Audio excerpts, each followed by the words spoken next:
Okay.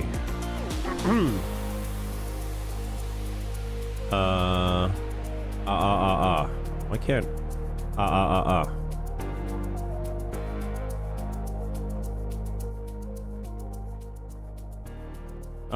There we go.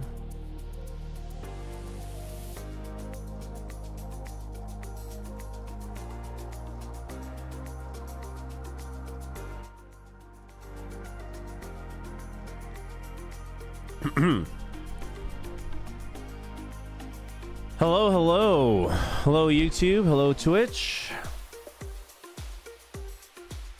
How's it going? Let's just get set up here.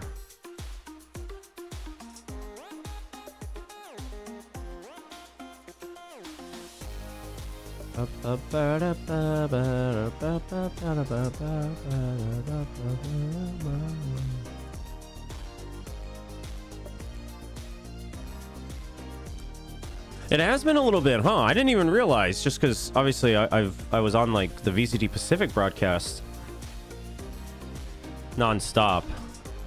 But last week I guess I just remembered that I did a recording instead of just the stream, so I wasn't feeling well.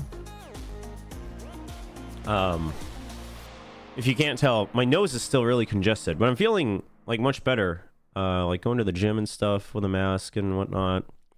Like I have a little bit of a cough because my nose is congested, but so this cold is lasting a while. But it seems like there's a lot of people right now that are dealing with colds. And some of the other English casters on Valorant actually they had a cold at the beginning of the season. So I wonder if we're just all kind of giving it to each other and all paying our dues.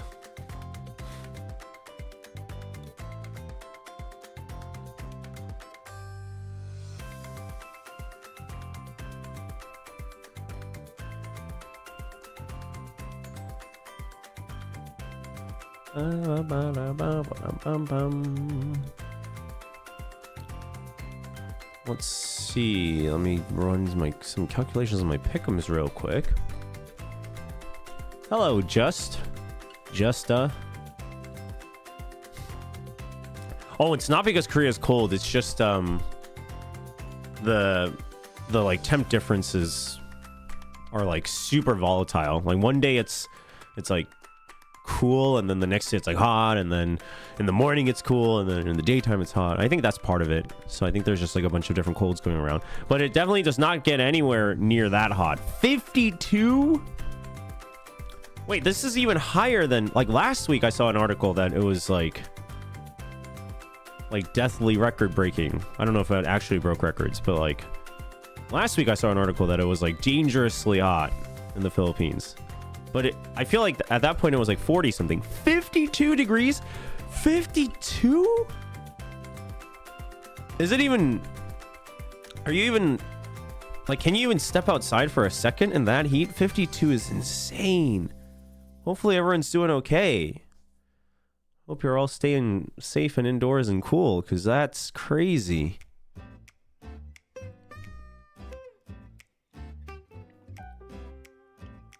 8, 9, 10, 11, 12, 13, 14, 15, 16, 17. Out of 24 plus 630. Wow. Dude, my prediction rate's... My pick'em rate's real bad. Oh, goodness.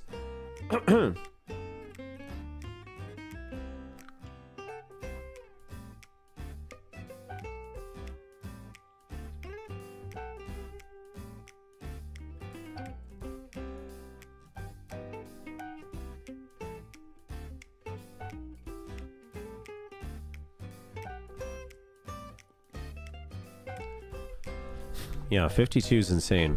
I don't even know.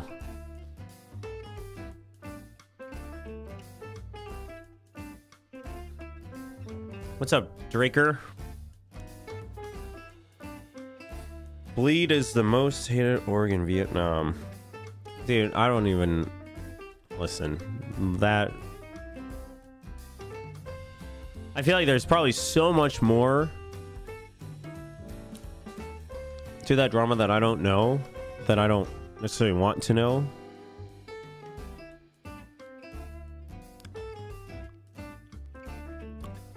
I mean, yeah, I don't really have a strong horse in that race, but it's a mess for sure. And to say the least, I mean, I don't think it was handled well by any party, regardless of who's in the right or wrong. Yeah, that's one that I'm happy to not really touch. Yo, what's up, Roebuck?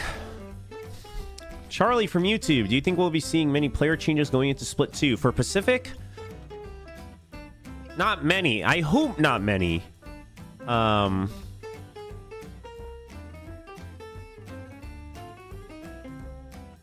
I hope not many.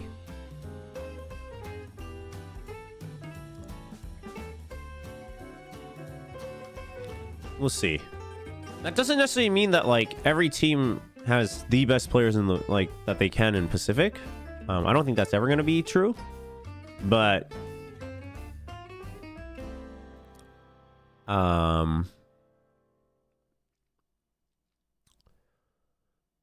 it's also like, I don't know if any team has really shown like a hard cap yet. Does that make sense? Like, let's put it this way. Dude, my nose is like more congested than it was right before I turned on stream. It's crazy. Let's put it this way. I would be fine if there were 0 player changes going into Split 2 for Pacific. I would be fine with that. Obviously, under the condition that they're all obviously, you know, working and improving. I'm not convinced that I've seen like the peak potential of improvement from all the teams, right? I feel like there's still more to be seen from all the teams. Again, that doesn't mean like everyone, that doesn't mean I think every team's potential can reach number 1 in Pacific. That doesn't mean that at all. But I think it still feels a little rushed, but I don't know. We might see like 1 or 2, you know, by any of the teams that basically, any of the teams that didn't make playoffs. Maybe we see 1 or 2, but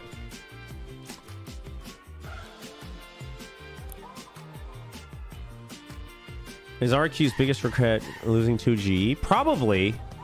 I mean, I think the T1 one is like it is what it is, right? I mean, T1 looked vastly different. T1 was firing on all cylinders that day. I think RQ played poorly against T1, but I don't know if that's regret-worthy.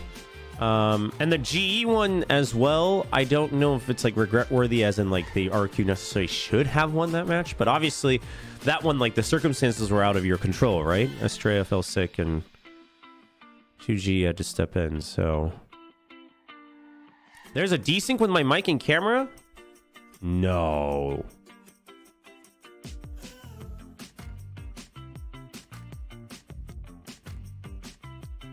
There shouldn't be. Oh, yes, there should be, actually. Now it should be fixed. No. You guys are correct. You guys are correct. I matched the sync, but I didn't turn on the sync filter. So that's my bad. That's my bad. Thank you. Appreciate it. YouTube saying I want Magnet in a team. Really want to see more of him. That I would like to see. I would love to see Magnet play again. I would love to see Magnet. But like, put it this way. I'm not looking at, like, listen, I have my personal opinions. I have my personal opinions about certain players where I'm like, this person clearly seems to be the weakest link, or like, I would not mind like an upgrade, you know, from a personal level. But at the same time, I don't know if I'm really looking at this and thinking like, ooh, like Like, I don't know if any of these players, like... I mean, I guess when I put it that way, probably no one would ever say that, really. But I was gonna say, like, well, this person doesn't deserve to be in Pacific Tier 1, which that's like a harsh way to put it, but yeah, like, I'm okay with it. The thing is for instance, but so there are certain teams and players where I'm like, I don't know, right? So for instance,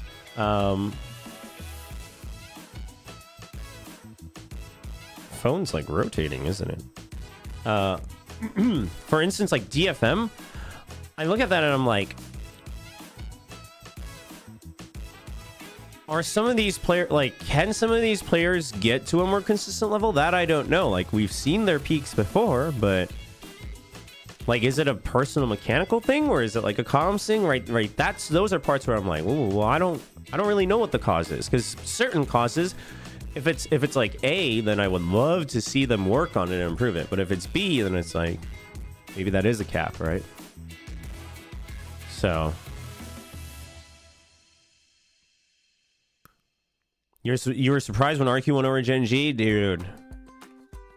I had a gut feeling it was gonna happen. There's two reasons that I think it happened. There's two reasons that happened. One, Genji definitely, I don't think Genji pulled out all the stops, right? And what I mean by that is I think Genji's going to look a lot better in the playoffs. They should look a lot better, and I firmly believe they will. I'm sure they've been like, whether it doesn't have to be like some crazy comp change, but I'm sure like there are certain things in their playbook that they just didn't want to have to show. Where is Will primary streaming? Twitch and YouTube are the main things. I'm looking at both. I have Twitch and YouTube chat combined, but mostly it's Twitch, I guess you could say.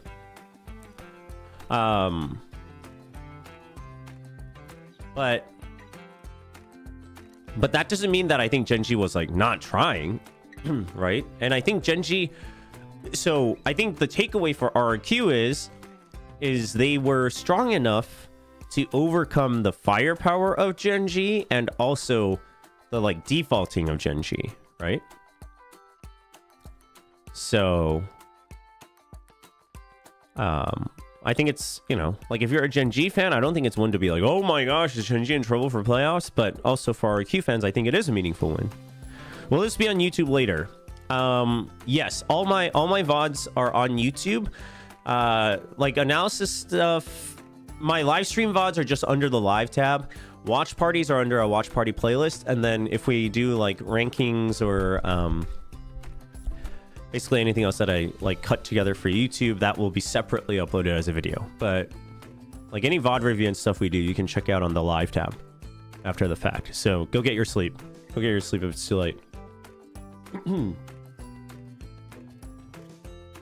Yeah, it's not like Genji wasn't trying. It's not that Genji was like it's not that Genji was like throwing or anything like that. It's not that they were playing stupid. It's just that they weren't really showing anything new, right?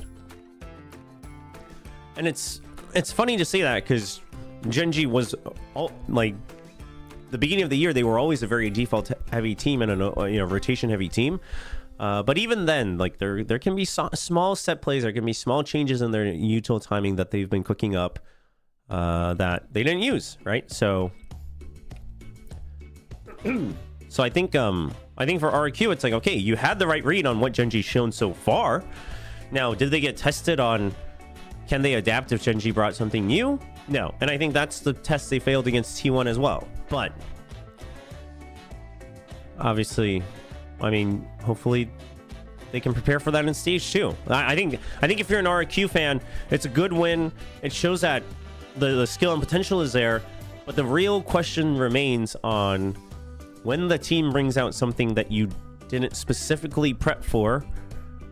Are you able to catch on to it and adapt quick enough, right? And I feel like that's probably always going to be the hardest part for RQ, both in terms of the IGLing and also the comms. So we'll talk about the patch notes as well. Yeah, we'll do a quick little patch review.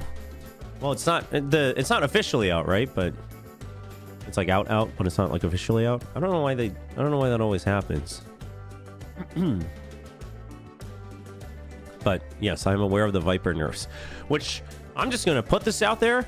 Oh, I'm so happy because I'm gonna start playing Viper again, because everyone's gonna move away from Viper and I can go back to being a hipster Viper, and she's gonna be hella weak, but I'm still gonna play her. Ah, yes.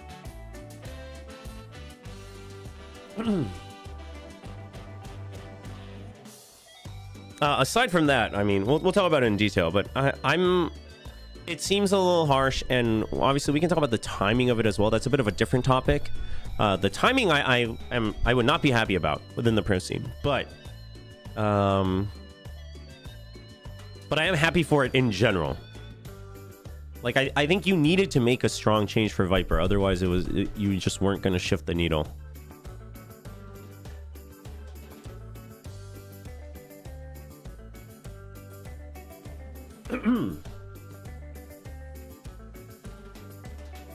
What are the chances of Team Secret qualifying to Shanghai?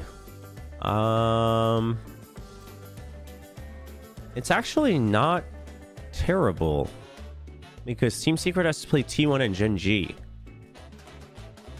So it's not terrible. The only problem being that Gen G is going to pull out all the stops in that upper semifinals, I think. Or most of it, right? Because it's the first match of the playoffs. You only have to win, if you're Gen G, you only have to win that one match to qualify for Shanghai. So that's the only trouble for Secret, is that they're going up against something that's going to be a bit of a rude awakening, in my opinion. If Secret faces Paper X in the lower finals, they have or in the lower the lower round one. I mean, that's actually kind of true. It's actually kind of true. So when we were talking about RQ, the original comment in Twitch chat, I think it was Twitch chat, was that you still think RQ is stronger than Talon. I actually disagree. I'm convinced enough by Talon now. And the biggest thing that convinced me is that Jitboy seems to be like well ingrained in the comms now. Like in the beginning of the season, it was very clear, and you know, they've talked about it. They've talked about Jitboy's really trying his best to pick up more English and like be more active on the comms, but it's tough, right, because of language barrier, etc. But in the beginning, like, you could tell he was kind of on, like, he was a great player, not taking that away. Obviously, he's the top scorer on that team, but you could tell like the timings and things were a little off. You could tell he was kind of on his own island. But halfway through the season, he's right there. And whether, you know, I think part of it is that the team kind of shifted towards playing around him. But no matter what it is, like, they figured out a way to make that work. And I'm very convinced by that. Currently, they're still doing a 6-man rotation. But credit where credit is due. I think it's working. Surprisingly enough. It's working enough. Now that doesn't mean that if they didn't do a 6-man rotation, would it be worse? I mean, I don't know. Who knows? But I'm okay with that.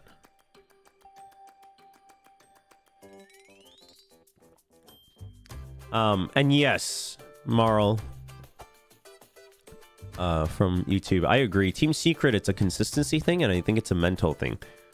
You could tell that Team Secret started to play some hard ego Valorant in that Talon match. You know? I mean, if they didn't, do I think Team Secret would have 100% won? That I don't know, but I think it could have been very different. But Team Secret really let it get to their head, in my opinion. How empowered do you feel watching RQB Gen G? I mean, it was so weird because it was just like the whole game. I just had, like, I was actually just so confident that they were gonna beat Gen G. I mean, after the Breeze match, after map 1, after Breeze, I was kind of like, whoa, this is like way worse than I thought it was gonna be. But I actually thought Gen G would win Breeze. just because they hadn't shown it. Granted, they didn't change anything, but obviously RQ's patterns had all been studied on the Yoru usage. But that one was definitely more. That one got me a little bit worried. But like partway into map 2, I was just like, nope, they're gonna win. They're back to winning. And just like the whole week, I was like, there's this gut feeling like this is the one. They finally beat Gen.G, and it's gonna suck because it doesn't get them into playoffs, but.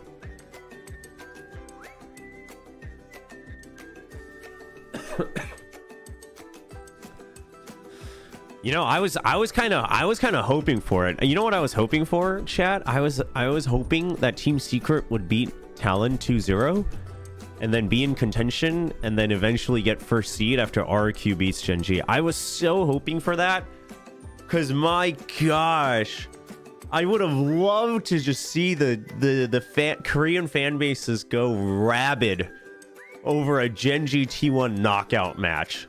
Oh man, that would have been my dream. Oh, that would have been my dream scenario. Oh, I would feast on that. I would feast on the just raging of both Korean fans. That would have been my favorite scenario.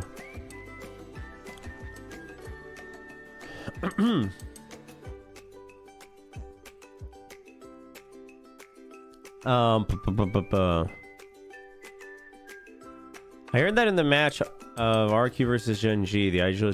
So I had, where did I see that? I like saw that somewhere. But where was that? Where was that stated? I remember kind of seeing that somewhere, and I was like, what? And then I like didn't look into it deeper.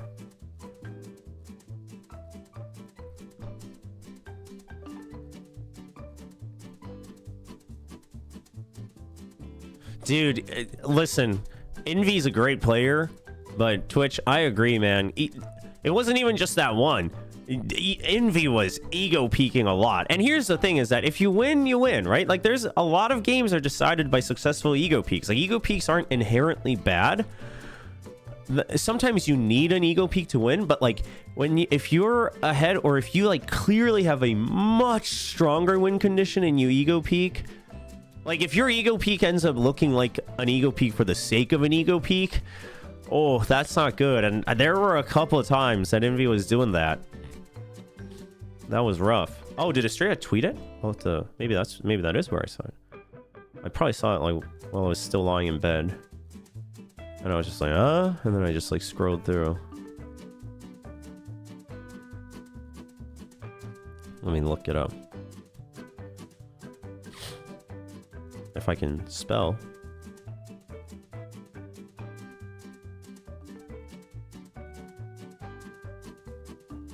Oh, we switched IGL to me a week ago.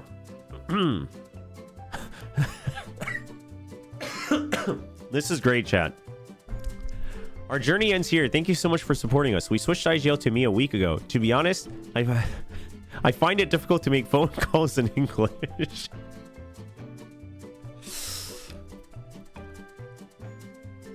I'm so grateful to my team for trying to understand my shitty English. We'll try to go to the championship in the next split. I see. That actually explains some of the things I saw, though, from RQ. Both good and bad. They use the Korean to beat the Koreans. You're right. It's a trend. You gotta use your little plant. You gotta use your plant to defeat the opponents. You gotta use the Indonesian to beat the Indonesians and use the Korean to beat the Koreans.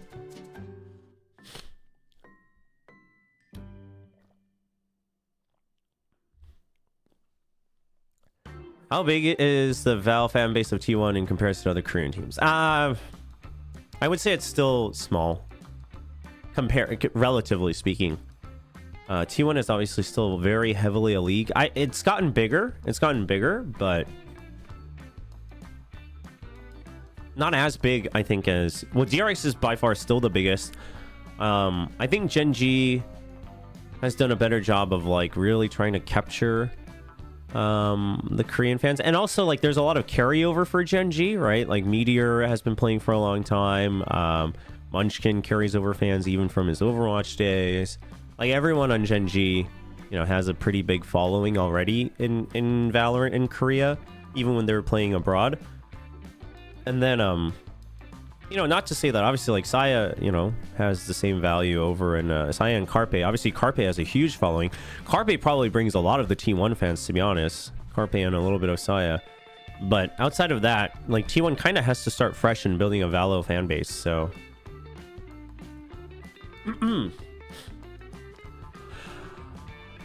so I'd have to watch the match again, but if I remember correctly, there were certain times where, first of all, it felt like the call was to play slower, but the team was struggling to do that. Like, certain players were really struggling to do that because they're used to playing faster. And Flips' calling is very, like, it's very gung-ho. Flips' calling is very gung-ho. And sometimes you'd see that in the opposite way. Sometimes you'd see, like, Estrella kind of struggling to keep up with the tempo that the team was calling for before. Yeah, and then there were certain times when it just felt like Flips...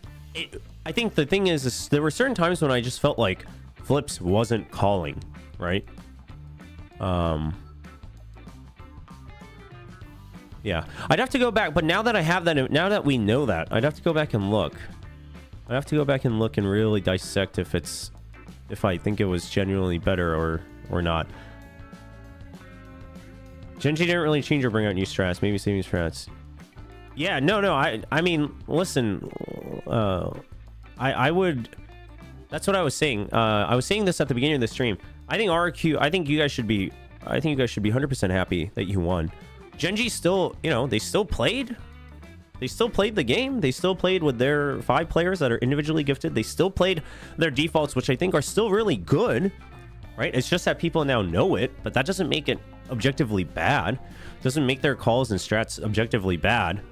It's just that you're better prepared for it. But I think that just goes to show that Gen G is not objectively, like, mechanically purely stronger than RQ, right? I think that's the takeaway. So obviously, did Gen G push RQ into having to adapt a lot more? Like, no. And you know, if I was Gen G, I wouldn't either. But you know, it's still a meaningful win in certain ways. Oh yeah, and Texture obviously has a huge brand as well. I didn't mean to take Texture out, but it's just that Gen G, like, and Texture's brand, again, like, obviously he's a great personality, but he's also been playing for so long in Korea. Like, he's been one of the biggest Korean players that fans followed, no matter what team they supported in Korea. So I think T1 has a slower start for the Valo fan base.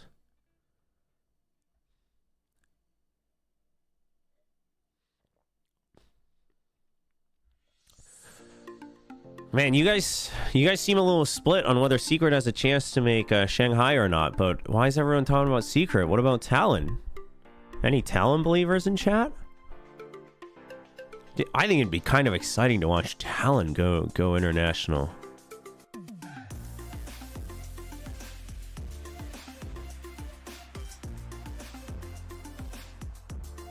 Oh man, no Talon believers, man. Dude, I like Talon. And listen, this is not... Well, it kind of is, but it's not out of guilt. So for those who missed it, when we interviewed... which match was that? We interviewed Frost when I was on the desk. Before the T1 match, I think. Yeah. Before the T1 match. And as he was leaving, he was like, oh, you ranked us 9th. Like, I saw it, you know, I'm not going to forget. You ranked us 9th. So part of it is that he called me out, but not because out of guilt, but watching that match and then the one with Secret as well, I'm like, you know what? The reasons I ranked them so low are gone. You know, not enough that I would rank them in like top 1, obviously, but...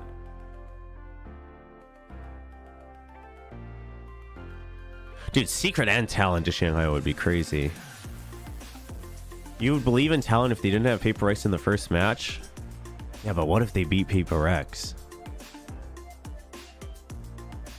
Dude, I think Talon's got a shot at beating Paper Rex. I know I'm starting to sound... I know it sounds like I can't hate on DRX anymore, so I'm back to... I'm like trying to choose the next team to hate on.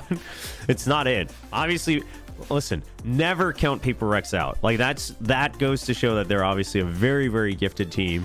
They're one of a kind, and I love watching Paper Rex. I love watching Paper Rex. I mean, Paper Rex was my dream kryptonite to DRX, and they finally did it. They forced DRX to change, so I love Paper Rex.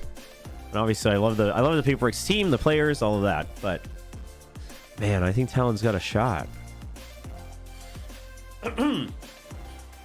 You want the favorites to go to Shanghai so that Pacific has a chance to win the trophy? No, that's a good point too. Like if it's DRX, Paper X, Gen G, that would be one of the most like confident feeling tournaments for Pacific, I think. You know?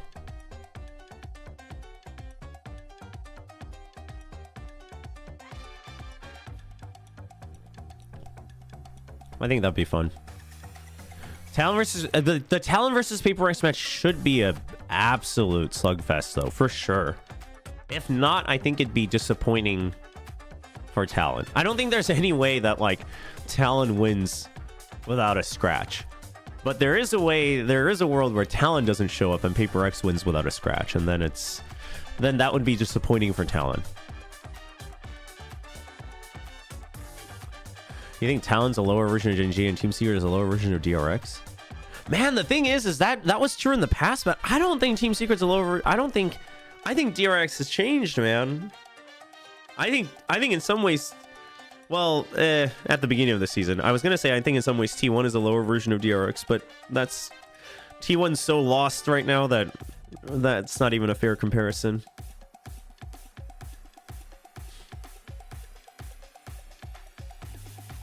DRX versus EDG, but EDG just lost to FPX. Chat, Berhim has finally done it. My boy Berlin has done it.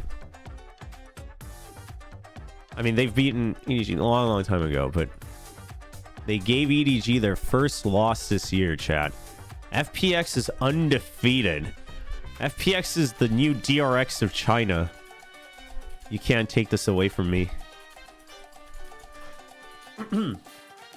Dude, Bane is so good. Bane's so good. I'm so glad we get to finally see him. Because, like, personally, I've always wondered, how would he do in Tier 1? You know, obviously, I've seen a little bit of him in Tier 2. And quite frankly, in Tier 2, he didn't look, like, that stellar. It was almost to the point where I was like, oh, man, Bane, I don't know. Playing these matches might hurt your career a bit. But he was also, like, role swapping, etc. But that, dude, that was just, like... That was just, like, the time chamber for him, you know? He's just training. He's just flexing. He's building each muscle for each agent, and then he comes back to DRX, and dude, Bane is hard carrying. Bane is so good. Oh yeah, I didn't get to catch the Plat Chat episode. They had asked me to be on it this week as well, but with my cold and my congestion and everything, I was like, I should probably just get a good night's sleep this week.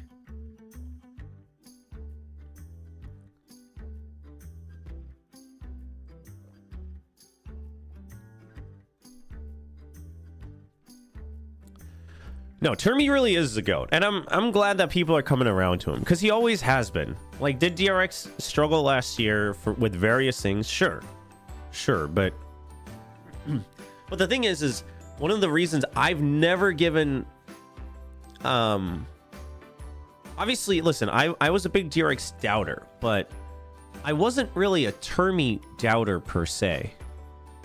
I've always been a big fan of Termi, and the things I hear behind the scenes from like the Korean people behind the scenes, like Termi deserves all the respect for sure, man.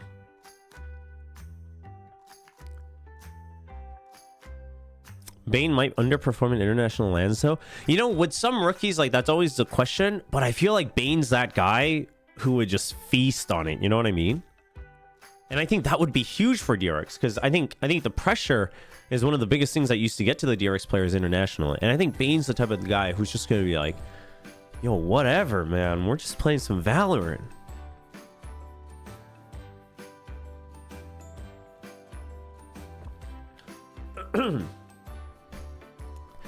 Ewok didn't wear a suit to... Well, he wore a jacket, but he took it off, and he changed out the turtleneck. There is a trend here.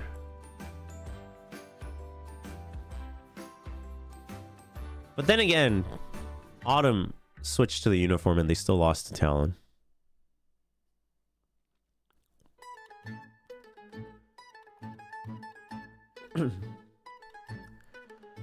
Yeah, a lot of the... And yeah, like, Karen performed... I mean, he was, you know, he was slightly shaky in the meeting, but Karen performed just fine at Madrid, and... someone asked, did I watch the EGNRG match? No, that's one that I wanted to watch today. There's a couple things I wanted to watch today. I don't know, we might just skip around. EGNRG, FPX EDG. I'm gonna be brutally honest. I'm not like that interested in watching the EMEA games on stream. I'll have to go through them. I'll sift through them on my own. Maybe the BBL Navi one. Dude, Potter is also... Yeah, Potter is also way up there. Yeah, I saw that Data was there.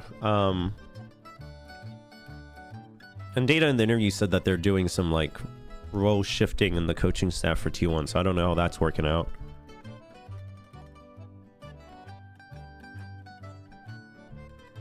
I've watched a little bit of the post-plant series. I've also watched a little bit of, ABB and Frost Spike Tap. There's just, like, there's a lot of podcasting going on, chat. And I'll be very honest, a lot of times... I like only go in to watch it if someone says like something interesting was said on like Reddit or wherever, or Twitter, and I'm like, oh, I should check out this episode, because otherwise it's like, I gotta watch VODs, man. There's so many VODs. Do you think T1 would be better off with a complete Korean-speaking team, as it'll be easier for Autumn too? Yeah, I think that's a very difficult question. I don't think that's objectively true.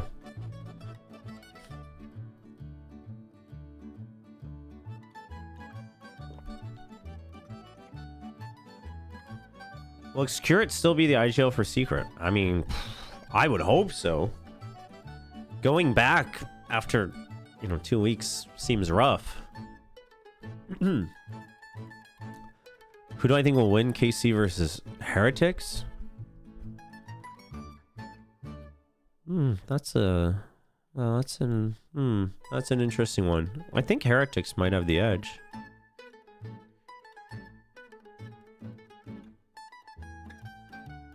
Giacomo's Ace, the one with Jet? I feel like I watched it. Yeah, the crazy one?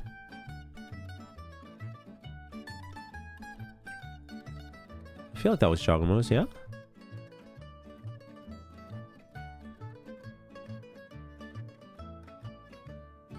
Yeah, the one to close out Ascent. Yeah. That was just, but the reason is I watched that and it's great, but like having been at the venue for the Ban Ace for Talon, because it was the same day, I believe. Ban's Ace happened, and then like that day, Giacomo aced. So like while Giacomo's Ace is like flashier and crazier in a lot of ways, like that Ban Ace held a big part in my heart. But yes, I did watch it. Dude, Woot looks good. Like Woot looks good. Does T1 poach Charon next season? Holy cow. By next season, I hope you mean next year, because there's no way Genji's letting him go this year. But wow, that is a crazy prospect to imagine. I don't think that would happen, but... No, when Ban hit that ace, dude, I was going crazy in the waiting room, in our green room. I was like, what the I screamed. I was like, what in the world? Dude, Ban's ace was so crucial. Can we talk about Zeta? Why is no one talking about this team? I was thinking the same exact thing, and the problem is I think the fact that Zeta is not talked about is exactly how we all feel about Zeta right now. I feel like Zeta is just there. Zeta's just existing. And it sucks. But like the silver lining is that means they're not that bad. They're not that bad that we feel the need to talk about them being bad. But it also doesn't look that promising.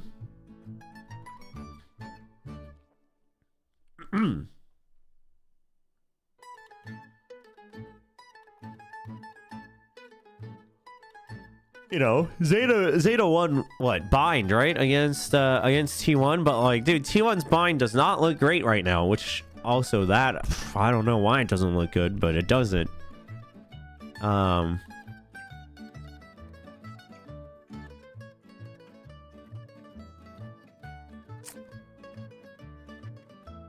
mean, you know, they made it close, like even the sunset, it got close, but I would listen. I would love for Zeta to be better. I would love for Zeta to do better. I would love to see Zeta revitalized again for sure. And I don't know. I still feel like they have the right pieces to do that.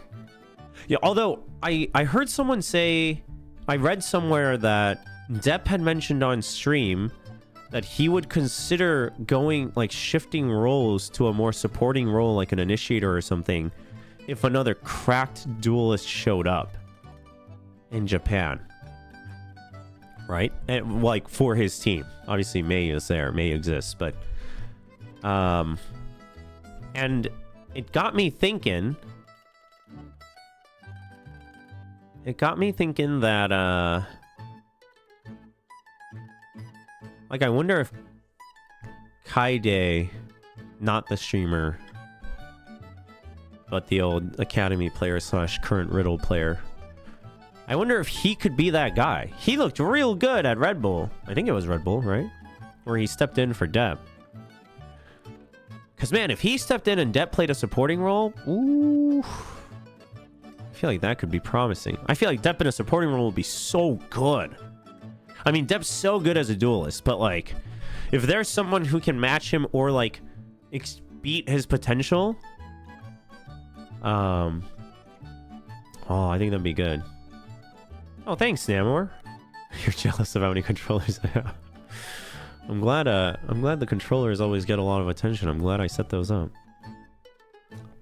The analyst said it as a joke, but I believe they're trying to copy Paper X but not fully understanding it. Wait, who is analyzing that game? Wait, who is? Zeta is? Oh, no, you mean T1. No, you know what's... Did I cast this game? Or was I on the desk? Was I on the desk? I was on the desk. Who said that? I guess Quack said it, because I don't remember seeing that. The funny thing is that could be... That can be true. But if that okay, so if that's true, like if that is the reason, then I would be so disappointed. Because here's the T1, they came up with this comp last year.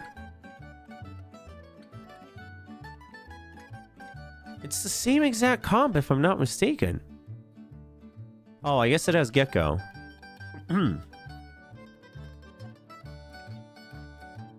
Wait, no, even, yeah, no, exactly. Yeah, because Gecko was allowed. No, it's the same exact comp. And they didn't play it like Paper X, right? That's my point. They didn't play it like Paper X. Oh, no, you're right. No, Quack said it feels like Xcurit's picking up things from his brother, which, I mean, I get why it looks like that. I don't think that's true. I think, personally, the bigger problem is he's trying to play it like CS and to a certain extent. Which sometimes I praise that. Like the way he played Harbor in the offseason on Breeze. He kind of played it like you would imagine a CS player would play it. And I thought it was very good. But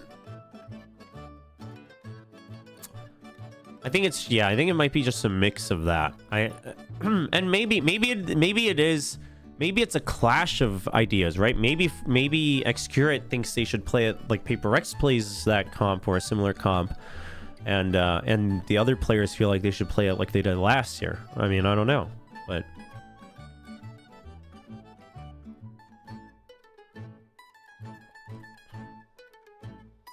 maybe Paper Thin also said it. I don't know.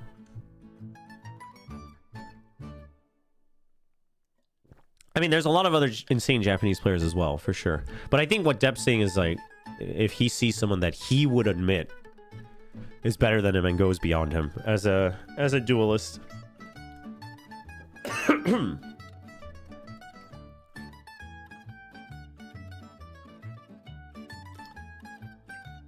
Zeta needs 10 again? Listen, I love 10, but I don't think that's true. I think 10 kind of hit his cap. Do you think Val Analysis will be getting into a Pacific team in split tier? I'm not quite sure. I'm curious. Wonder what Val Analysis will do. Yeah, like, Depp looked good with the Sova. He looked good with the Killjoy. Like, Depp looks good in other roles, man. He can frag. So if he can trade, right? If he doesn't need to be the one risking his life in the front lines, and you got someone else who's willing to risk their life and still get crazy kills, that'd be nuts. What do you hope for in a map pool change? Well, okay, so they're revealing the new map at the finals, right? Does that mean the new map will... Are we gonna get a map pool change for stage 2?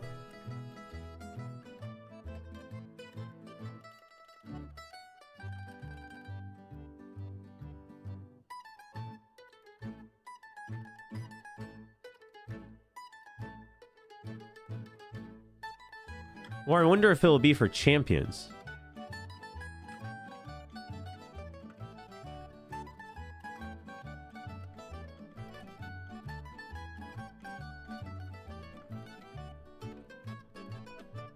But the thing is like, doing a new map pool for champions feels bad. So I feel like it has to be stage 2.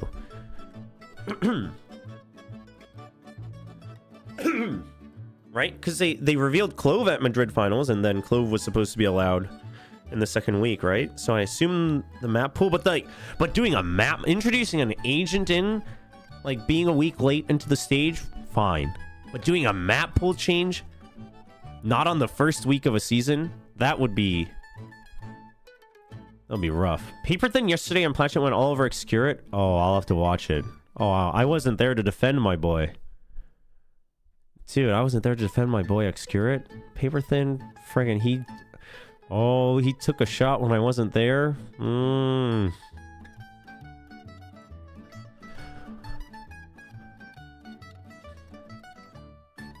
Man, I wonder, yeah, but the thing is so if a new map comes out, then they would put in the new map and one old map, I think, right? I don't think you change 3 maps at once. So if you're putting in... So if you got to take out 2 maps from the current pool. Okay. Let's do this on the PC.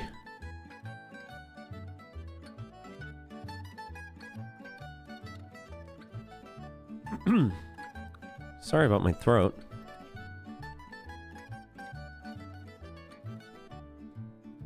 This music, by the way, it's something. Can we stop it? It's making me go crazy.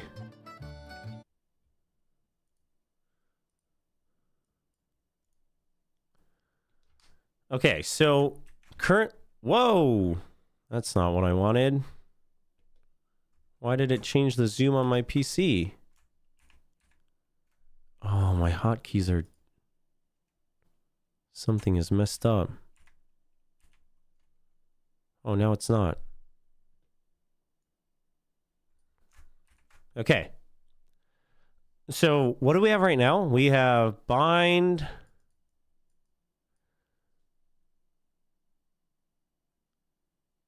Why am I blanking out, chat? Oh, breeze. We have ascent. Oh, this is already not alphabetical. But it doesn't matter. We have lotus. We have icebox. What am I... Chat, my brain's not working. What maps are we playing right now? Split, thank you. And Sunset, thank you. Wow. I cast this game for a living, by the way. So you have to take out 2 maps. And then you get to add 1 old map and 1 new one. You guys hate Sunset that much? But the thing is, the Sunset's not leaving, right? Split just came back. Icebox. So, listen. I think these are safe. I would say even Lotus is safe-ish. Oh, Breeze is safe too. Oh, wait, Bind is safe too. Actually, maybe Lotus is not safe. Lotus might not be safe.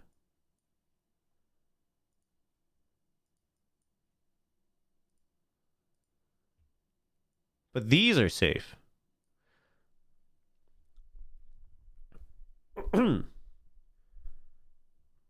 I say safe, it's because they just returned with changes and or they're new. In which case, dude, then Lotus and Ascent have to be the ones leaving, right?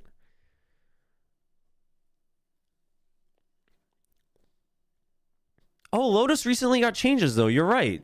Lotus should be safe. Well, no, I don't think it's enough that Lotus is safe. Lotus got changes, but it wasn't like they took it out and then they made changes. I don't think Lotus is safe. I don't think Lotus is safe.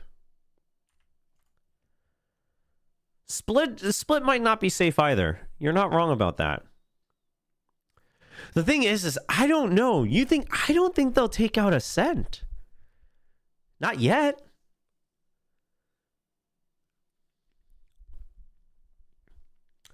What's up, Cherry? Because I still have a American address, an American bank account, and everything.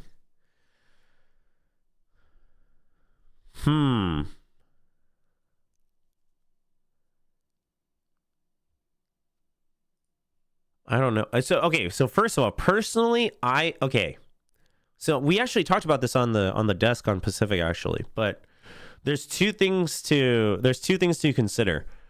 Personally, for ranked, right? Not pro play, for ranked, I would take out Breeze.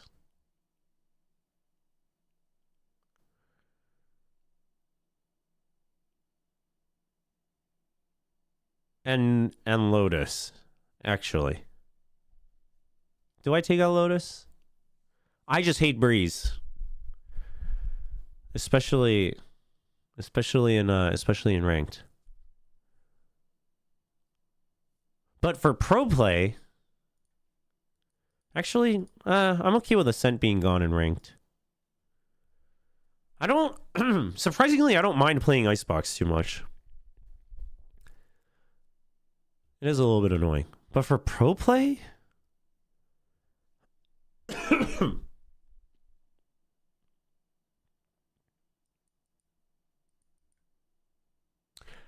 I mean, I could see a world where it's Lotus and... man, Split again, though? I don't mind Sunset and Ranked.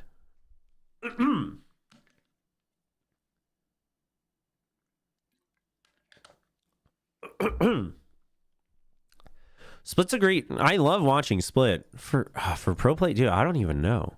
But the thing is if they take out Lotus, then Haven has to return, right? They're probably always going to want another 3-side map. I mean, I guess we could have a pool with no 3-side map. But Haven probably returns if Lotus leaves. So then, that means we're not getting Fracture back, right? Fracture's out. We're not getting Pearl back, not yet. Because Haven's returning, and then they have a new map. And honestly, whichever map leaves is probably dependent on what this new map looks like. But, like, it surely is not Breeze. When did Bind come back, chat? When did Bind come back? This was mid last year?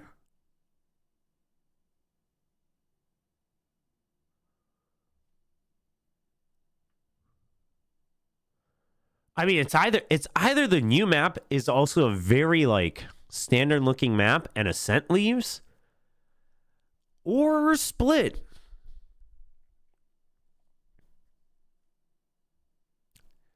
Man, for Pearl to come back, though, they would need to remove 3 maps. Yeah, but see, that's the thing. I don't know if they'll get rid of Split. Maybe it is time that Ascent leaves.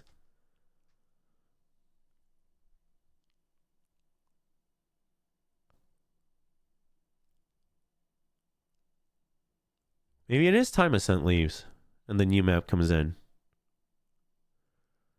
What if the new map is one site?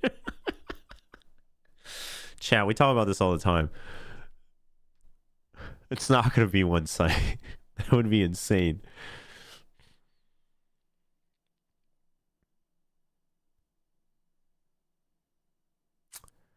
No, I think...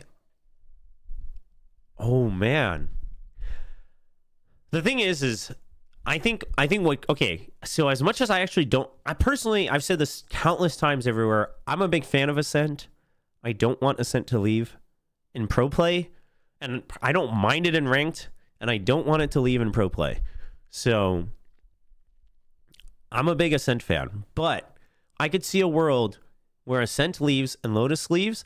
And no matter what this new map is, they make tweaks to Sunset, change out B-side a little bit, and Sunset becomes a new Ascent.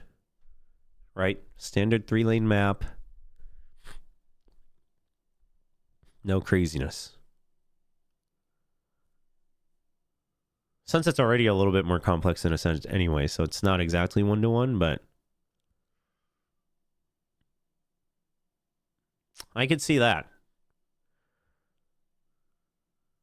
I could see this.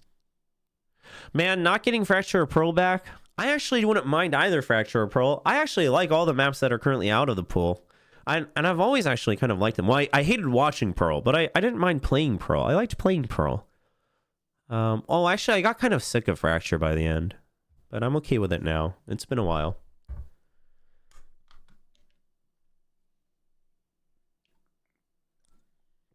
Yeah, since it still has the doors that Omen can now open with his ult.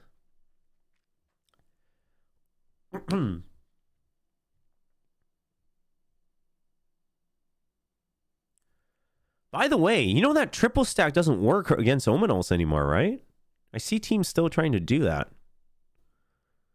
I don't think anyone's actually... I don't know, maybe in the other regions they have. In Pacific, no one's actually ever done the like press F to pick up the spike, but... The triple stack doesn't work anymore, but teams like habitually think that they can just triple stack and block the ult.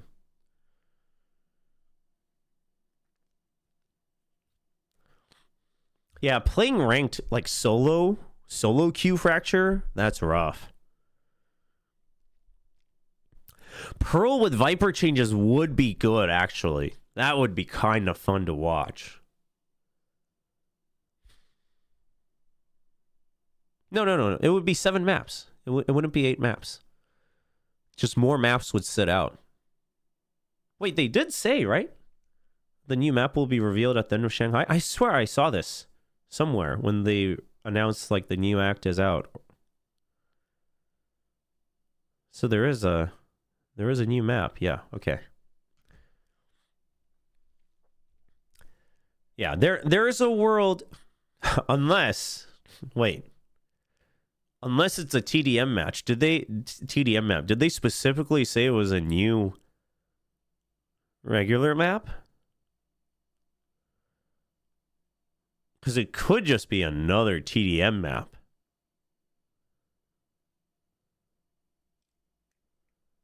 I haven't logged into the game yet, so it just said map. Okay, if it just said map, surely they wouldn't dare bait the entire community and then reveal a TDM map. I think that would be too risky. And we are due for... No, we're not. No, we technically are. Cycle-wise, we're due for a new map. Whether that's good or bad, whether you like it or not is a totally different question.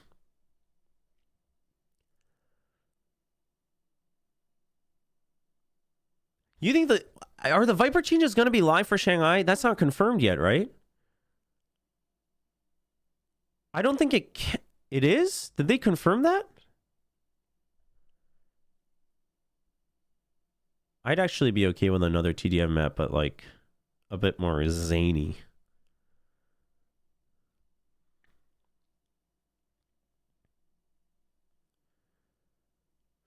Wait, I saw that tweet that said that they have more changes coming in after Shanghai, but they didn't necessarily say that they meant that they will be active on Pro Play, right?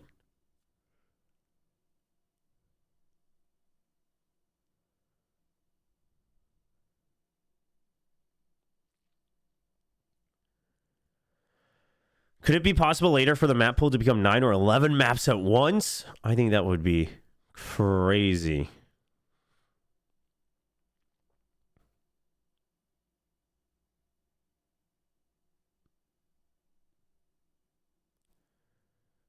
Yeah, that would be nutty.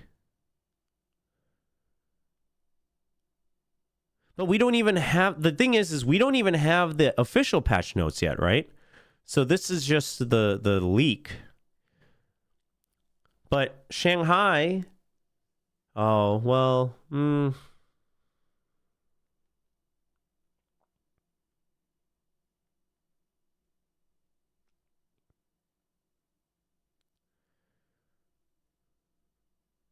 Oh, is it out? Dude, chat, apparently the past 48 hours, I've been reading stuff and just not knowing where I've been reading them. Apparently. I'm so out of it. I'm now realizing I am so out of it. Oh, you're right. It is officially out. Oh. Wait. No, I did read this. Chat, I'm so out of it. I actually straight read through all of this. Dude, what is going on? I don't even know.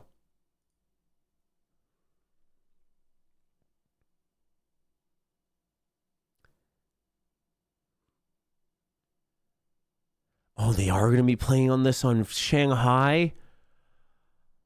Oh, dude, Shanghai is going to be such a mess, man. Why are we... Oh.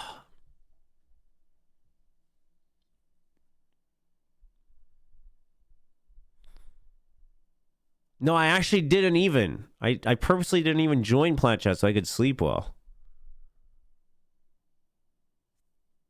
No, I'm with Sliggy on this. I'm 100% with Sliggy. I like these changes, right? I used to be a Viper main, and I still like these changes. She was way too aggressive. I mean, could they have done like slightly less? Maybe. But I'd rather, with Viper, I'd rather they slightly overdo it than slightly underdo it. So I'm fine with this, especially this change. I'm kind of a big fan of this change. And this change as well. This is the one that I think actually might hurt in a lot of ways the most, but I think it's okay. This one's fine too. I think this is the one that hurts the most. And this is probably the one, but the reason I hesitate to say that is this is probably the one I would have thought like, ooh, this one's probably the one that I feel maybe crosses the line a little bit. But it's also the one that hurts the most, which means that if you didn't do it, maybe it wouldn't hurt enough. So, but the timing is rough.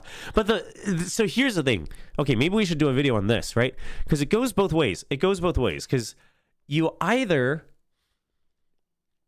you're stuck with two choices. Either you are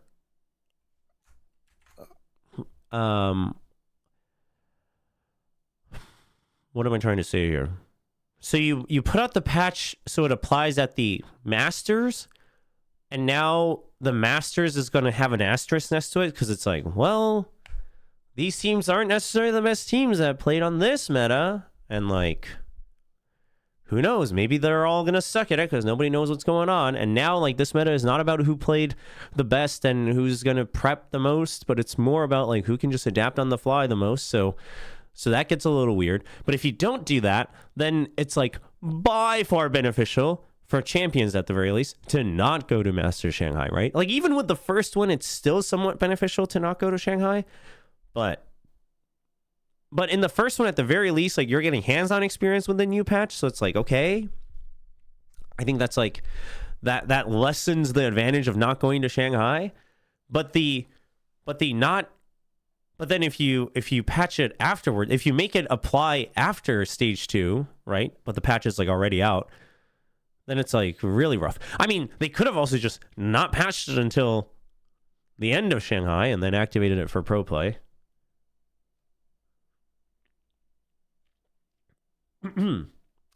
But the best teams of 20. Okay, but here's the difference. Okay, so a lot of people use this. Listen, I'm all for the team that lifts the trophy should be able to adapt the best. I'm all for that. But they should be able to adapt to new things that they didn't ante for, not necessarily new things they didn't ante for their opponents and then the game itself. You know what I mean? The reason I feel like, and yes, there were patches last year as well. And patches will always happen. And patches are, at the end of the day, patches are good for the game's life. 100%. For these games. I'm not going to say that for every game, because I'm a big fan of 1v1 games not patching that often. But the thing is at Champions, I felt like we had a good mix of teams that kind of proved that they were some of the best teams throughout the entire year, and then a couple upsets, right? A couple underdogs. And like at Champions, now you've seen teams who dealt with the patches and adapted the best, but also they have like certain strat books and styles that they've shown that you can now ante for. But then as the tournament goes on, because the tournament's pretty long, now you still have to adapt to the new things that you're seeing throughout the tournament. So it's like a really healthy mix, right? But then when you like take that and then you just say, surprise, the game's changed for everybody. Now it's like, it's in a way, it's much more of like a who's the best theory crafter almost, right?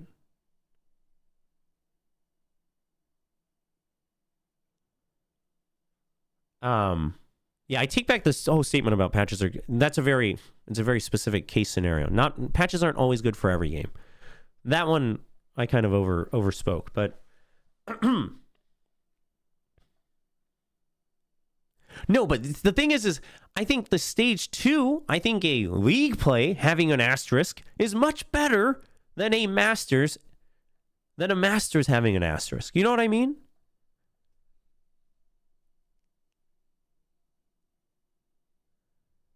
Yeah, like obviously at some point some tournament and season is going to have to deal with it, but I don't know if masters is the place to do it.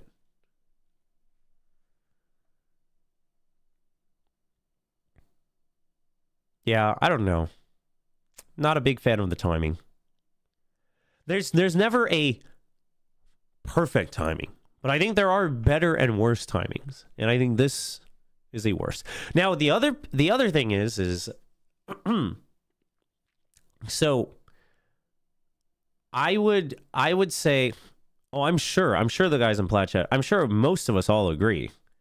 But listen, I had to sleep.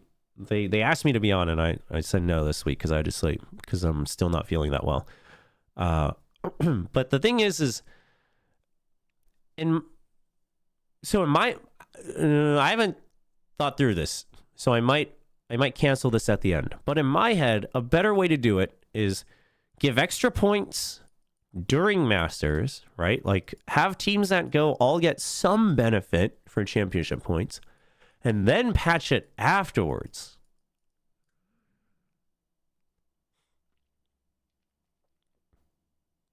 That would be my method.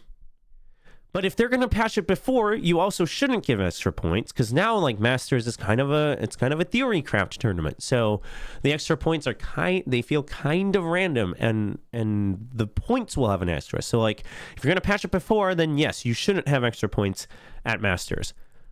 But if you just patched it afterwards,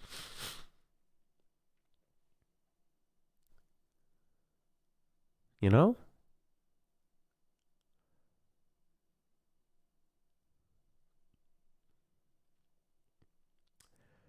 I know, and getting match wins in playoff gets you 1 point. The thing is I actually, okay, so the playoff points, I was against that initially, but I'm okay with it because the whole point of the points, it's actually not a replacement for LCQ. LCQ is like all right, last hurrah, everybody gets another shot, go for it. The whole point of the points is not that. The whole point of the points is to make sure that a team who like consistently gets, let's say they get like third place or second place, right?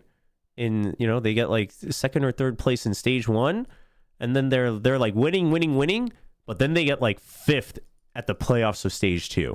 The points is for this team, right? Because it would suck if they were consistently top 3 until the very last playoffs and they didn't make it, and you're like, oh, and then they have to like play through another LCQ and then they lose for whatever reason. Like, the points is to make sure this team moves on. It's not supposed to be the same feeling as LCQ. So I'm actually okay with playoffs giving points, right? You should get rewarded for performing more consistently well. Now in the future, is there a world where like, but the thing is that gets complicated. So I was going to say there's a world where like maybe like league play gives you +2 and like playoffs gives you +1 and like masters gives you +1 and, winning gives you +5, and like something else gives you +3. There's a world where they could do this and like that way you could kind of balance it out more, but that gets mega complicated for the casual viewer. So that's also not great.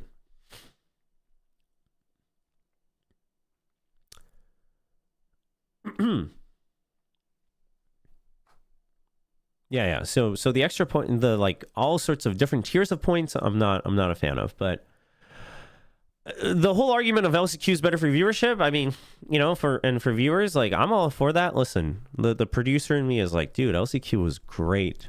Let these guys grind it out one more time. Put them through the gauntlet, make them cry on stage, have some drama.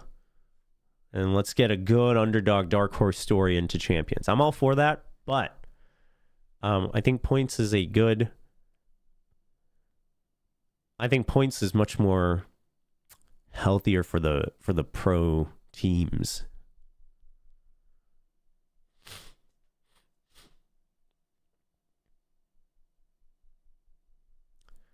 LCQ. Now, if they expanded the year calendar, right? If the calendar was longer and we had more time in between stuff, then I think LCQ could return without it being too damaging for too rough on players. But that's also true. If LCQ, if all the favorites and clout teams naturally moved on, LCQ wouldn't necessarily have great viewership. So it's not better for viewership. I think it is better for viewers, like if you care about storylines, but it's not better for viewership. That's also true. Keep points, but don't remove LCQ. But how would you do that? So then only you would make it only 2 teams move on from playoffs of stage 2, and then 1 team moves on with points, and 1 team goes on with LCQ. Oh, but that makes stage 2 playoffs so brutal. I mean, I guess technically the points cover for it in some way, but also, here's the other thing. For a casual viewer, this is already pretty convoluted. I can't imagine having to open the show on an analysis desk on day 1 of a new year and explain that we're building this all towards champions, but guess what? There's masters in between. But now talking about champions, there's 3 different ways you can get there. For casual viewers, that's a mess. It is a mess.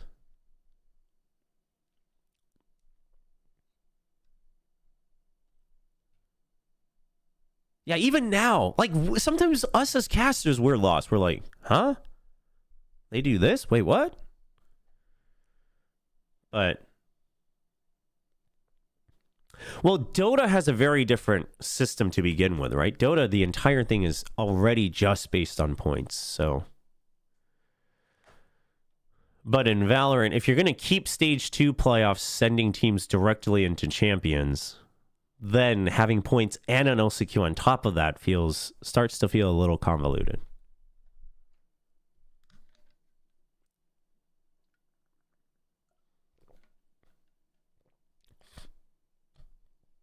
I mean, listen, first of all, hopefully they stretch the year out. Right? Hopefully they stretch the year out. That could just fix a lot of things just by feel. So, oh, I totally agree. I totally agree that Madrid being all for nothing and Shanghai also being all for nothing sucks, because if you go as second and third seed and you don't win Shanghai, or, you know, same with kickoff, then you got jack diddly squat. Okay, I guess you got plus 1 point for winning like the lower round one and lower finals.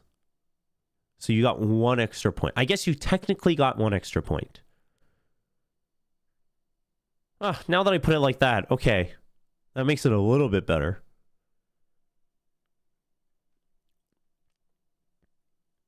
Well, okay, the league play itself will be resolved once we have an even number of teams. 11 teams is weird. Listen, this year's just going to be bad no matter what. Yeah, next year, if we get to next year, but like this, like if Masters is still all or nothing, but then you still have like patches going on, and it's like better to not go, then we have a problem. But do you know why they don't stretch the calendar? I mean, other than what they've said publicly, no, I don't know.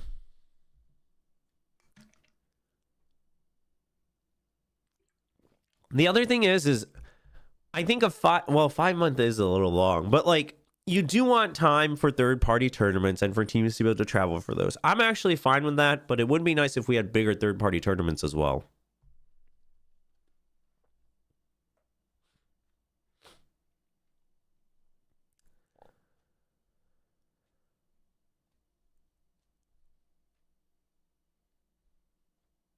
Ugh. They said that they're always working on a better calendar, so we'll see.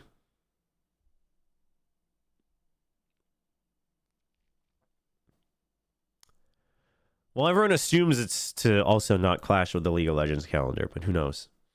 I mean, the thing is not clashing is good. Not clashing is good, but there's got to be a better way.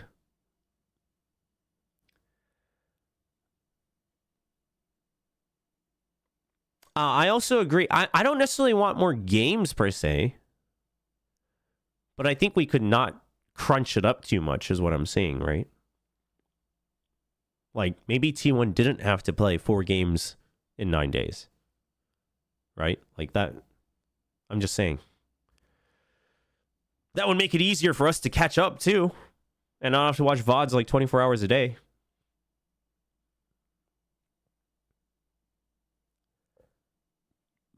Well, League used to be all third-party tournaments. I miss third-party tournaments. I'm gonna go blow my nose, chat, and then let's do rankings. Let's do power rankings and pick'ems.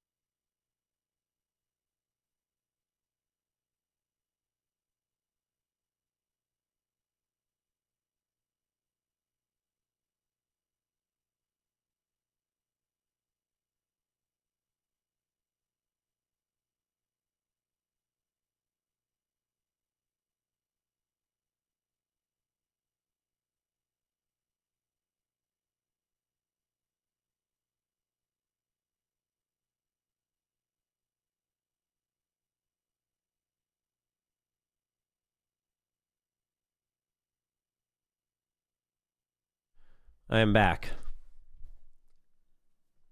Dude, caster or not, Sliggy deserves the respect. But also, yes, he's not a caster. I mean, it'd be the same thing like if he was coaching as well. Like if you're coaching, you can't co-stream all of it and watch all of it live.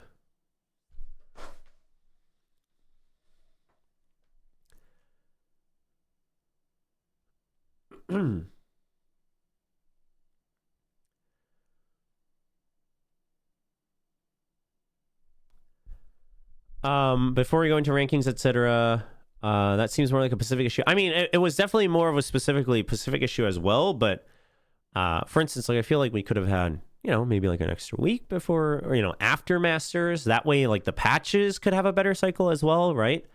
Like if there's 3 weeks after Masters, then the teams who went to Masters could rest for a week, then still have 2 weeks, just like everybody else, to get used to the patch, things like that. You know, like.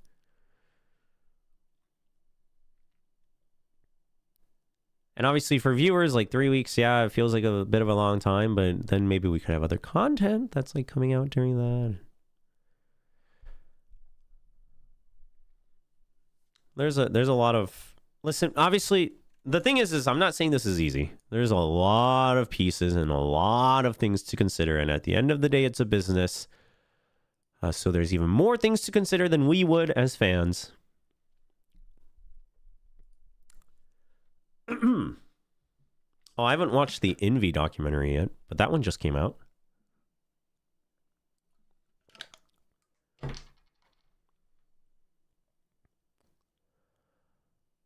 Okay, now it's too quiet. While I fix up my the rankings from last week so we can get ready for this recording.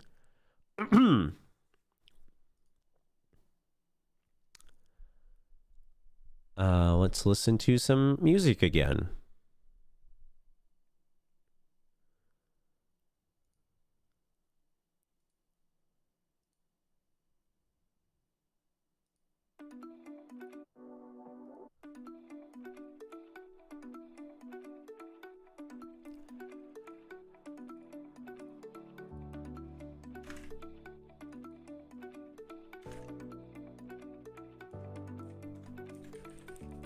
Ah!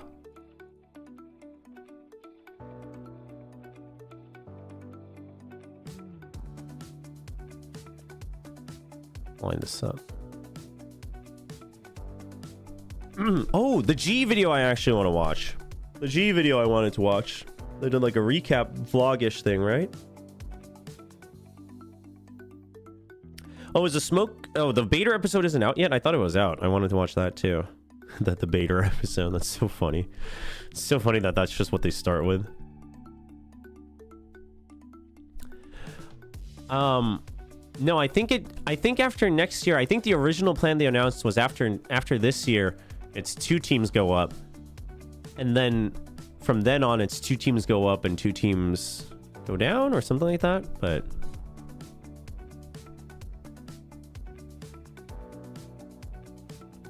you just put, yeah, you know what? You're right. We don't need to know that it's week 5. That's not important. Okay, we had GRX up top. Genji was 3rd.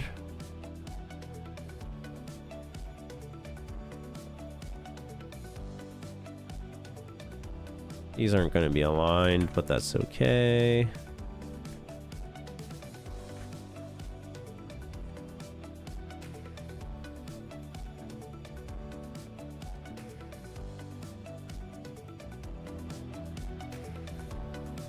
Team Secret.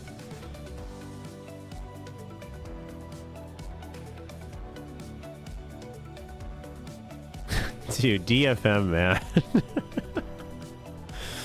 Oh, chat, what are we gonna do about DFM? What are we gonna do about DFM?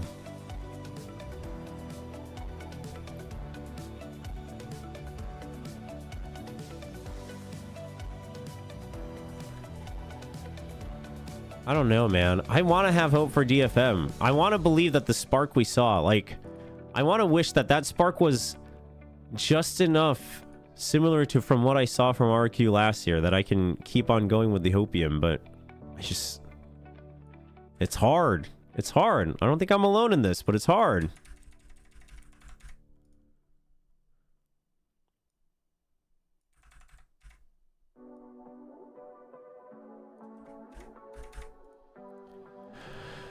Is this right? DRX, PaperX, Gen G, Team Secret, Talon, T1, RQ, Zeta, GE, Bleed, DFM. Okay, great.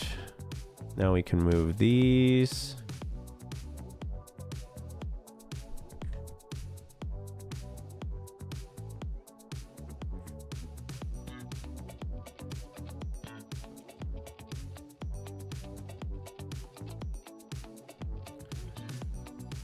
Oh, whoops. What were their rankings?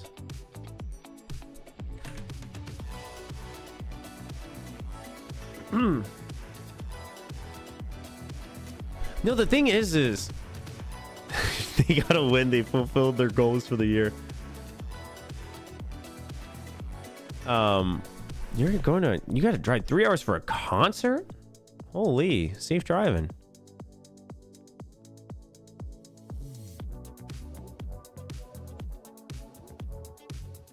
The thing is, I mean, was T1 playing poorly? Sure. But I also think that, like, dude, the way they played against T1 was good. It was good ante, it was good defaults, it was good mid-rounding. I don't think you can retroactively take that away. I don't think you can retroactively take that away from that game. I think what they showed that game was really good. I think they were onto something. But what they showed afterwards was really bad. It was back to being really bad. You know? Oh, I'm kind of digging this track. This track's kind of nice. It sounds like something that would come out of like a drama or a game OST. Oh, that's true. In the US, everything is 3 hours away. Oh my god, I sounded so Korean when I said that. You're right. I used to have no problem driving like 3 hours away.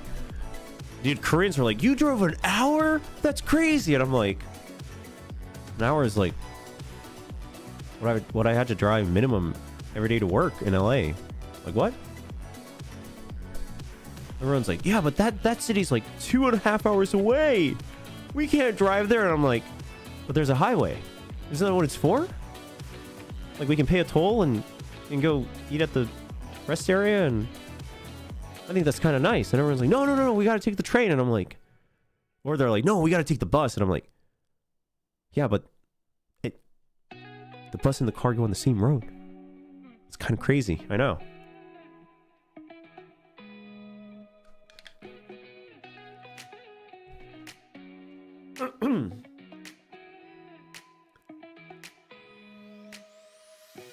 No, even in other cities though, like, I mean, that is true. It's worse in Seoul. Seoul people are the worst. They're like, you drove for 40 minutes?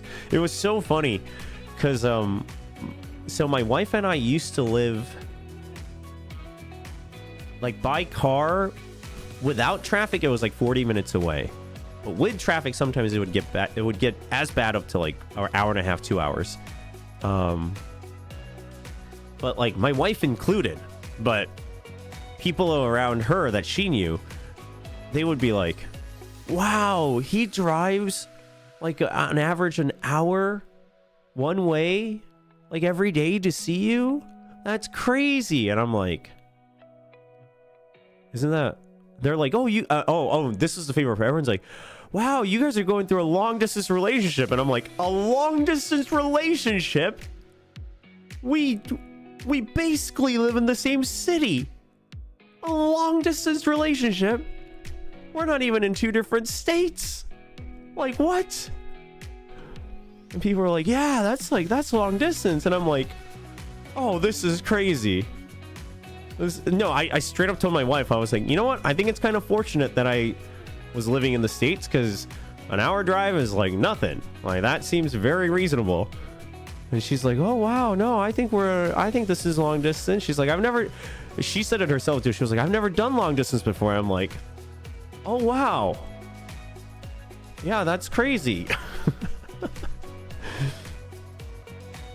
It's very funny. Yeah, Seoul, people in Seoul are the worst about it.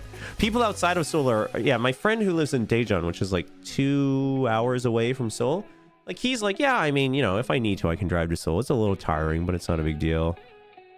But even there, it's already like a little bit better. But people in Seoul are like, yeah.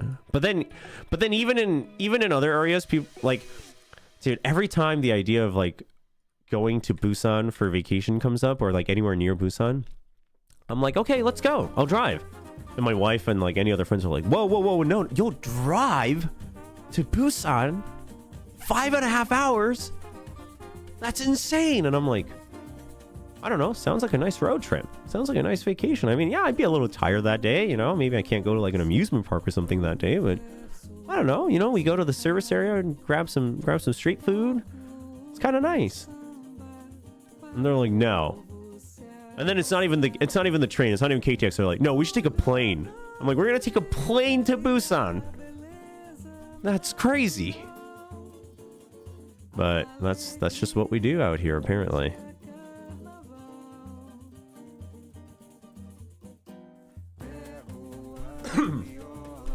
If you have time, can you watch and react to... You know what? Yeah, maybe we can do that too. Maybe we'll do that. That's not that long, right? The homegrown series?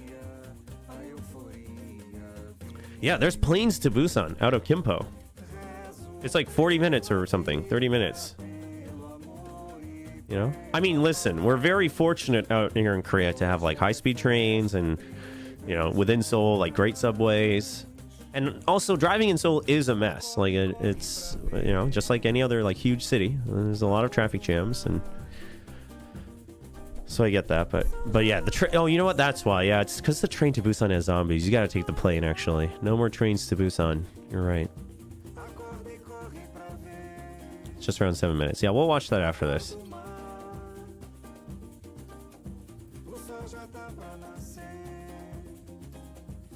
Dude, the traffic in Bangkok really got me too when we were there for Ascension.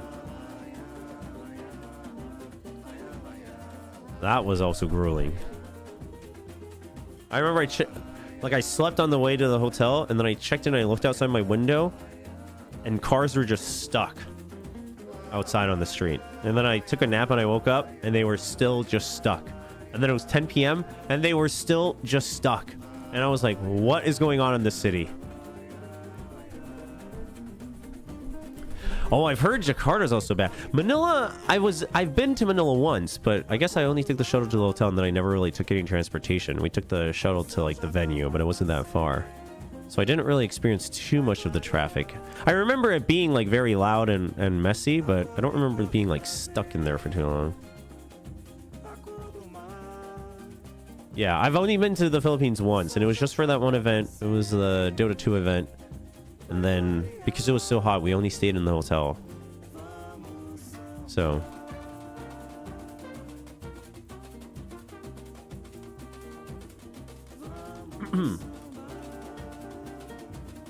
Not the major. ESL 1 Manila. That wasn't, yeah. Oh, okay. Yeah, everyone tells me that doesn't even count. And I'm like, I don't know. Everyone told me that even then, like, we shouldn't go out. It's too hot. There's not much to do, and it's a mess. So we all just stayed in the hotel anyway.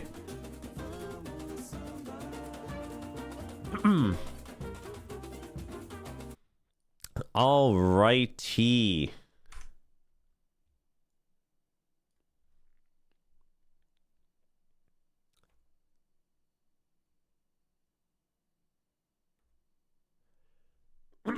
I guess we should start with the camera. All right. I haven't actually thought through this too much yet, so we're going to do this on the fly, chat. Bear with me. I'll try to not make it too long. I know I say that every week, but if you haven't noticed, it actually gets shorter by like a minute or two, so I'm doing pretty good.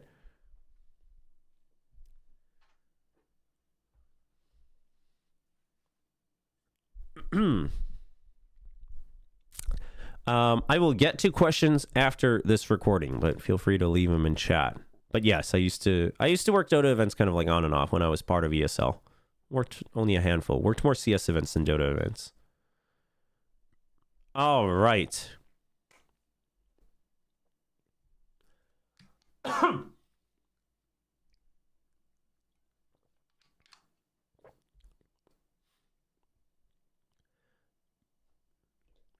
the recording going. Cool. Hello, YouTube. Welcome back to another week. Another week has passed, and that means it's time to review our horrendously wrong power rankings yet again for VCT Pacific. We just wrapped up league play for Stage 1, and now we're getting ready for the mid-season playoffs, aka Stage 1 playoffs.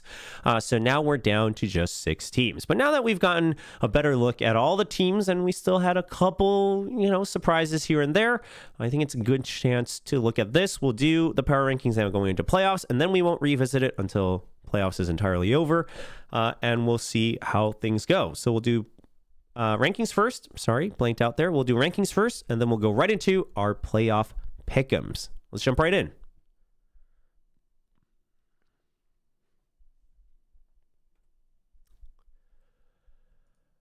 So as always, on the left side, we have last week's rankings going into week 4, the last week of league play. You see the numbers that were switched from the week before. So DFM had fallen from the graces in my POV. I think they had fell earlier for a lot of people, but they fell all the way down.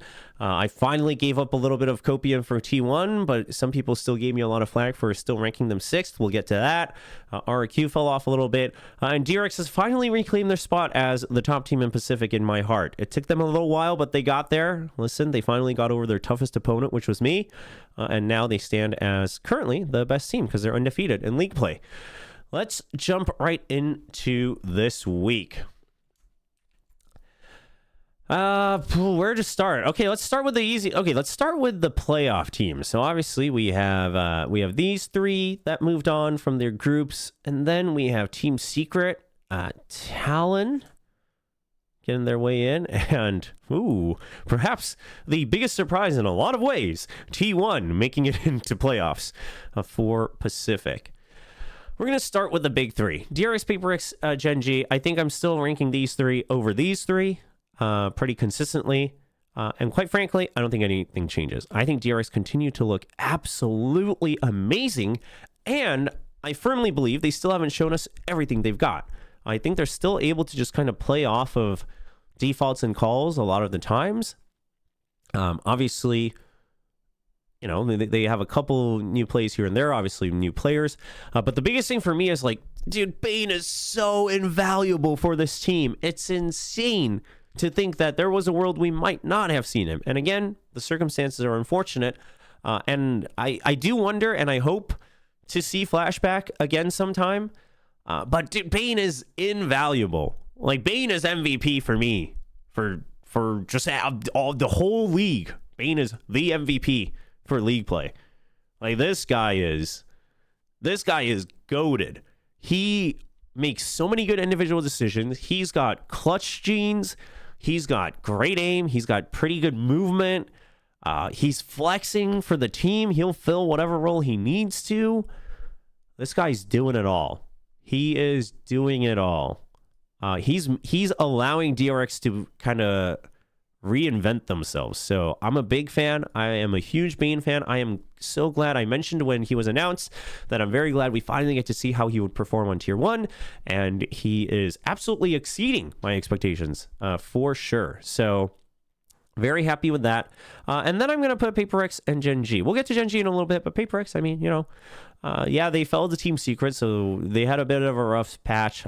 They recuperated very well right afterwards. That was also Team Secret having really good ante against PaperX. I do think in that game, PaperX also just looked a bit more wobbly as well in terms of their comms and their timings.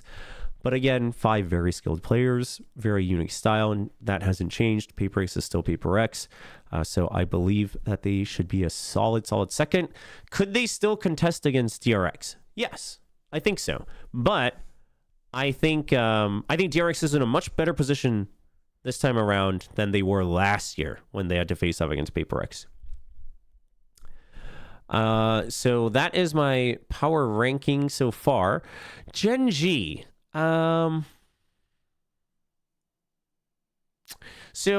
Listen, for instance, if I was watching someone else's ranking, if someone had ranked like Gen G on like a similar kind of tied for question mark alongside like Team Secret or Talon, I don't think I would blame them. But I think the peaks that we saw from Secret and Talon compete with Gen G and could beat Gen G. But I don't think we've quite seen the peak from Gen G. So that's where I stand. Granted, also, the question remains on how much more like new stuff does Gen G have and how much of it is really good, considering that obviously, you know, they were one of the teams that went to Masters Madrid. They actually played all the way to the finals. So they had to play a little bit of just very like stabilization style meta and like default heavy, things like that. Coming into stage 1, So maybe not, but in terms of power level, right? I still think they're ranked third. If the schedule got to them and they can't invent themselves fast enough, then that sucks. It sucks for them. But I would say I still rate them high up there. If you haven't noticed, T1 is not above Team Secret or Talon for me. So let's talk about Team Secret and Talon first. Oh man, this is a tough one. Honestly, they're kind of tied for me.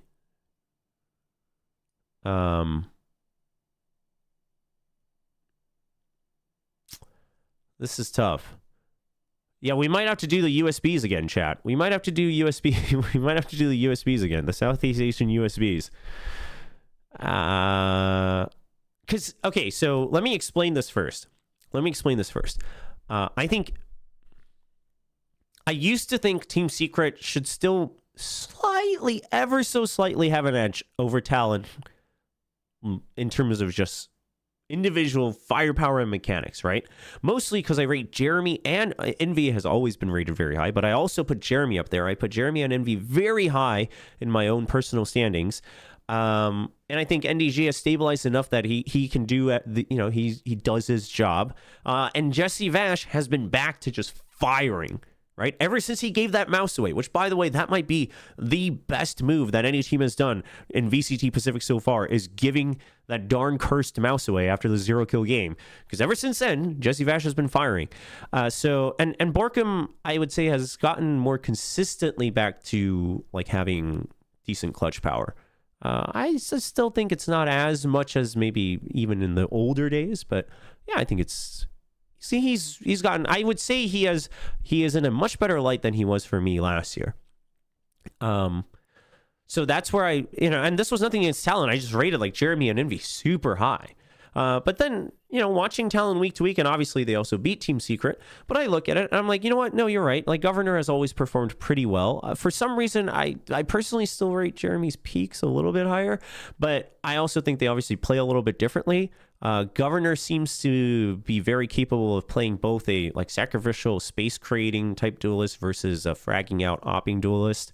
And then Ban has gotten like even more consistent in my opinion.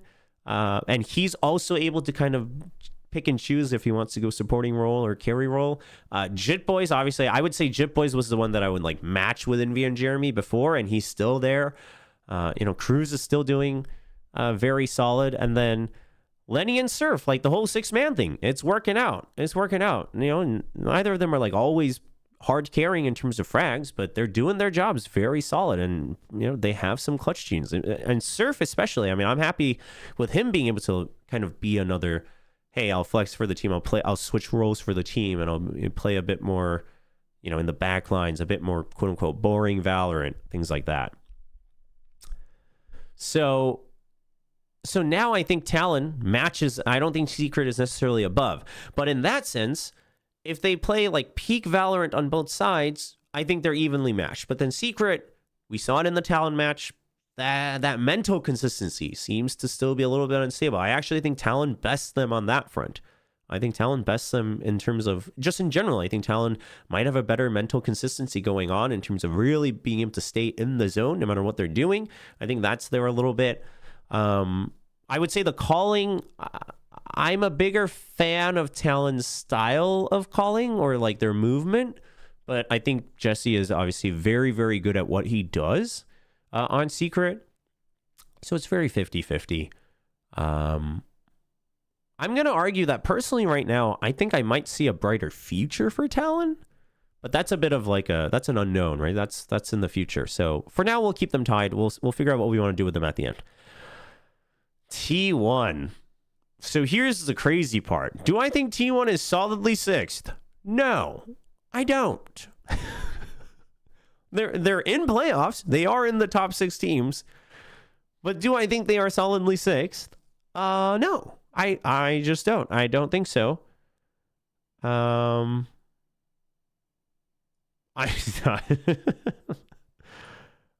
think they should at the very least be tied.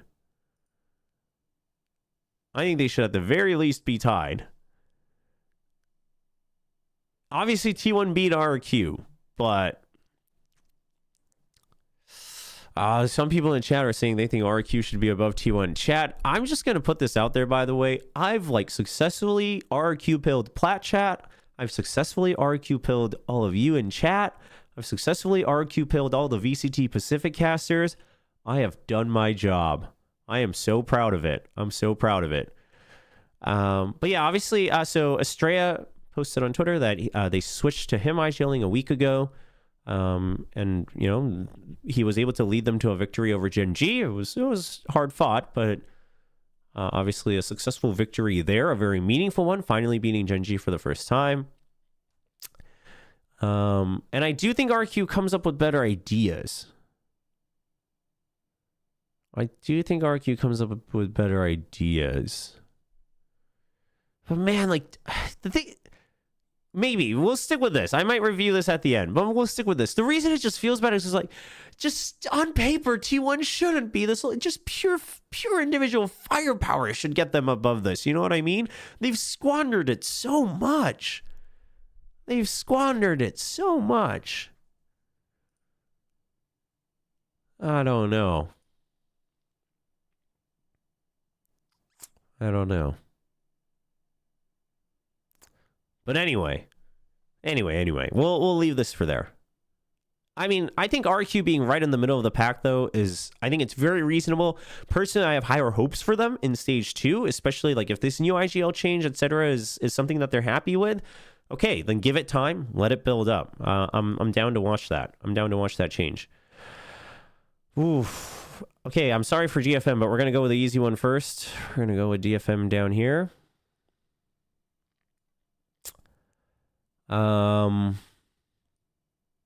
Listen, I mean, with Bleed, I think Bleed should look better in stage 2. I think Bleed should look better in stage 2. I think they're starting to figure, at the very least, they're starting to figure out their strengths a bit more. But the competition's just really tough, right? Again, they're still in Pacific, just so we're all clear. Like, these rankings, just because you're bottom team doesn't suddenly mean that you're, like, the worst team in the world. You're still in Pacific, right? Right? So, listen, somebody has to be last. Somebody has to be second to last.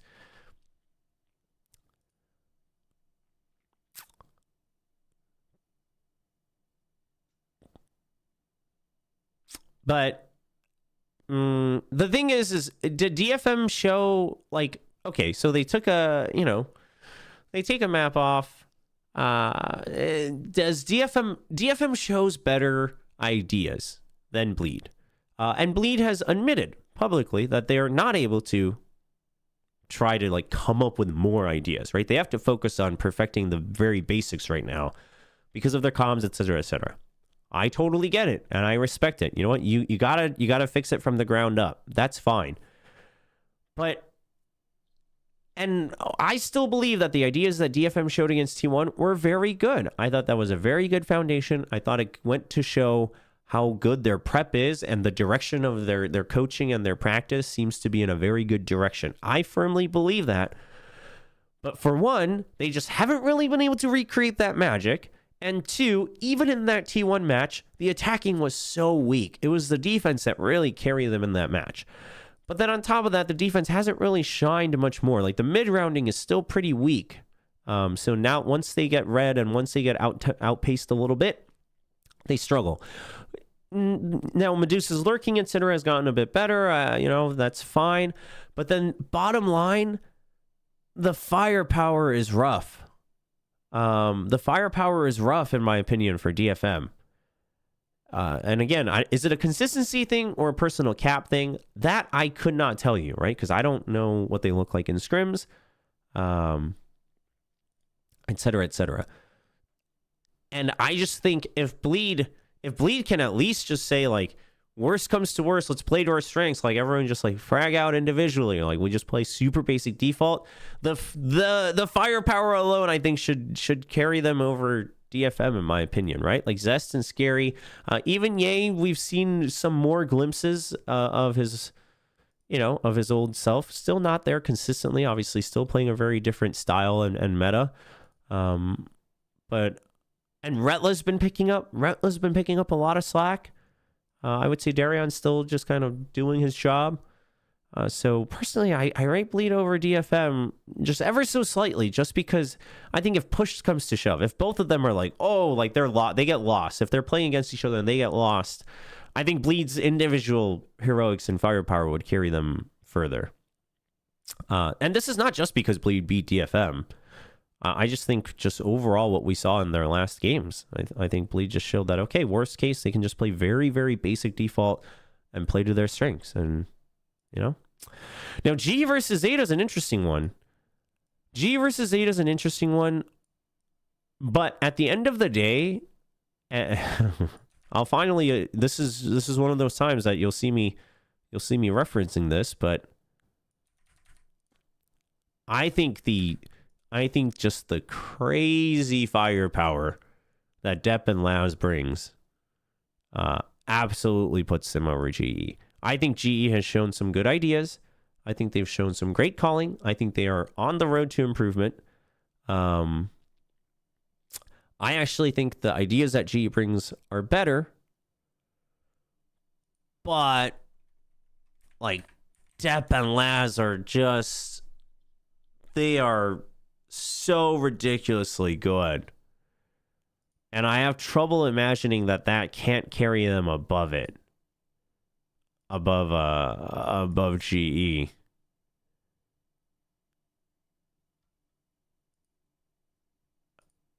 It's tough. To me, these are also kind of they're kind of tied, but I don't want to put too many ties.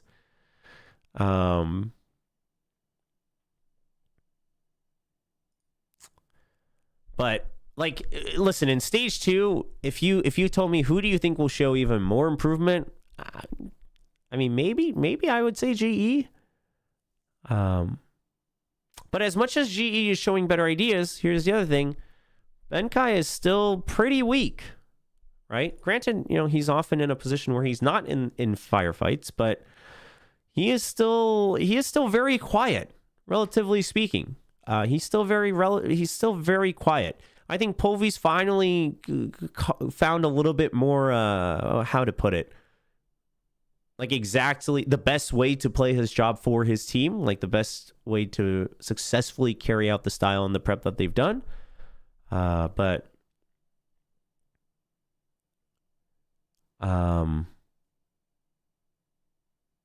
it's just that Depp and Laz are they're just, especially Depp. I mean, Laz has his moments, especially like it's like if he's on the chamber, he's got his moments, you know.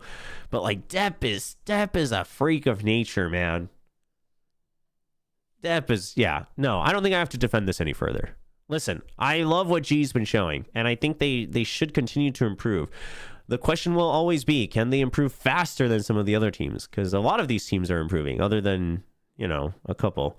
So that's always going to be the question for GE. But I was very happy with what GE showed. I think it's a shame that, you know, with the format and the schedule, that it's short, and so it kind of ends as we're seeing like, ooh, we're seeing some of the fruits of their labor. But I have big hopes for GE in terms of their individual performance in stage 2. Again, results, it's all relative. All right, so going back to Team Secret Talon.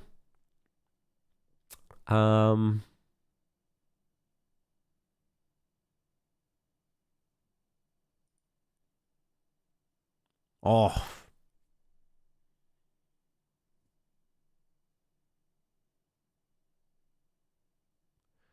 Team Secret Talon.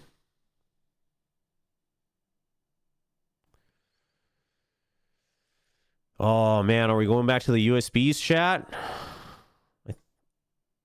Oh, they're kind of big for the USBs. We got to shrink them.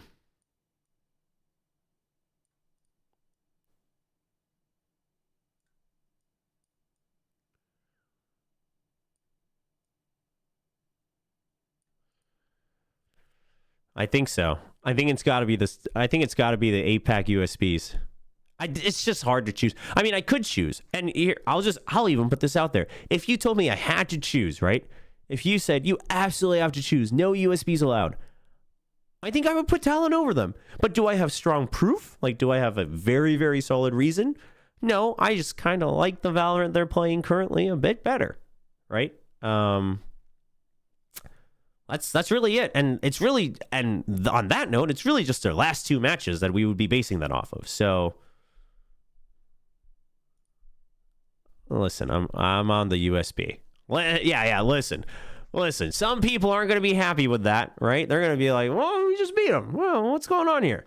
But hey, at least you're not ranked 9th anymore. You know what I mean? At least I'm seeing some of the light. So hey, you prove it again, maybe it'll be even higher. Who knows?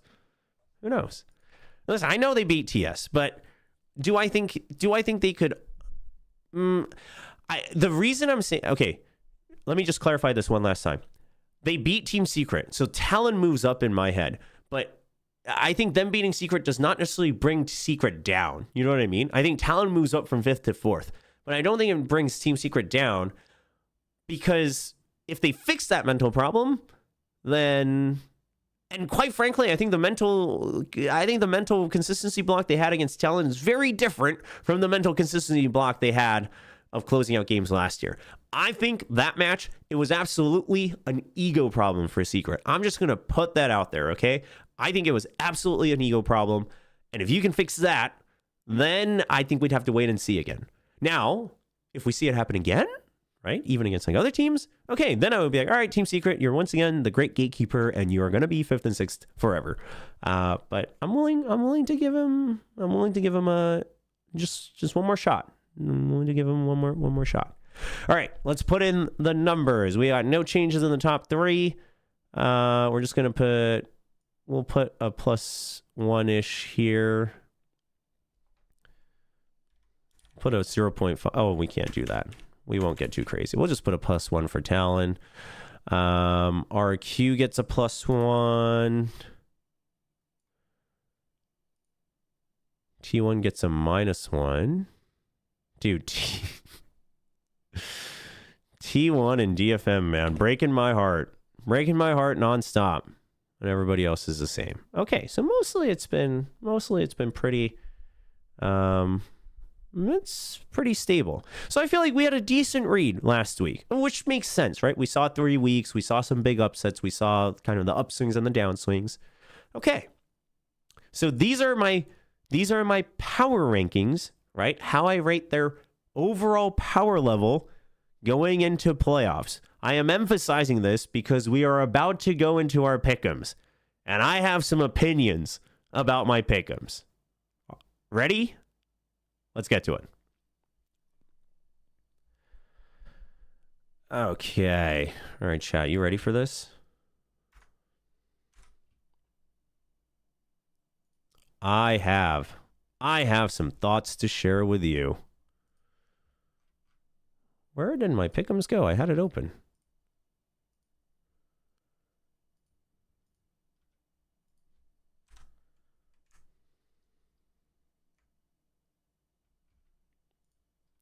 You remember when I put T1 top... Dude, I remember when I put T1 top 3.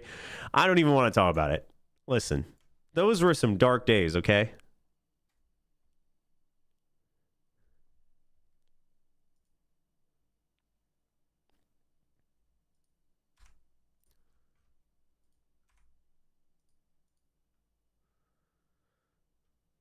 Let's see, is this big enough?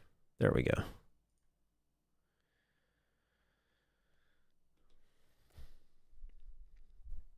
Okay, so before we go into the playoff pick'ems, we'll just review real quick. You can take a glance. You can look at the previous week's videos for everything. Obviously, week 3 was not nice to me. I only got 2 correct. But hey, week 4 wasn't so bad. I trusted in Team Secret. And then, you know, head coach Frost told me that I was wrong once again. So I was proven wrong. And overall, this puts me at a 57% success rate for league play of stage 1. That might actually be the worst I've ever done for a Pacific/Korea pick'ems. Not counting like official broadcast prediction. My official broadcast predictions are currently in like the 40% or something. So it's really bad. But okay. So pretty bad. Let's see if we can remedy this in playoffs. All right, chat. Team Secret versus T1. I'm sending T1 up. All right. Now, before you get riled up, before everyone who's watching this gets riled up and tells me that I gotta just let go of the copium. Oh, I've got even more for you. I've got even more for you. I think Talon's gonna move up too.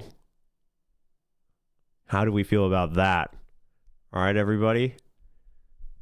All right, I think T1 and Talon are gonna move up. Okay. Now, let me just do a brief explanation. There's not much to it. There's not much to it. The first point is these would be the upsets. 100%. These would be the upsets. Okay. These would be the upsets. But I think T1's gonna just make sure they don't squander this chance. And you know what? If they squander this chance, I don't know. I might even just take them off of my rankings, because I don't even know what I would do if they just absolutely look no different. I mean, whether win or lose, they at least have to look different. There's no way that they don't look different. After all of this, after being given a second chance, and you know who did this last year? You know who did this last year? Here's my biggest reasoning for this. Gen G did this last year. They looked like they should not have been in playoffs. They looked like they absolutely just got mega lucky with the overall record by getting into playoffs, and then they almost made a run. And it was like, oh, this shouldn't be happening. This shouldn't be happening, but it did. And I honestly feel like T1 might do the same. I'm just gonna put that out there. Listen, firepower wise, I don't think they should absolutely lose to Secret. It's just that recently T1's looked very lost, right? I think everyone agrees. With that. I mean, Secret's very powerful, but the biggest reason I think everyone agrees Secret should be the go-to winners here is because Secret doesn't look lost and T1 looks lost.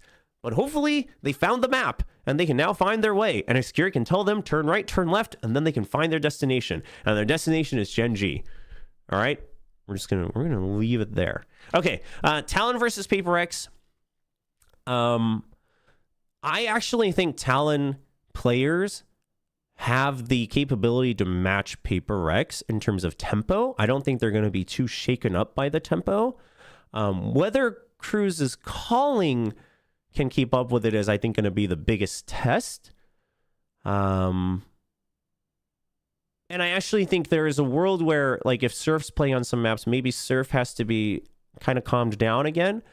But overall, I think they can match the tempo. So it's really the calling from Cruz. And I think prep-wise, I think Talon will be okay. Paper X also hasn't shown too much new stuff, but I actually don't think they will. I think for Paper X, they're still trying to figure out. For DRX Gen G, I feel like they've probably got some new stuff that they haven't really showed yet. For Paper X, I feel like they were in that zone of like, hey, we got to figure out how to make sure we're working together as a team again with Jing and you know, and we still haven't figured out the meta even for Kickoff and Madrid. So I feel like they probably have a couple things in the works. Obviously, again, this is an upset. This would be an upset. I'm not arguing otherwise. But I think Talon have a shot. No, my meds are just fine. To be very fair, I did not take my cold meds this morning because it's just a congestion. But I'm fine, chat. It's just my nose that is congested. Okay, moving on. Gen G versus T1.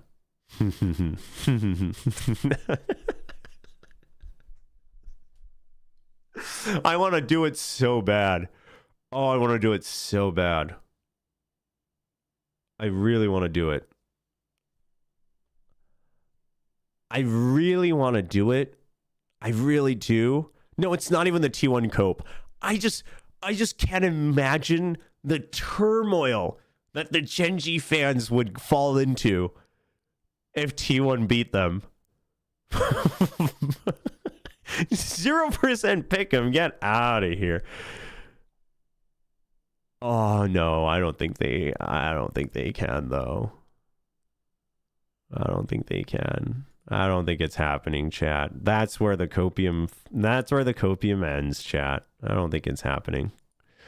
Listen, we had our fun. Gen G's moving on. And listen, we had our fun. DRX is moving on. It gets boring again. I know. Although Talon beating DRX, listen, actually, if it wasn't for Bane, I would have fun and maybe pick Talon. But dude, Bane is literally Korean Zelsis. You just in the beginning of 2024. Obviously, Sentinel's not exactly in the best spot right now, but dude is just this unknown, unbeatable force. All right. I just can't. Bane is just too strong. Bane's just too strong.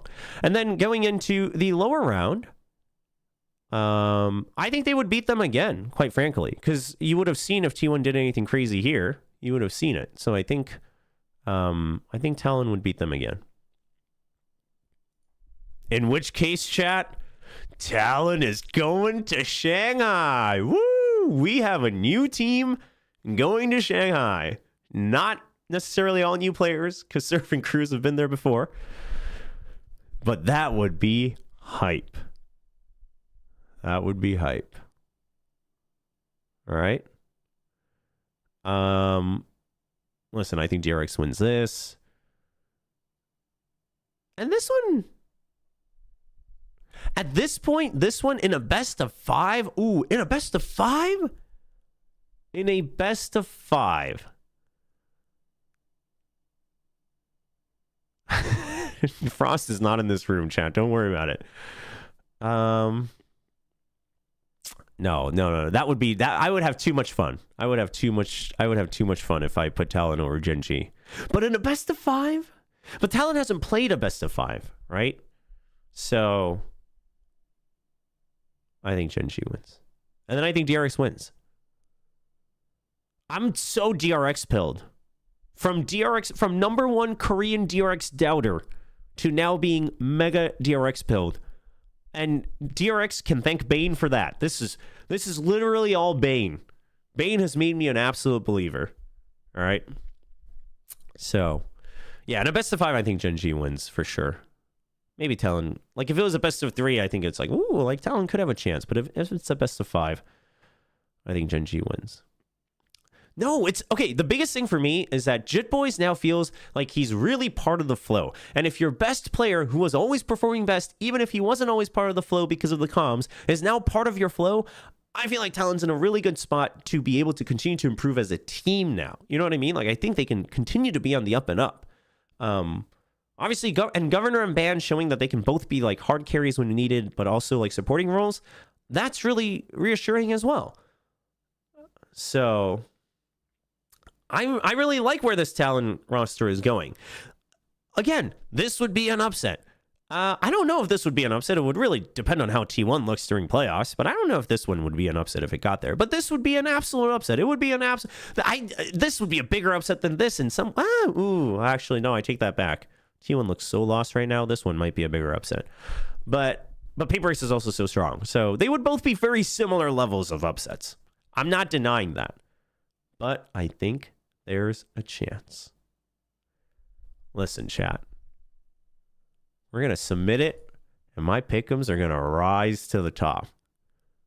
All right? Listen, I got it all out of the way on week 3. Oh, dude, this is so painful. Dude, this is so painful to look at. Oh, granted, this is probably on me. Oh. It said invalid. Why was it invalid? What? Wait. What? Why are they denying me my... What's going on here? Hold on. What's going on here?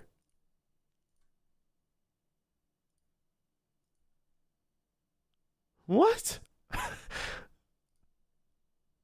Okay. Oh, geez. Oh, VLR, what are you doing? Oh, my gosh. Even the website's telling me I'm wrong. Nope, it's going to happen. It's going to happen, chat. Talon and T1, they're going to show up strong. All right? The red logos will continue to rise once. Wouldn't this be crazy, though? This would be crazy. There is also just... I will also say this. Actually, let's... Okay. So this is my pick'ems. We'll wrap this up here. All right? We're submitting it. I'm not changing it. We're sticking with it. Boom. Before we wrap up, I just want to say, I agree that the favorites So currently in Pacific, I think everyone would agree that it's DRX, Paperix, and Gen G. I think that if those three went to Shanghai, it would be one of the best feeling tournaments for Pacific fans, right? I think we would have some of the best chances, absolutely, with the consistency that these teams have shown, the peaks that some of them have hit before. They've all got international experience. It would be great. However, I think it would also be so exciting to see Team Secret or Talon making it into the top three. I think both of them having the chance to go international, right? Obviously, some of those players have been international before, but with their new rookies, with their new rosters, and kind of prove what they got, you know, get some hard-earned experience. I think that would be cool too. Notice that T1's not in that conversation. As much as I was T1 pilled for the knockout round, I don't think they're going to make it into the top three. But I think Talon or Team Secret would be very exciting. I think it'd be a very exciting story, and I don't think it would be the craziest thing. So overall, I think these playoffs should be fun. So we shall see how it goes. Let me know down in the comments below if you think I'm overcooking. Do you think the toast is burnt? Do you think it's, you know, just gone, it's up in smokes? Or do you think, okay, you know, this could be a new dish? Let me know down in the comments below. Feel free to link your own pick'ems as well, and we can all compare how we're doing going into playoffs. Playoffs begins this weekend in Pacific, and then it extends into the next weekend as well. So we will revisit all of these once the entire playoffs is over. That's it for now. If you enjoyed this video, please leave a like and a comment below, and make sure you subscribe to the channel for more VCT Pacific content in the future. See you all next week. It ain't Ash, chat. No, man. No, chat. It's happening. Oh, it's happening.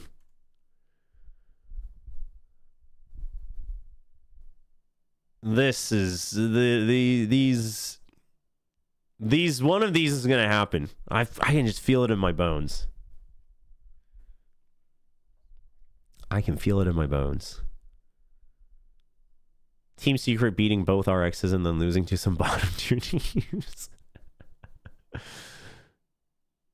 Yeah, Secret is giant killers. Secret showing up to internationals could be a nice curveball.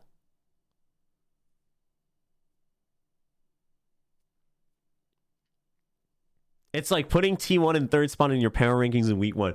Okay, just so we're very clear, before the season started, T1 in rank 3 was not the craziest thing. It was not the craziest thing, in my opinion. Even looking back, would I have changed it? Not necessarily. I don't think I would have. I mean, maybe I would have put them tied with the DRX, but I don't think I would have changed it. No, before the season started, it was not the craziest thing. But I will tell you, probably in hindsight, you know what was the craziest thing? Was not dropping them further after the first week of matches. Holding on to my copium after week 1, that was the crazy part. That was the crazy part. Yo, Frost, can you close that door for me? Thank you. What? No, Frost isn't in the room with me right now. Don't worry about it. Team Secret is going to beat up Carmine Corp in Shanghai. That would be fun. That would be fun. Oh, yeah. No, let's watch the doc. Let's watch the doc. Good call. Let's not dawdle. We got plenty to do here. Let me close some of these windows.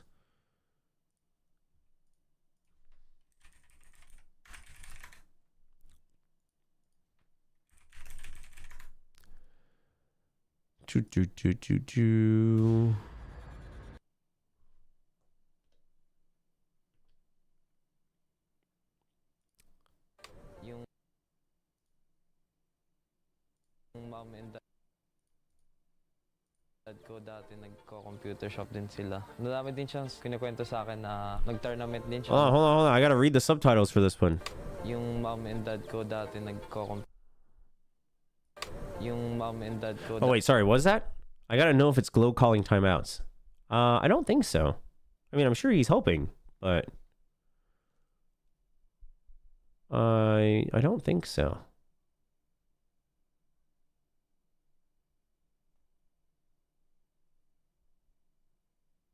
I'm sure he's hoping, but I think the thing is listen, I mean, No, I don't think so. Are you using Blue Switch? What? Oh, my keyboard. No, I don't think these are blue.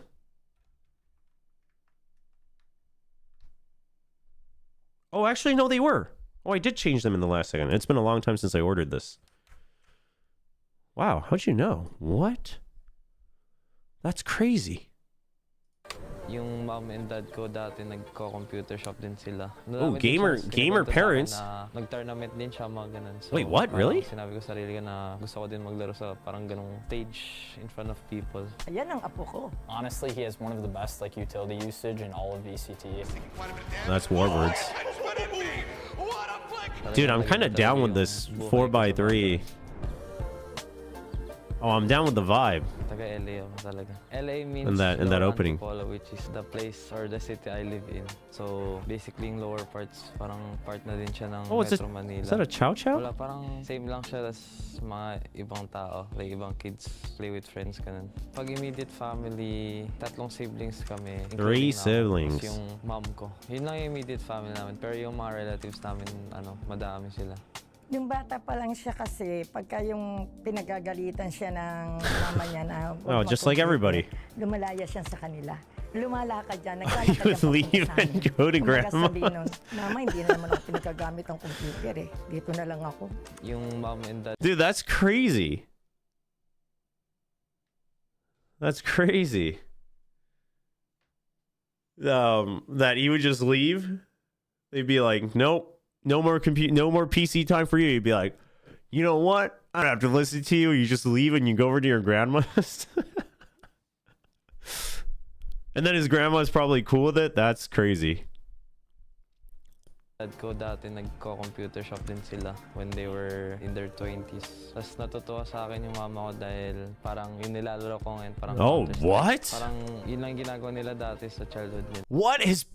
Both his parents used to play CS?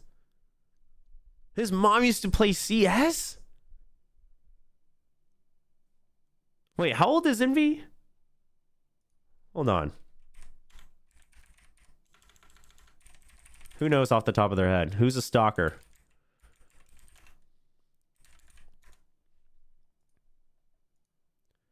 $18 or 19? 19. 19? He was born in 2004 or 5? 4 or 5, depending on birthday. 4 or 5. So, oh, actually, yeah, that's believable. Although, I mean, I don't know what it's like in the Philippines, but I feel like, so, oh, dude, oh my gosh, I just I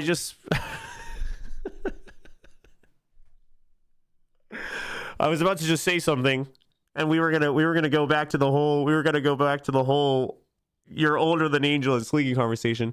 I was about to be like, yeah, well, I guess we're like, his parents and I are kind of in the same generation.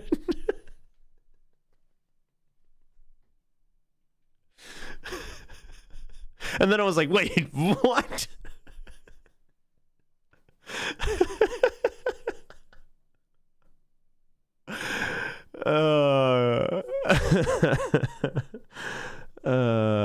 I am slightly younger.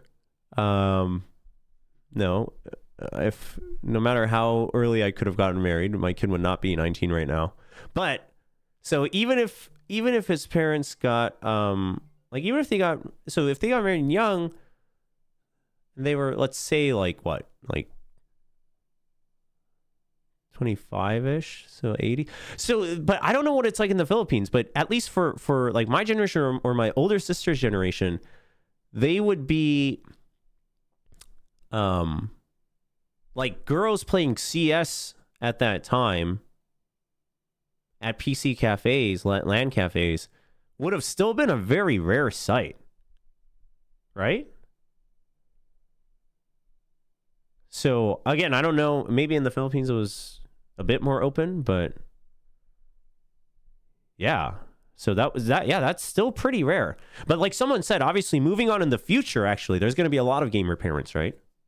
Yeah. In the future, they're gonna be like, yeah, you know, well, my dad used to play in the LCS. And it's gonna be like, wait, what? So, yeah, I'm 34, turning 35 this year. Turning 35 this year. Nila. And yung kuya ko din naglalaro din dati. So, But that's gamer pretty crazy. family din siya.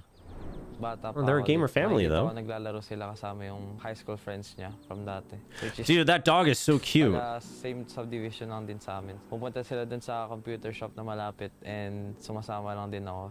Naalala ko lang lagi ako naglalakad minsan, kahit sarili ko lang. Siguro mga 5-6 years old ako, naglalakad ako pupuntang computer. Dude, listen. So obviously, I grew up in Korea starting when I was 4 years old, and I spent my elementary years here. And I hear about, like, even in Korea and same with in Southeast Asia, in countries where there are LAN cafes, people are like, yeah, I've been playing like CS since I was like 6 years old.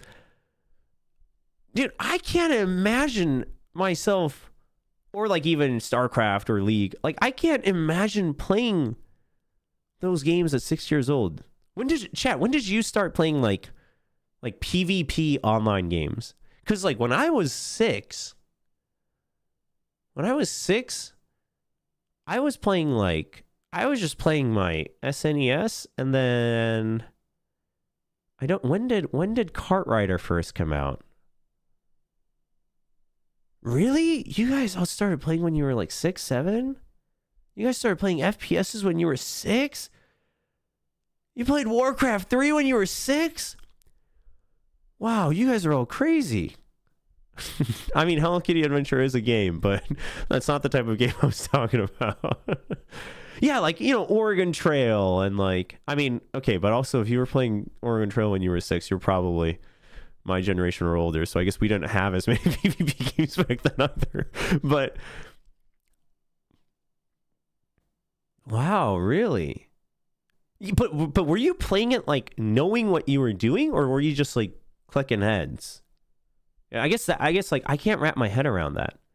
Like arcades count, like if you were playing like Tekken and stuff, but like, yeah, if it's like a fighting game, like are you button mashing, or like you're just kind of like, you know how to do like one combo and it's kind of cool, or are you like, yeah, like I get this game, you know what I mean? Like that's what I'm trying to figure out, because like, yeah, people like even in Korea, people are like, yeah, I mean, you know, if you want to be a pro gamer, like you're competing against guys who have been playing since you're 6, and I'm like, oh, I don't like, is this the same as like music? For instance, like music. So I played violin, and I started really late for Korean standards. I started when I was in 2nd grade, but like all my quote unquote competitors started when they were like 4 or 5, right? They're like, oh, I held my first violin at 3. And I'm like, you held your first violin at 3? Did you even know what a violin was? But with violin, at least there's like muscle memory and, you know, like understanding like scales and all that. But I knew to ford the river no matter how many people die. Okay, so it was mostly just like the basics. Okay. Not like strategy, but you knew what you were doing individually. Huh, you knew how to sidestep. Interesting. You had a notebook full of GTA cheats. I did memorize all the StarCraft cheats when I was playing as a kid. Interesting. Really? Yeah, I'm trying to think. If when I was 6 years old, that would have been 95. So I think I was still just playing my Super Nintendo back then. Did I even have a Super Nintendo? I might have still been stuck on the original NES. But I was playing like was Super Mario World out at 95? I might be getting my years mixed up.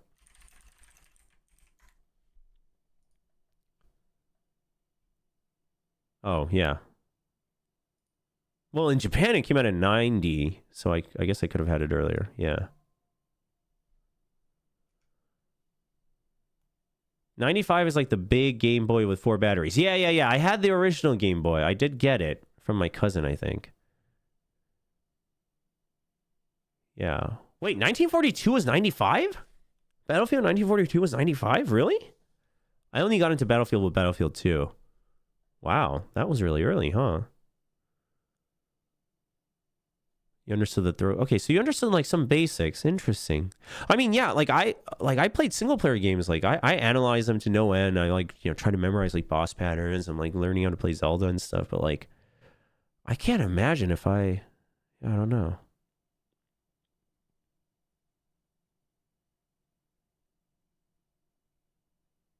Oh, interesting. Sarili ko lang. Kumbaga, inano siya ng tita niya, walang computer His ngayon. aunt told him he couldn't. may Dude, laro- everyone told him he may couldn't laro play. siya ng ano. Yun yung pinaka-ano niyang ano. Wait, what? May laro. Sarili ko lang. Kumbaga, His inano aunt siya told him ng he couldn't tita play. niya, walang computer ngayon. May laro. But that May was the laro time he siya had a ng game. Yun yung So we thought he pinaka-ano wasn't niyang, playing. Na alam namin na hindi maglalaro. Yung pala, bumili siya ng cable na mahaba na hindi makikita ng tita niya na naglalaro siya. Oh, Ganun siya, gumagawa siya ng paraan. that's funny. Siguro yung tito ko, si Tito Jonah. Siya yung nag-introduce sa akin sa mga competitive Wait. What is a Tito? Somebody translate.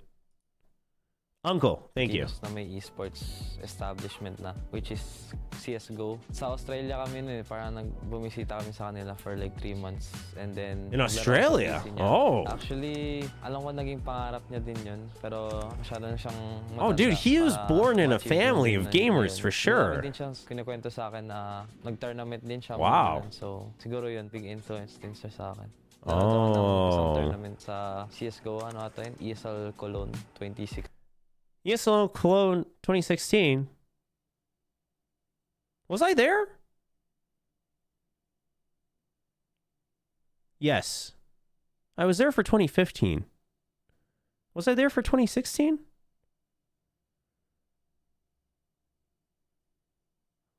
Hold on. Let me look this up. I get my ESL years all mixed up sometimes.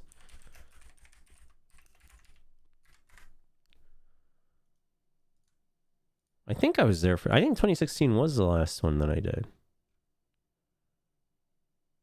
No, 2015 was the last one I did.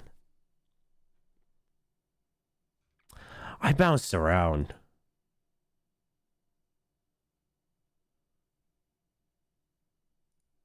Wait.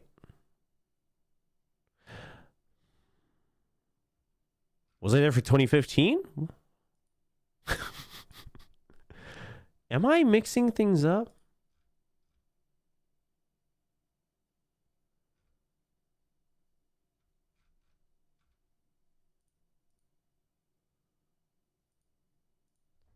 Was 2015 the one where Cadian came on the desk with us? Yeah, it says I was there for 2015. That was the year, and OJ joined esports in 2015 as well. And Cadian was there. Okay, so that's the one I'm remembering. Oh, I guess I didn't go back to Cologne, but I still did some hosting for Katowice in 2016, and then interviews, I think. Yeah. 2015 was the Cadian one. Dude, that's the fact that Cadian was on the analyst desk because he didn't make it, and then his rise was crazy for me to watch. I was like watching it. I'm like, dude, Cadian is like the guy right now. What in the world? It was crazy. 16. Tapos yung napanood ko yun, parang sinabi Keep failing and you will succeed. Wait, what? sarili ko ata yun, ESL Cologne 2016. Tapos yung napanood Wait, what is this? Best esports motivational ko video? yun, parang sinabi ko sarili ko na gusto ko din maglaro sa I'll play on a stage like that. I want to be an esports fan. That's why I'm playing every day to strive to be the best. Oh, this is what Mika tweeted about this. Mika said that this is still there and people like still add on replies every now and then to cheer him on. Wait. Yeah, let's search it up. What is it?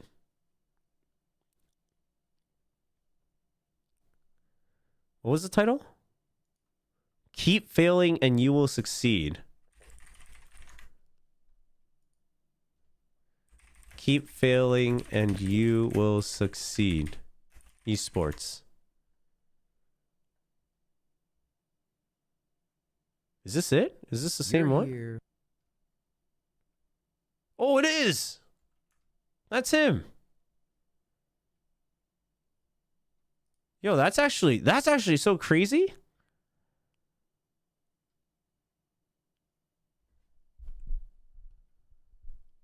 And people are like, how good are you now? He puts his face at level. Dude, that is actually kind of crazy. How you doing now?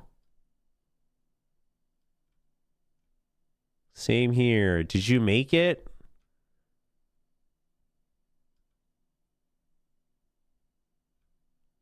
When do people start to recognize him?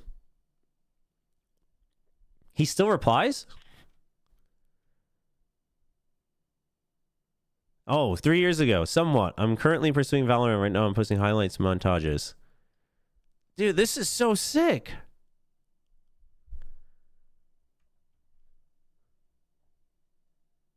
Now you're signed. Insane. One of the best Silva players in Asia now. Oh, this is actually so sick. There's, oh, dude, there's other people that also want to like become pro that are still responding. He's currently a pro player for Team Secret's Valorant team. This guy is insane. Yeah, this was all last year now for VCT Pacific. This man lad that commented made it. Dude, that's so sick. Best initiator in VCT right now. 35 minutes ago, you made it, guys. One of the best. Dude, that's sick, man. The comment right below. This video made me so hyped I quit my job. Now I'm broke.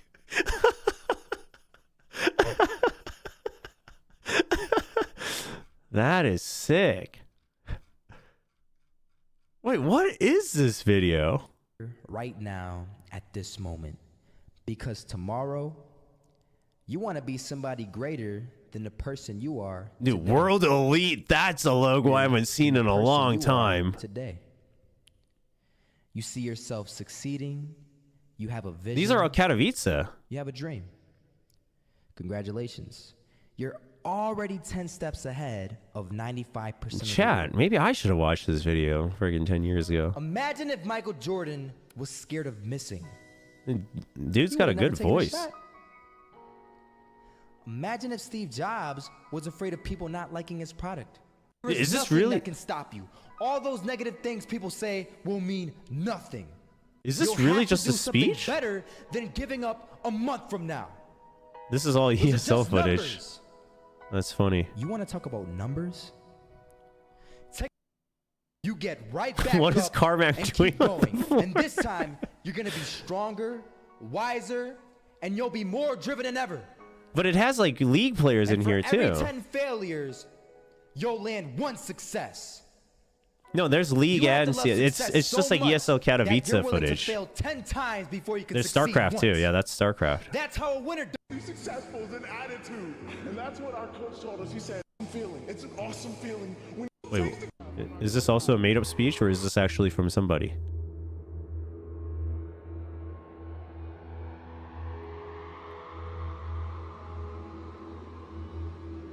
First half, I'm not gonna lie, they had us. We weren't defeated, but they had us. But it took guts. It took an attitude. That's all it takes. That's all it takes to be successful is an attitude. And regardless of the score. Superstar performance from that man. I was walking down the street. Wait, whoa, wait, I like skipped to the worst cut. That made it sound really awkward. Close towards CT, Zimnick spots 3 of them out, but it's Olaf again to find device, and Olaf coming in Dude, with 4. CS highlights are some of the best, man. CS highlight reels are some of the best. And I saw an old man. Yeah, that's Pansy actually. Yeah. This is Pansy back in the CS days. It's so funny that Pansy didn't get quite the same recognition in CS. Obviously, CS it's a very different community and obviously the history in that. But like Pansy used to compete in COD 4. Like Pansy's got a long history in FPSs. And obviously she's only going to improve every year and year. So like, you know, but it is always interesting. It's always interesting that, that she is pretty. I would say she's universally recognized in Valorant. Obviously, you can have your preferences of which casters you like, but I think she's pretty universally recognized in Valorant, but in CS it was a much rockier. It was a much rockier time. But I think it was partly timing as well, and probably a bit of, you know, a lot of other political things, etc., etc. But Pansy was kind of in that situation, I felt from the outside in CS, where she was one of the people that like couldn't find a consistent duo, right? But obviously now with Hypoc, it works out. So that always helps in really establishing yourself, I think, as a voice, because it's not just your individual voice, but it's like your cast as a team that people recognize now, and then you're part of that voice, like you're a big part of that voice. I will always say that having a consistent duo or a team is very beneficial to your branding. Excuse me. So I was walking down the street and I saw an old man. Had a hat, suspenders, and a cane. And then it just goes back to the speech. Ourselves, had a little conversation, walking way Oh, there's a lot of there are some way more. And where is he? There are some people that we can't be showing on esports anymore. So I'm walking way we'll just watch him one more time for good old time's sake. And he told me this. These are the exact words he said. He said this: Solo, living means doing what you love to do. Wait, Solo? This. Solo, safety. Don't you want to live? What is this? And he told me this. These are the exact words he said. So I asked him, I'm afraid of falling. So I asked him, well, what about your safety? I love walking. Who's he asking? You should stay inside where it's safe, my friend. And Robert turns around and says, a little conversation, told me his name and I told him mine. His name was, he ended up falling. So I told me his name and I told him mine. His name was Robert, by the way. And right as he walked away, I told him, this is what I said. Robert, you should stay inside where it's safe. Don't you want I don't know why. Is his name and Solo? He told me this. These are the exact words he said. He said this. So he had me thinking, and it had me thinking hard because I know. Life's in the video. Fear, he wouldn't even do them. And then it just goes back. Hey, that's old Cloud9. And while League of Legends. Scared to fail. Dude, apparently a lot of aspiring esports guys watch this. I mean, good for them. This is sick though. Envy having a thread here is sick. That's crazy. Yeah, good for Envy, man. The thing is like putting something like this on the record is like it can go both ways, right? It can really serve as motivation, but it can also sometimes it can really diminish your motivation, right? Because you feel like you kind of like put it out there, you're like, yeah. At first, kasi puro kaibigan lang kasama ko sa mga tournament. So, siguro nakita ko na maganda yung mga stats ko, tapos laro ko. Then, na-invite ako sa... Siguro yung first pro team ko talaga is yung Hashira. Like, may contract and everything. Ayun, parang pinayam lang ako ng manager nun. Tapos, ayun, inaccept ko na lang and everything. Ayun, parang pinayam lang ako ng manager. We can barely see Jeremy because the scams. May feeling ako na pwede kang manalo sa team na to.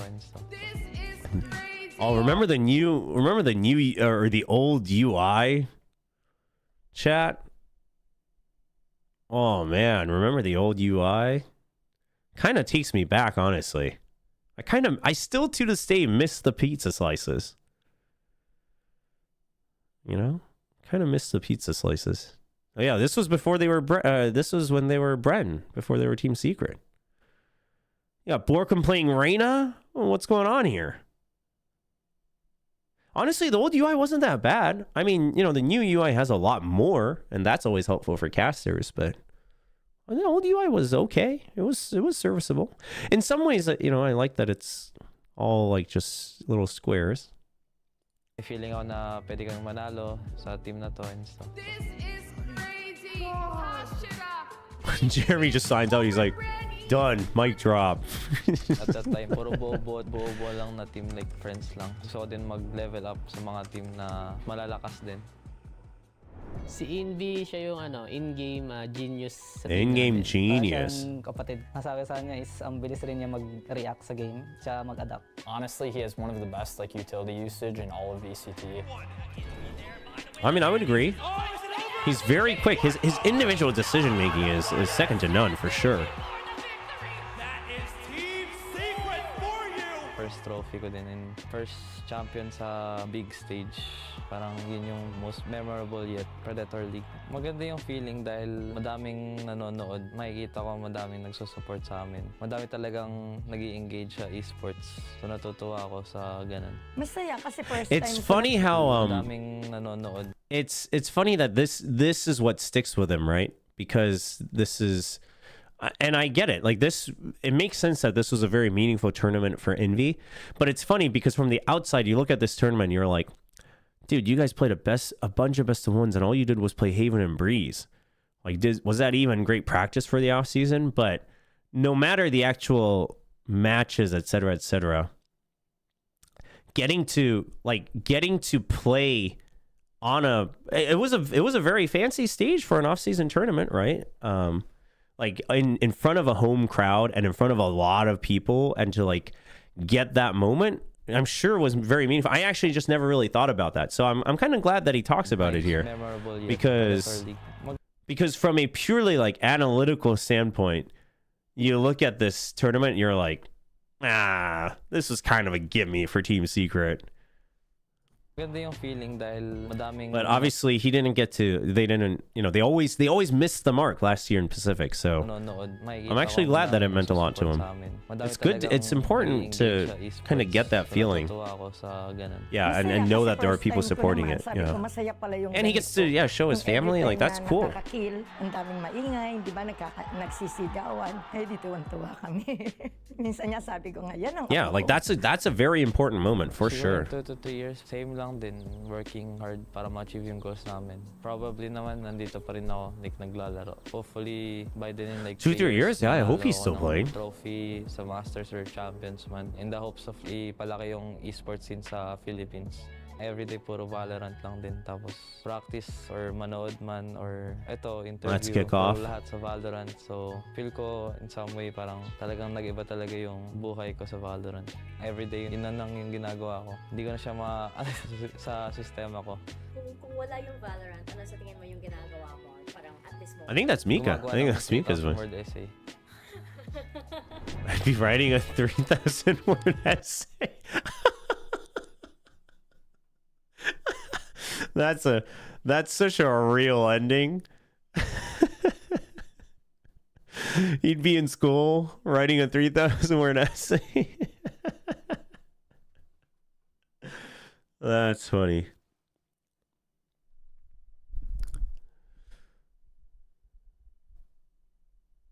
Why'd they show an NDG clip? Wait, where? Oh, because this was the winning moment, I think. Honestly. Yeah, it's the winning moment of Predator League, that's why.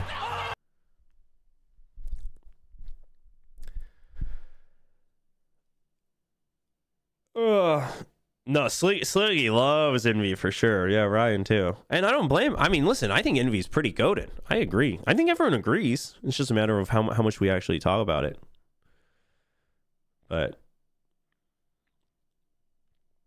can you imagine Envy in a GE jersey? Uh-oh, the GE fans are starting to cook again.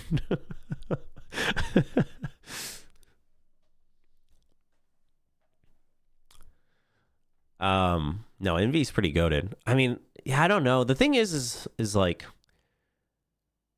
do I think the current Team Secret roster could lift an international trophy? No, I think it would be a very miracle run if that happened. But do I think they could get to an international? Yes, right. It's always the hard thing about rosters. Like, does that mean anyone on this team is like really bad? No, but it's because like everyone's always upgrading rosters. Everyone's improving. That's why it's hard. It's hard. It's hard to like try to theory craft about roster changes. It's a very slippery slope in my opinion. Obviously, like doing it during the offseason, etc., is fine because most teams that's when they're doing it anyway. But like, yeah, while rosters aren't locked, doing it during the year, I think it's like you look at Reddit and after every big team loses a match, everyone's like, how to fix this team? And I'm like, this is a slippery slope. It's a slippery slope. Also, that's exactly what you all hate about management. That's exactly what you all rage about when management does that. And they're like, I'm stepping in. I'm making a roster change. And you're like, whoa, it's too early. Like, let it cook a little bit. No, Envy's pretty goated. Envy's pretty goated. What are his stats right now?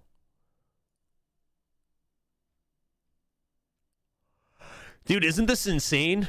Mako, Bane, and Buzz, they just farmed, man. How Mako comes back up to the top. Oh man, after all this time, I tried to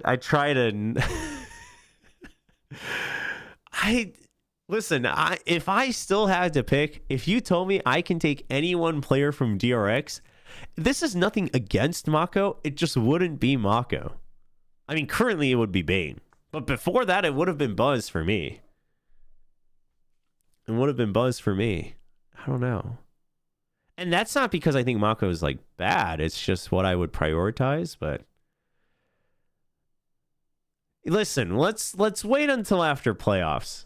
Because to be fair, DRX overall, they got through quite well.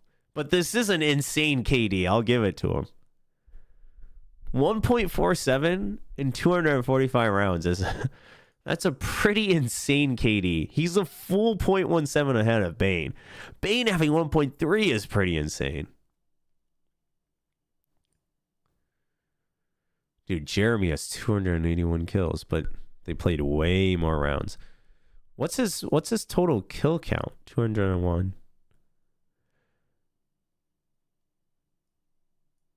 Dude, Mako almost only died every other round. That's insane.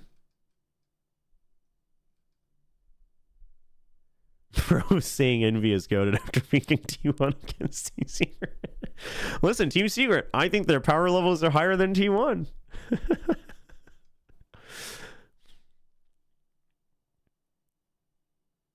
Dude, Mako, Bane, and Buzz all being top 3 is pretty good, though. I'm so happy with this, though. I'm so happy Mind Freak's back, man. Mind Freak is back. Devi's always been there. Mind Freak is back, man. Top 5. The RXs. Jemkin being 6th is actually very impressive. I mean, 1.26 KD. Dude, who has the most first kills? Dude, Jeremy has an insane first kills per round. I talked about this on the desk as well. Dude, 0.24 first kills per round in 338 rounds is actually insane.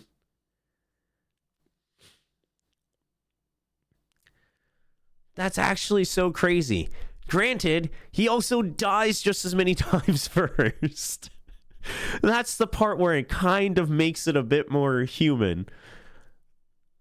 But still, 0.24 first kills per round is pretty crazy. Jeremy's top first deaths and top first kills. Oh, it's funny, man. Oh, 2G only played 1 match. That's not fair. I was like, whoa, who has 0 first kills? But no, dude, I agree. I think Mind Freak's current form is what makes Paper X scary to me. And I think that's, in some ways, that's what made them scary in that Copenhagen run as well. Like, everyone else is good. Again, this doesn't mean that the other people aren't carrying the team, but, like, the fact that your emergency safety valve is, like, that consistent, I mean, that's what makes Mako scary, right? Like, that's why people rate Mako super high. That's why people say, like, as long as Mako's there, like, DRX will always be a really strong team, things like that. I think the same goes for if Mind Freak continues to play like this. If he... You know, I would say he's looking better than Copenhagen and Champions, quite frankly. Mind Freak makes Paper X scary. Picks Talon over Paper X. I'm just saying, chat. You know, we sprinkle in a little upsets. Dude, Laz doing this well is pretty... Where depth's actually pretty low on this than I thought. He did have a couple really quiet games though.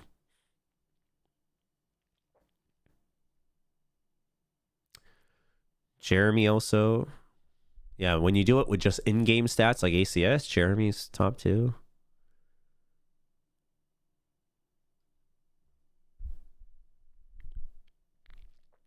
May. But his overall rating, probably because of all the other stuff. It's pretty rough. I'm not going to watch Plat Chat live. First of all, Plat Chat's meant long. I'm not going to watch that. Maybe we'll watch the GE video, though. I'm down to watch the GE video. Does that mean something Jing and Forsaken haven't shown their best yet? No. That doesn't necessarily mean that. I just think that something Jing and Forsaken are kind of the known values, right? Like they're scary.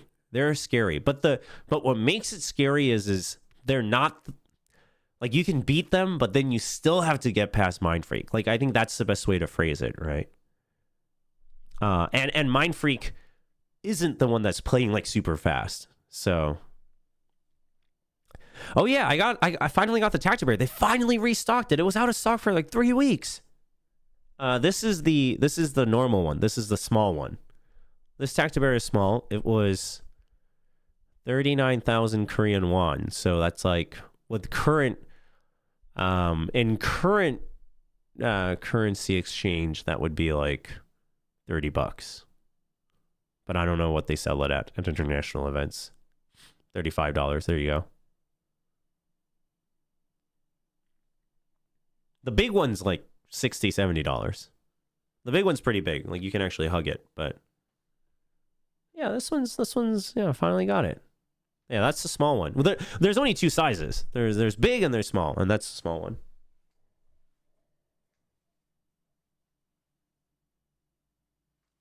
Yeah, it's like I would consider it medium in the grand scheme of things, you know? It's as big as my face.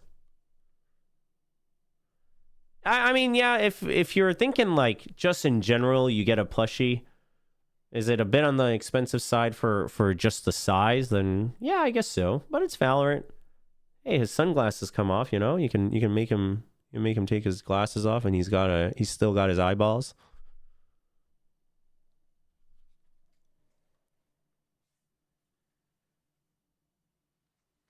Oh, you were basing it off of the hitbox?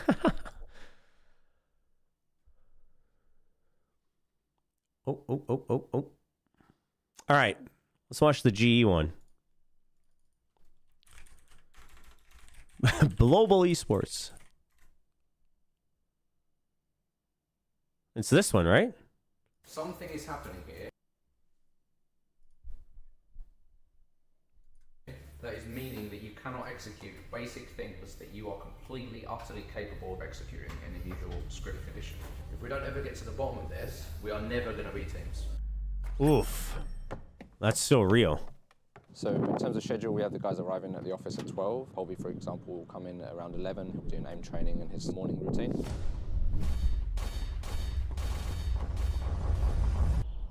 Give me a second. My mic stand popped off. Chobra and his reactor. I was thinking that to myself. For me personally, you know, I need to wake up and meditate and then work out in the morning, do some mobility, and then, you know, go to the office. Obviously, we have our own server time. We decide what we are going to do, what we are going to improve on. The earliest we can ever find scrims is sort of 2 p.m. Dude, I will just say this. Already, I'm kind of down with this edit style. I'm kind of down with those edits. What does ACS tell you even? The thing is ACS gets really skewed with like aces and multi-kills and things like that. But ACS generally is, you know, it's in the grand scheme of things. Like if someone is like 100 ACS above, if someone hits like, you know, 350 and above ACS in a game, like that's when you know, like, okay, regardless of how skewed it can get, like this is a pretty goated performance, right? If someone has double digits or like below 50 ACS, you're like, okay, they had no value. So it's a very good at a glance thing. It's just like ratings, but ratings like try to take into account things that different people think have more meaning, and everyone has different algorithms. But ACS is a bit more like just pure stats and multi kills, etc., things like that. Do you give more importance to ACS or ADR? It depends on the role. I mean, I think ADR gives us ADR is much more straightforward, right? ADR, I just know, like, okay, on average, like if you're doing more than 150, if your ADR is above 150, like on average, you're always killing one guy and more. You know, if your ADR is below 100, it's like, okay, like you weren't damaging anybody. But for instance, like if someone steamrolls them, but they have a bunch of assists with smokes or flashes, but you could have low ADR, that wouldn't mean that they had a bad game, right? So we have an important game, but you know, nothing changes. We've been practicing a lot. We're putting a lot more hours in. Against Zeta in kickoff, we lost twice against them. मैं बहुत excited था. हम लोग के दिमाग में यही आया था कि we are not going to lose for the third time, right? When we arrive at the venue, we eat a few hours before to make sure that we're not getting tired or hungry towards the end of the game, which can make you more irritable. We normally just hang out, just joke around. Look at me, I'm Morgan. You're gonna be fucking wild. I'm moisturize. If you drop 30 kills and we win, what do you want? Unlimited pork belly. Unlimited pork You never want belly. to put yourself in a mindset where you're sort of afraid of losing. A lot of it is just managing the kind of feeling before the game. The stress starts to build. If there's a Dude, how much are these things? The reaction time things? The stress. I've always wanted to try this. I've always wanted to try the ones on the walls. You know, you can go to like arcades and stuff. I've never tried them. I always wonder what I would get, what score I would get. Have you seen the Duelist video? Yeah, Saya player saying that he warms up for 3 hours. That is crazy. But like, it's not surprising to me at all knowing that guy and how obsessive he can be for his aim. Like, he's very obsessive about his aim. I actually believe it. Starts to build. If there's a particular read on the other team, we obviously work on that and try to anti-strat a little bit.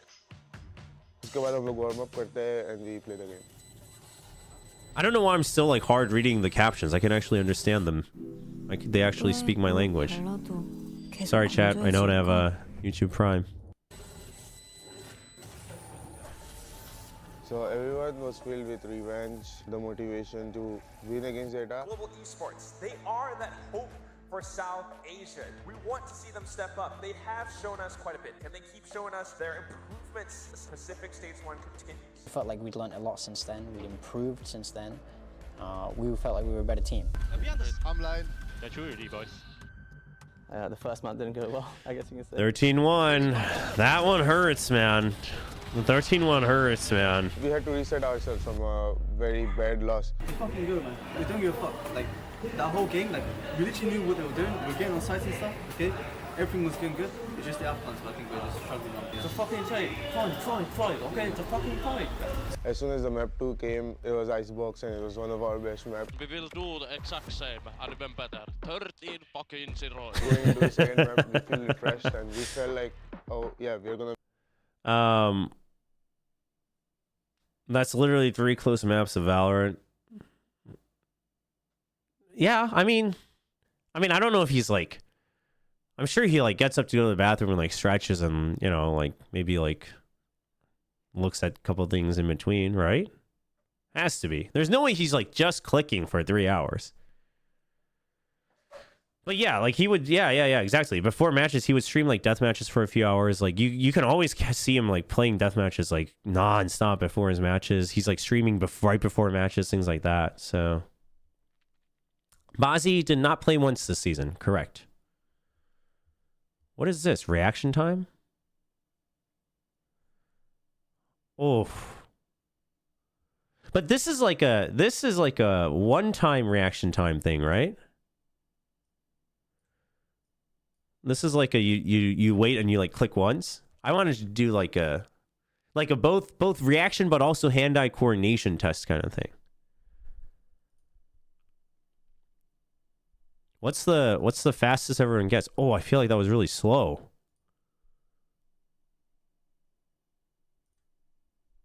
Uh-oh. How many times does it let you do it? Well, it's getting lower and lower.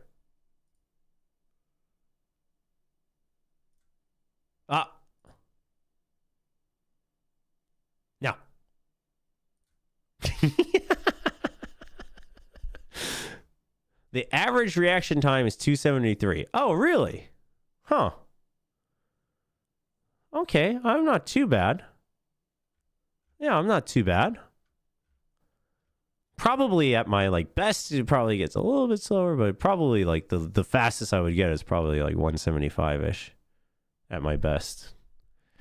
You got 170. You got 172 first try. Yeah. Whatever. Whatever, man. Whatever. I win my brains.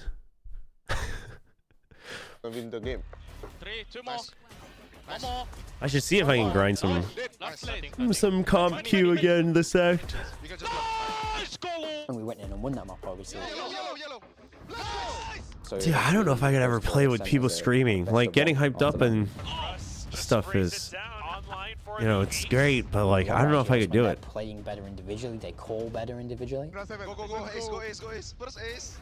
Him getting an ace was really big. It immediately felt like he was back in that game.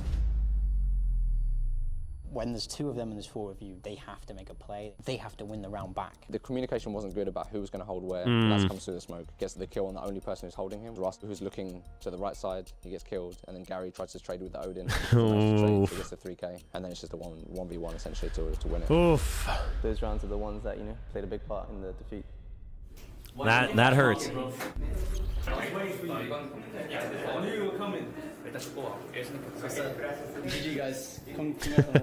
barely in time to reset, you know. We have to prepare for the DRX game. Yeah, it really goes to show that the schedule is brutal, just even week to week, regardless of back-to-back matches. It was DRX, right? So they're one of the best teams of all time in Apex. So we knew that it was going to be a hard game, but again, it did. Monitor hertz and mouse hertz and click latency help to improve. Oh, yeah, I guess so. You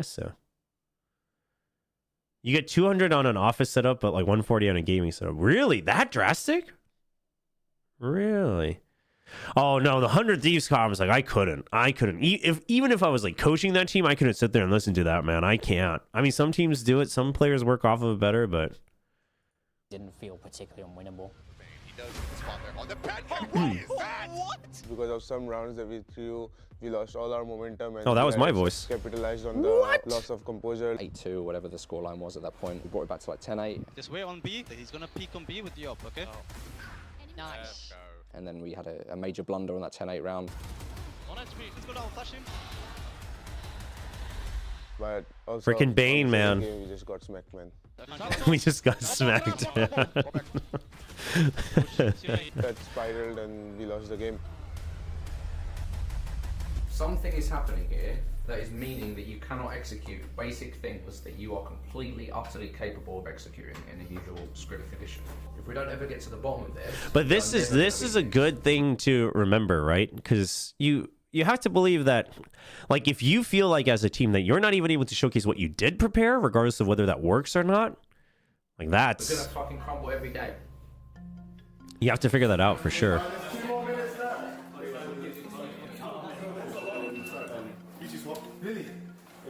Bro, speed leading will start his side.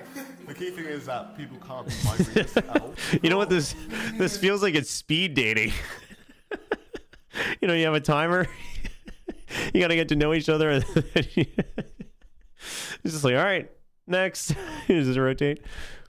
The key thing is that people can't be mind readers at all. When you do work with a team, you need to be able to coordinate with each other very well. Teammate Tinder is about making Oh, sure it is called... he calls it Teammate Tinder. Oh, man. But, I mean, there's exercise. There's always been exercises like this, for sure. That's so funny that he calls it Teammate Tinder. same page with each other. We focus a lot with Oka on our mentality. No, that's good. I think exercise like that, it can seem corny on the surface, but I think it's really important for atmosphere. We were not able to implement our game plan. Everyone was motivated, everyone was filled with hunger to win. There's a coffee shop here, bro. Look at this coffee shop. What? Hey, you want coffee? On the day of the talent game, it really felt very good. We didn't expect them to pick Icebox. We were going to pick Icebox. So it was obviously great when they did. Nice. The comms were great. Golo was having a fantastic game. Nice, Golo. Nice, guys! Who do they think they're swinging? He's lightning fast. Lightning fast! They blinked and they died. Icebox is kind of goated, so they're going to be tested someday, I guess. It was breeze. It was a really close game. could have gone either way. This one, dude. This map hurt. This one hurt for GE for sure. Or for bring the game to them. yeah. Every round was like really close. There are some rounds that we should have won, but it was like Jit Boys played insane, man. Jit Boys! Unreal clutch from him. Dude, the Jit Boys clutch, the cruise diffuse stick. Momentum's gone. What the f? It all spirals and yeah. GG.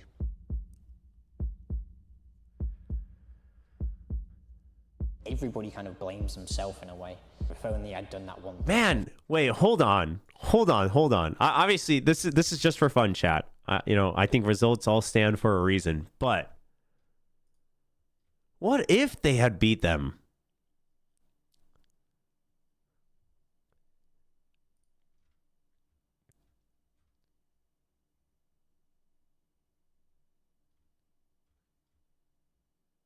Dude, if GE... You know what's crazy? If GE beat them, not only would GE have made it, RRQ would have made it too. This was such a deal-breaking match for both teams. Holy. Oh, that's crazy.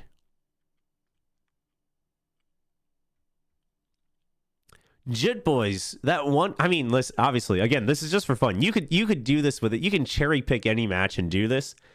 But like this one would have mattered for 4 or 3 teams.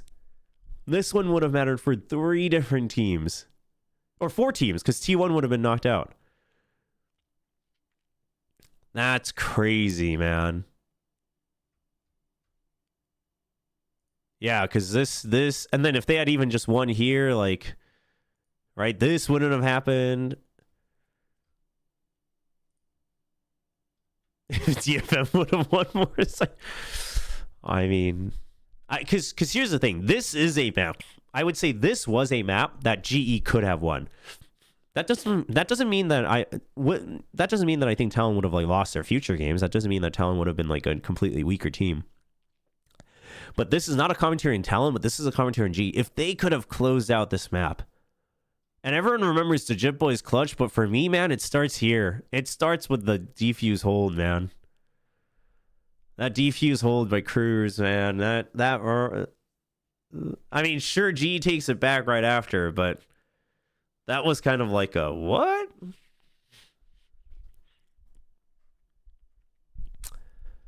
It's crazy to think about. I mean, you know, you can think of it negatively and be like, the format really needs to change, which again, I think next year, at the very least, it should at least be even, right? For both stages. So, because we would have 12 teams. So there's that. But I think what it goes to show is that some of these teams are a lot closer than you think.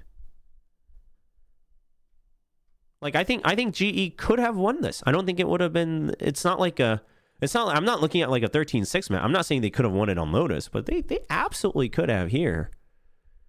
And I feel like a lot of these rounds, like it was GE, like GE losing rounds they should have won more so than Talon losing rounds they should have won. So it's crazy to think about. Oh, dude, GE could have had G and RQ in the playoffs. What have they done? Crazy to think about. We'd be feeling happy right now.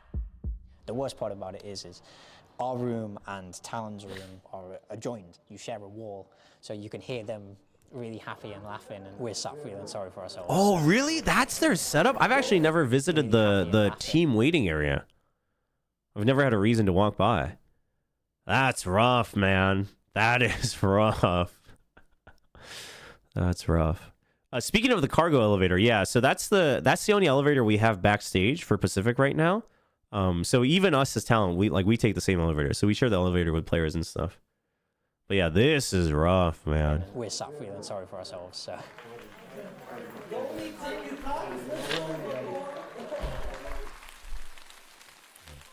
In these hard times, when we're not winning matches, we make sure that everyone is not feeling separated or lonely.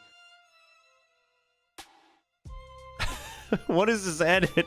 Dude, I love this edit. We make sure we don't leave the table. It's so funny. There's no kind of feeling of resentment or feeling of like people getting left at the table and being on their own. Mentally, it was about still trying to keep the. That's actually important too. Like, dude, GE seems to have a pretty good atmosphere, so they seem to really focus on having a good atmosphere, which I respect. Like, because it's things like people can always say, well, we try to eat together, right? We make sure we all eat together.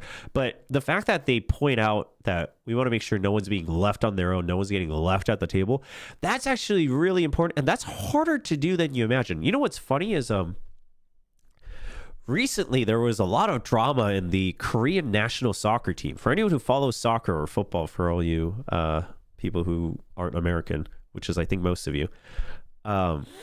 There was a big deal. It was a bit of the reverse, but there was big drama because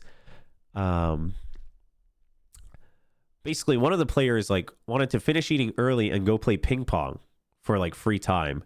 And then like the captain and the older players were like, no, sit down. Like everyone eats together, everyone leaves together. And then like they got into a fight. It got blown super out of proportion as well. Now it's all resolved. The player, apologized to the older players, and they've resolved it all. But for a while, it like plagued the entire soccer scene and the national team.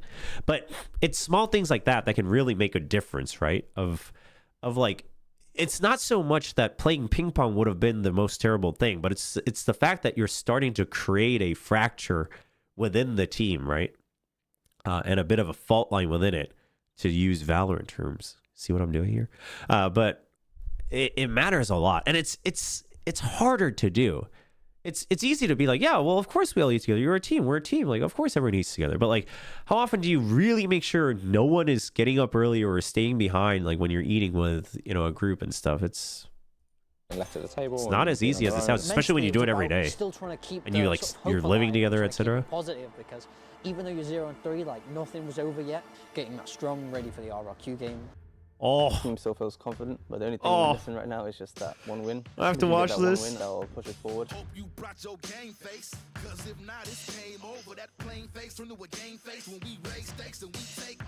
We'd done a lot of work. We kind of knew that they were going to pick Lotus. We felt like we played much better. No, picking, wait, relax. That one.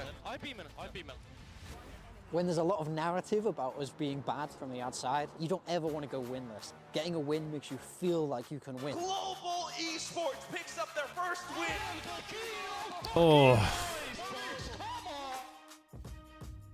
Hurts, man. We win. Gulu is like going to the losing side, and then Gulu said like, I actually forgot.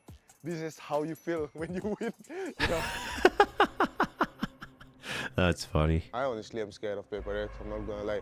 When I'm against Paper X, it never really went well. Like, I think if you ask any coach, especially in Asia, they will tell you that PRX are the worst team to try and play against. And they ran it down at us. I think every coach would agree. No, try to stop them. One backside. They're already out, guys. They're already out, yeah. Let's not be fucking nervous. Who fucking Ben's team? Who fucking cares? Ben's I think it's just like the battle against ourselves. Yeah, this was also a rough one to watch. Time still ticking, pushing up into the smoke, gets the spot. Benkai will find that elimination. Does Paper X know that they have the round? And we didn't shoot back, and then like this mentality of stuff. The G jersey's pretty fire. I'm down with that. I kind of dig it. Oh, this is a sick shot. Given the opportunity to play, I used to be a really nervous guy. Dude, he looks so much younger here. What happened? He looks like a baby here. What? It's not that he looks old now. He just looks like a baby here. I used to be a really nervous guy. I took a lot of pressure in myself just to prove that I deserve to be in the team, right? But as I spend a lot of time with this team now, it's also about trusting each other, believing in the whole team and the coaches as well. Not one player can win it all. All we can do is we, take what we can learn from that game and implement it and keep improving for ourselves. The chances of making playoffs got a lot harder. We had one shot, and that was to beat the FF. The edit of this video is like just corny and just cheesy and just dramatic and humorous enough. I actually kind of dig it. I feel like some people might not, but I'm down with this edit, man. For the like, there's some things that I would have done differently, but like for the most part, I'm kind of digging. There is a lot of rushing comms. It's just I'm kind of digging we're this. losing to ourselves. We tend to actually like calm the communication in the map too. So it seems like their comms take a little bit of time to clean up. Somehow it's like crazy insane shots with the GE Classic. So by the fucking bundle. Wonder if they can fix that. One more. Because that's gotta feel bad, you know? I just look at everyone in the eyes, you know? I just look at all the players I'm going to play against, and you just got to realize they're all human as well, so... And that was just pure momentum, pure confidence. And then we go into Ascent. It was a scrappy game, that Ascent game. So DFM taking that more aggressive, proactive stance. That, not wanted, that, one-on-one! If we don't ever get to the bottom of this, we are never going to beat it. The last round against DFM is just like, I cannot get out because I was blind and I was like jumping and then he kills me. But Povi go through Garden to Heaven. Oh. Buddha. Buddha means like, everyone shut the fuck up, let me play. That's what it means. I've been trying to figure that out because it shows up in their comms a lot. They see Buddha, and I thought they meant calm down. Like, let's everyone quiet down overall in terms of bringing the tension down. But it means shut up so I can just focus on my play. Everyone shut the fuck up, let me play. And then Povi kills one, and then Povi kills two. Somehow, some way, DFM had this operator like in the heaven area for fuck knows the reason. I was like, please. And then I just remember like, oh, Golu is dead as well. What is he doing? And I was like looking at Golu, he's like this. And I was like just following as well, like, oh, we're gonna win, you know? That's so funny, man. That's funny that they, huh? Buddha means like go through Garden. Really? I was blind and I was like jumping. It's good to have something like that for a keyword, though. I'm sure. I mean, I'm sure teams all have their own way of doing things, but some teams it's guys shut up. Sometimes it's clear comms. But I like that it means that shut up and let me play rather than let's quiet down, right? That extra meaning has a different purpose than let's like clear comms. Buddha means like everyone shut the fuck up, let me play, and then Povi kills. Because sometimes you just need someone to hard carry, right? And they just need to zone in. So I'm glad that they have the comms for that. Somehow, some way. Yeah. I mean, a lot of teams have DRX as a different call, actually. But and then I just remember. That was such a sick moment, though. Like it was a much needed moment for Polvi as well. I think. I think it was a much needed, Next time needed moment. We're gonna come back stronger, and then we're gonna keep fighting. G fighting. I thought you were gonna say G winning, bro. But okay. Fuck! Forgot. No, that's a good video. It's good. I like the edit too. I'm kind of down with the edit. I give props to the edit. I like it. It's a good video. I like that it shows a lot of what the team feels like. And honestly, the atmosphere, obviously, again, it's all edited. Obviously, you're not going to show the team like in a fight, but overall, it feels quite nice. My voice is better, actually. My throat doesn't hurt anymore, but my nose is still mega congested. But thanks for asking. Yeah, I mean, listen, it does sound like he says even at the end, right? Like even in their game against DFM that they that their comms take until map 2 to calm down. So it sounds like that's something they need to sort out. Because if they can sort that out, maybe things are even better. Listen, I think if you're a fan of G, I think there's still a lot to look forward to in stage 2. Again, it all depends on the success. The results will just depend in relativity. It always does in a competition on do other teams improve faster or not. But I think there's a lot to look forward to from GE. I liked what I saw, man. I really did. I mean, they impressed me more than I thought I would be. Because I was already kind of okay with what I thought they would show us from the offseason. But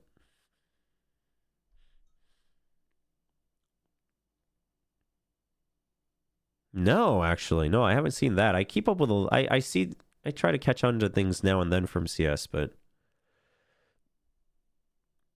yeah, and then split 2, you're playing against teams in your own group, so GE should be improving faster than Bleed. T1 is an absolute enigma. Team Secret would be tough, but like Team Secret's a team where I'd be like, no, I think GE has a shot. I think they have a shot. It would be an upset, but I think they have a shot. Gen G is also not so much an enigma, but a bit of a question mark on how much they would improve. We'd have to wait to see.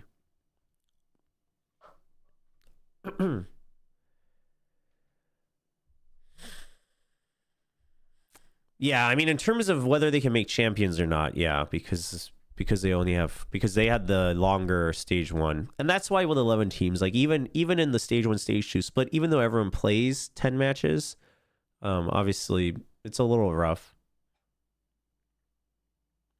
It's a little rough. To be Falcons fair, but a lot of circumstances.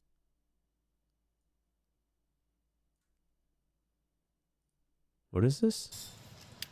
Did what we didn't, and normally I'm not focusing on individual performance because we can all have a shit game. But I also think a lot of it started before the game. And I have to point my finger at you.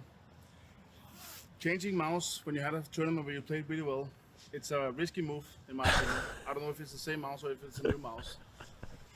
Forgetting your in-ears, you're damn, and you're sitting on fucking Nvidia and changing in the middle of the game. Holy. It's fine to have a bad game. Oof. But there's just so many circumstances that fucks it up before the game. Oh man. The reason I'm getting angry because I know you're fucking better than that. Oh man. You I mean, such improvement. yeah, I would be mad too. Damn, I don't dude. want all this disturbance. If we're losing to a better opponent. I don't know when to take it up because we also have. I mean, dude, say it like it is, for We need to sure. fucking show up and be there. And if there is issues, talk to us. Did they do a parody?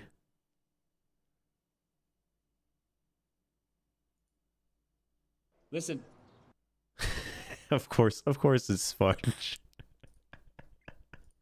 Obviously, I felt we could have nailed that cast, to be fair. But a lot of circumstances we didn't, and normally I'm not focusing on individual performances because we can all have a shit cast. But I also think a lot of it started before the cast, and I have to point my finger. Why is it already funny? Changing accent when you had a corner where you did really well. It's a risky move in my opinion.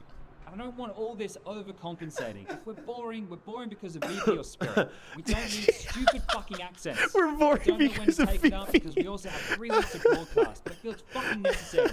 We need to fucking show up and be there. If there's issues, Oh talk my to us. gosh. If there's issues with your audio setup, people can help you set it up. But it's a fucking risky. Changing your accent. There's no way.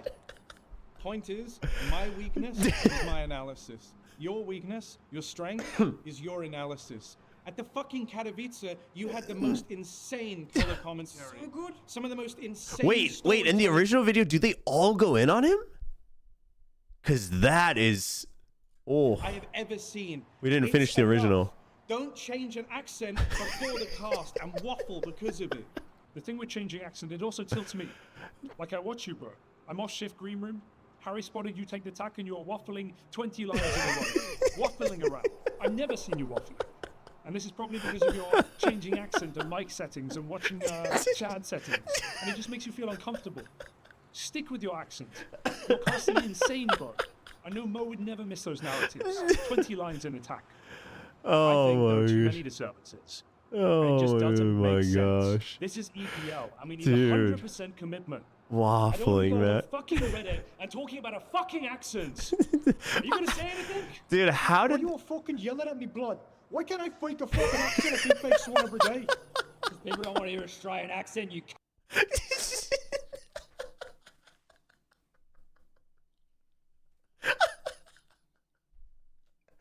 Oh, man.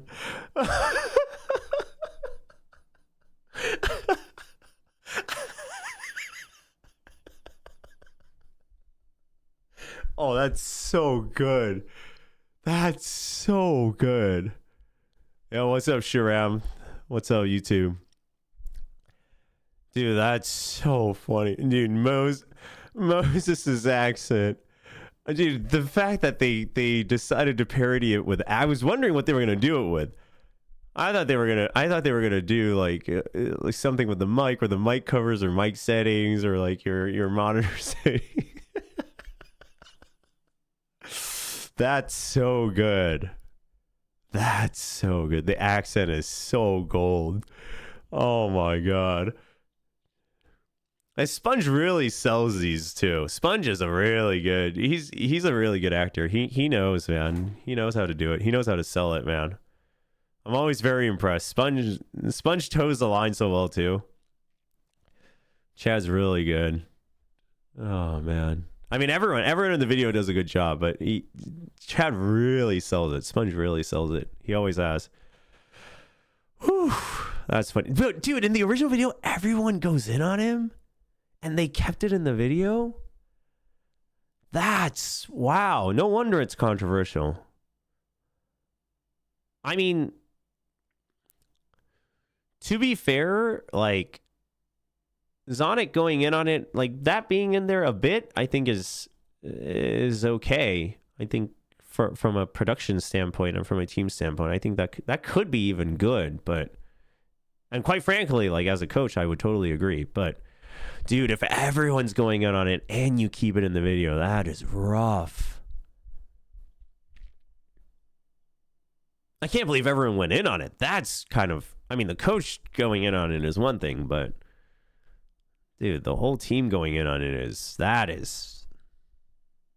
again, listen, I mean, some teams, like, that's how you air it out, right? Everyone's on the same page, and some teams, like, you take turns doing that, right? When if someone really messes up, you all go out on him. He knows that it's all in good faith, and then sometimes some people work that way. So I'm not gonna say if it's good for them or bad, but obviously it can be very hard to read into that from an outsider's perspective.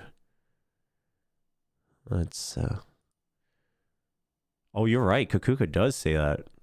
Hear me out. She says, hear me out a lot. You're right. If T1 Carpe thinks he's playing Overwatch 2019, we might win the whole thing. No, but then you might just get second place. Did he win in 2019? Didn't he always get second place? Isn't that the meme with Carpe?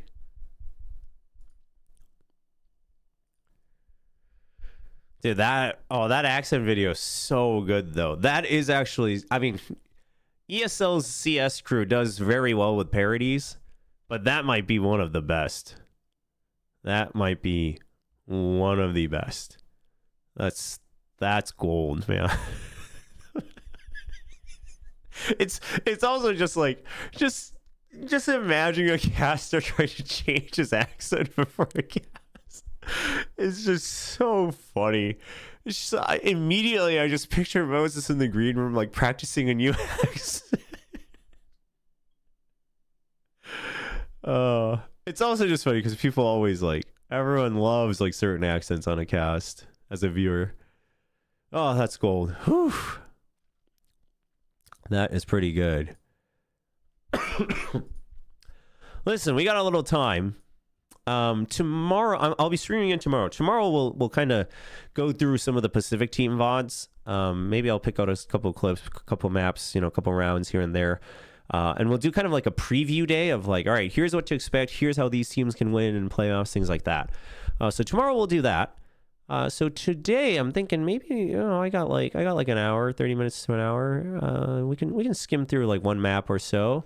So I'm thinking between the NRG EG game and FPX EDG game. I'm kind of leaning towards NRG EG. How do we feel, chat? How do we feel? What should we look at? I feel like EG NRG is going to be more interesting, so to speak. I'll check out the other ESL videos too. Yeah, I should catch up on some of those. With the elevator video? You mean, well, okay, so the original video was obviously the production crew there that does it. There's a separate production crew for that. And then Paper Thin and the players. But then, dude, I thought Jen really hit it out of the park with the parody as well. That I know. The pre-match interview like skits is just like it's not even a skeleton crew. It's like Jen and like two other people. And obviously I'm sure like there's other people from Production Riot that like have input and and have to like check it that they have to go through, but Jen did a really good job with the Stack Zest one. No, if it's so I watched the Ascent for FPX EDG. That one not worth watching on stream. If I did, I haven't seen the bind yet. It would probably be the bind, but it seems like we got some more NRG EG enjoyers. So let's watch that. If we only watched one map, what are we watching? Ascent? We're watching Ascent if we're only watching one map. Let's go with Ascent. Oh, it's a bit of a blowout. I didn't realize. This is the one with the ace? Yeah? Ended up getting. And there are things on the line here. NRG need a 2-0 to clinch. An NRG win with any score would put 100 Thieves and crew. All right, we'll watch it at 1.5. We won't go 2 times because I kind of want to enjoy the match as well, but one time speed is very slow. A must-win game for Evil Geniuses. So NRG's on attack. It's the same comps, yeah? Okay. Comfortable ground to him, really. Loves to be put into these 4 positions where he can really take advantage. They just leave mid open. Gets taken out. All pretty standard pistol. NRG just leaves Demon 1 alone. Oh, it wasn't even a... Like, it was... The setup was for a pure pinch. NRG was a little late, but they still deathball through it. That's good. Nature right behind him, not too much utility, spots out the shoulder, a couple of stray shots, not really doing the job. It's actually the paranoia on Marv I'm looking at. He's still holding it. As soon as they collect that contact, he's going to send it flying, so it pushes them back for but a moment. Actually, dude, I want to watch this in normal speed. But we'll skip. So they curious attention to NRG's macro calling because I think that I don't know. I've been reading a lot about NRG, and I've tried to keep up a little bit. Obviously, as I've said, like for other regions, I'll do the bulk of my catching up like in between seasons, and like before Masters and stuff.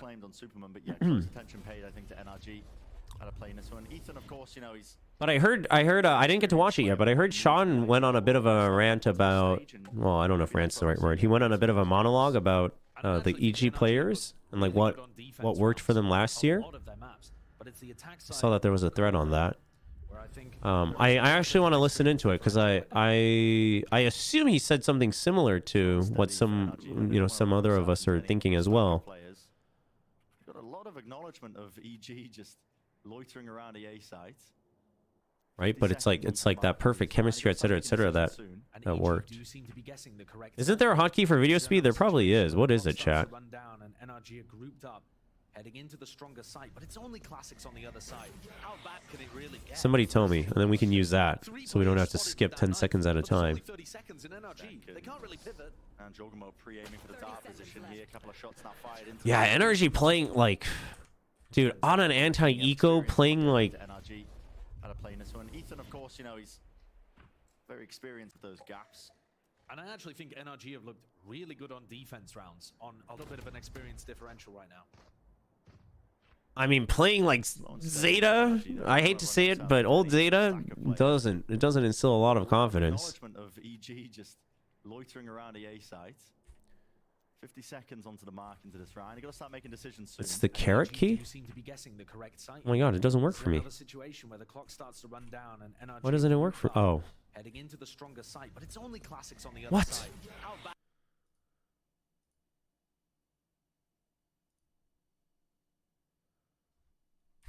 But it is US layout. Well, mine just skips frames.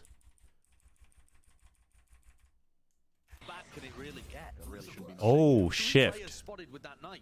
Shift does it.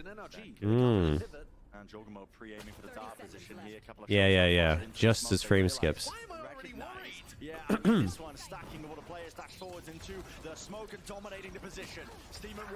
I mean, okay, Demon 1's just gonna open the site, I guess. Util is nice for him, but Jogo now stuck into this dice position. Time, 12 seconds. Got to deal with these players. Got to get the spike down or just kill them all. But it's like, And Jogamo pre-aiming for the dart position here. A couple of shots now fired into the smoke. They realize. Man. Yeah, I don't know. I'm not really. Okay, we'll skip it for now though. But listen, obviously, like, playing slow on an anti-eco is totally reasonable. It's just like Just like both the pistol and this, it seems like their map setup is leaning towards one thing, but then the way they execute and the timing they execute on is leaning towards a different thing. Oh, dude, these hotkeys are sick. Chat, today's like the best day. We watched some sick videos. We have some good laughs. We learn new hotkeys on YouTube. Oh, they're gonna go for a rush. It's a Guardian, not an Odin. So you see that. With the no command, I'll be looking to grab the orb. Easily accessible. Flash. And the dash. It's all going to be combined up to push these players away. Along with that dart, that's not actually taken care of, but Demon 1 will just go down to the side. Hold on. Easily accessible. Flash. And the dash. All going to be combined up to push these players He just away. straight gets bodied because... Wait. What? Oh, APOS just sprays, huh? He just sprays based on the audio that there's a second cloudburst. Dude, and there's still nobody in the site. Why is there nobody in the site? What is stopping them from getting into the site? The nanoswarm? Oh, it is the nanoswarm. That hurts, man. Dude, on Ascent, man, going for executes without actually checking, like, unless it's a just full-on rush, in which case you're really, like, if it's a bonus and you're full-on rushing, you're just accepting that you're going to take some nanoswarm damage in case you don't clear it. But, like, and you're just going for the surprise factor. But on Ascent, trying to go through one of these choke points without ever checking for the nanoswarm, I feel like is a death sentence. Like, you're always just letting your jet die, no matter which team. The choke and his team wasn't following up. Jorgamo still here. Find that value with the dash active. Of course, he is Like, we see that so often, which is why, again, going late on Ascent is almost a death sentence as well. People were looking at Demon 1's stats at the end. He went 2 and 15 in first kills to first deaths, and they're like, oh, Demon 1, he's tragic on the end. Entries like this have been Demon 1's reality recently, where he goes in, and he's just getting annihilated inside his own. Oh, Sideshow. It's unfortunate. Saying it like it is. Another 4v5. We're going to see that. Duelist players having poor performances at the setup isn't quite there, Victor. Good awareness from Apot. Victor dodged the recon, and Apot still clears it. Walkabouts all over the place here. Ethan seeking advantages. Pop flash underhanded. One enemy remaining. And that will seal it up. So the bonus round. Rough Reno. But they're one on the board. And we actually saw Apot there push all the way out of B-main. Reclearing that space as soon as he got the pick onto Victor, realizing that Victor would not be playing with all the rest of the squad. Yeah, I mean, what is that? Dude, he just straight sprays it. Yeah, I mean, what is that? The punish there, the first death. Yeah, and then he pushes out. The push out is actually the best part about it, I think. The re-clear of B is actually so clutch. Damage done, not really on an economical side, but it did get up this null command. And so, we're going to see any kind of anti-KO setup. So now they wait again. What are they waiting on? Potential push out of A main, I guess. And the 0 point, right? Going to see any critical side, but it did get up this null command. And so, but there's no 0 point and there's no recon. What is Derek looking at here? Is he anti? Gonna see any kind of anti-KO setup? Apop is he's pretty committed. Yeah, he's very committed over towards B. So they did choose. I guess so. I guess he's antiing because they're expecting a dude. That's mega heads up. He's waiting for the ante in case they go for a null command rush. I'm pretty sure. Because there's no recon that he would be worried about on this side. Kind of anti-KO setup. Apop is right? And because they don't see anything A, he waits a little bit longer, but the Killjoy is going to reposition. Could have been in trouble, but steady again. Same play that we saw towards the pistol round, just the drone going to be committed deep into mid. Last time they set up Demon 1, he's not there this time. And look at this. This is 2 rounds in a row now that Derek has sent a recon dart from lane on B. Just the drone. Wait, what? Slow and steady again. No, but that one he's just sends straight, right? That's not the bounce off. Yeah, he just sends that. We saw towards the pistol round, just the drone going to be committed deep into mid. Last That's time a they sick set up Demon recon. 1, he's not there this time. And look at this.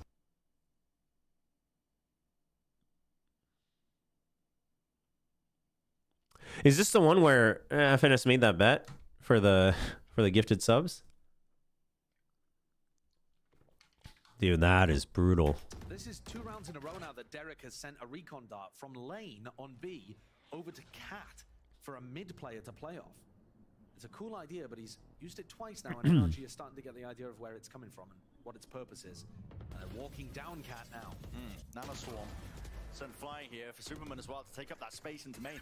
Over to Cat for a now that Dude, EG's movement, it's so like Ascent is so simple at the end of the day, player to play off. but It's a cool idea, but he's used it twice now, and their timing and movement is so good. what its purpose is. They're walking down Cat now. Nano Swarm. Sent flying here for Superman as well to take up that space into main. Didn't actually clear this alarm bot. Not that it'll matter with the amount of players up forwards. It will get broken at the end of the day, but it's a player disadvantage that NRG are staring at. And then they just leave mid open. With Marv's death in A main, I think the read here is fairly obvious that they're going into a B split. This Flash is supportive util. I want to play off of it. A couple of sound cues being made as a high Okay, crucial kill. Now NRG's got to pick up the tempo. You saw 2 on the rotate, so you know that there's maximum only 3 people here, but there was a kill on A, so it should be less. Oh, and now they're just, dude, now they're just fighting with no util, man. Oh.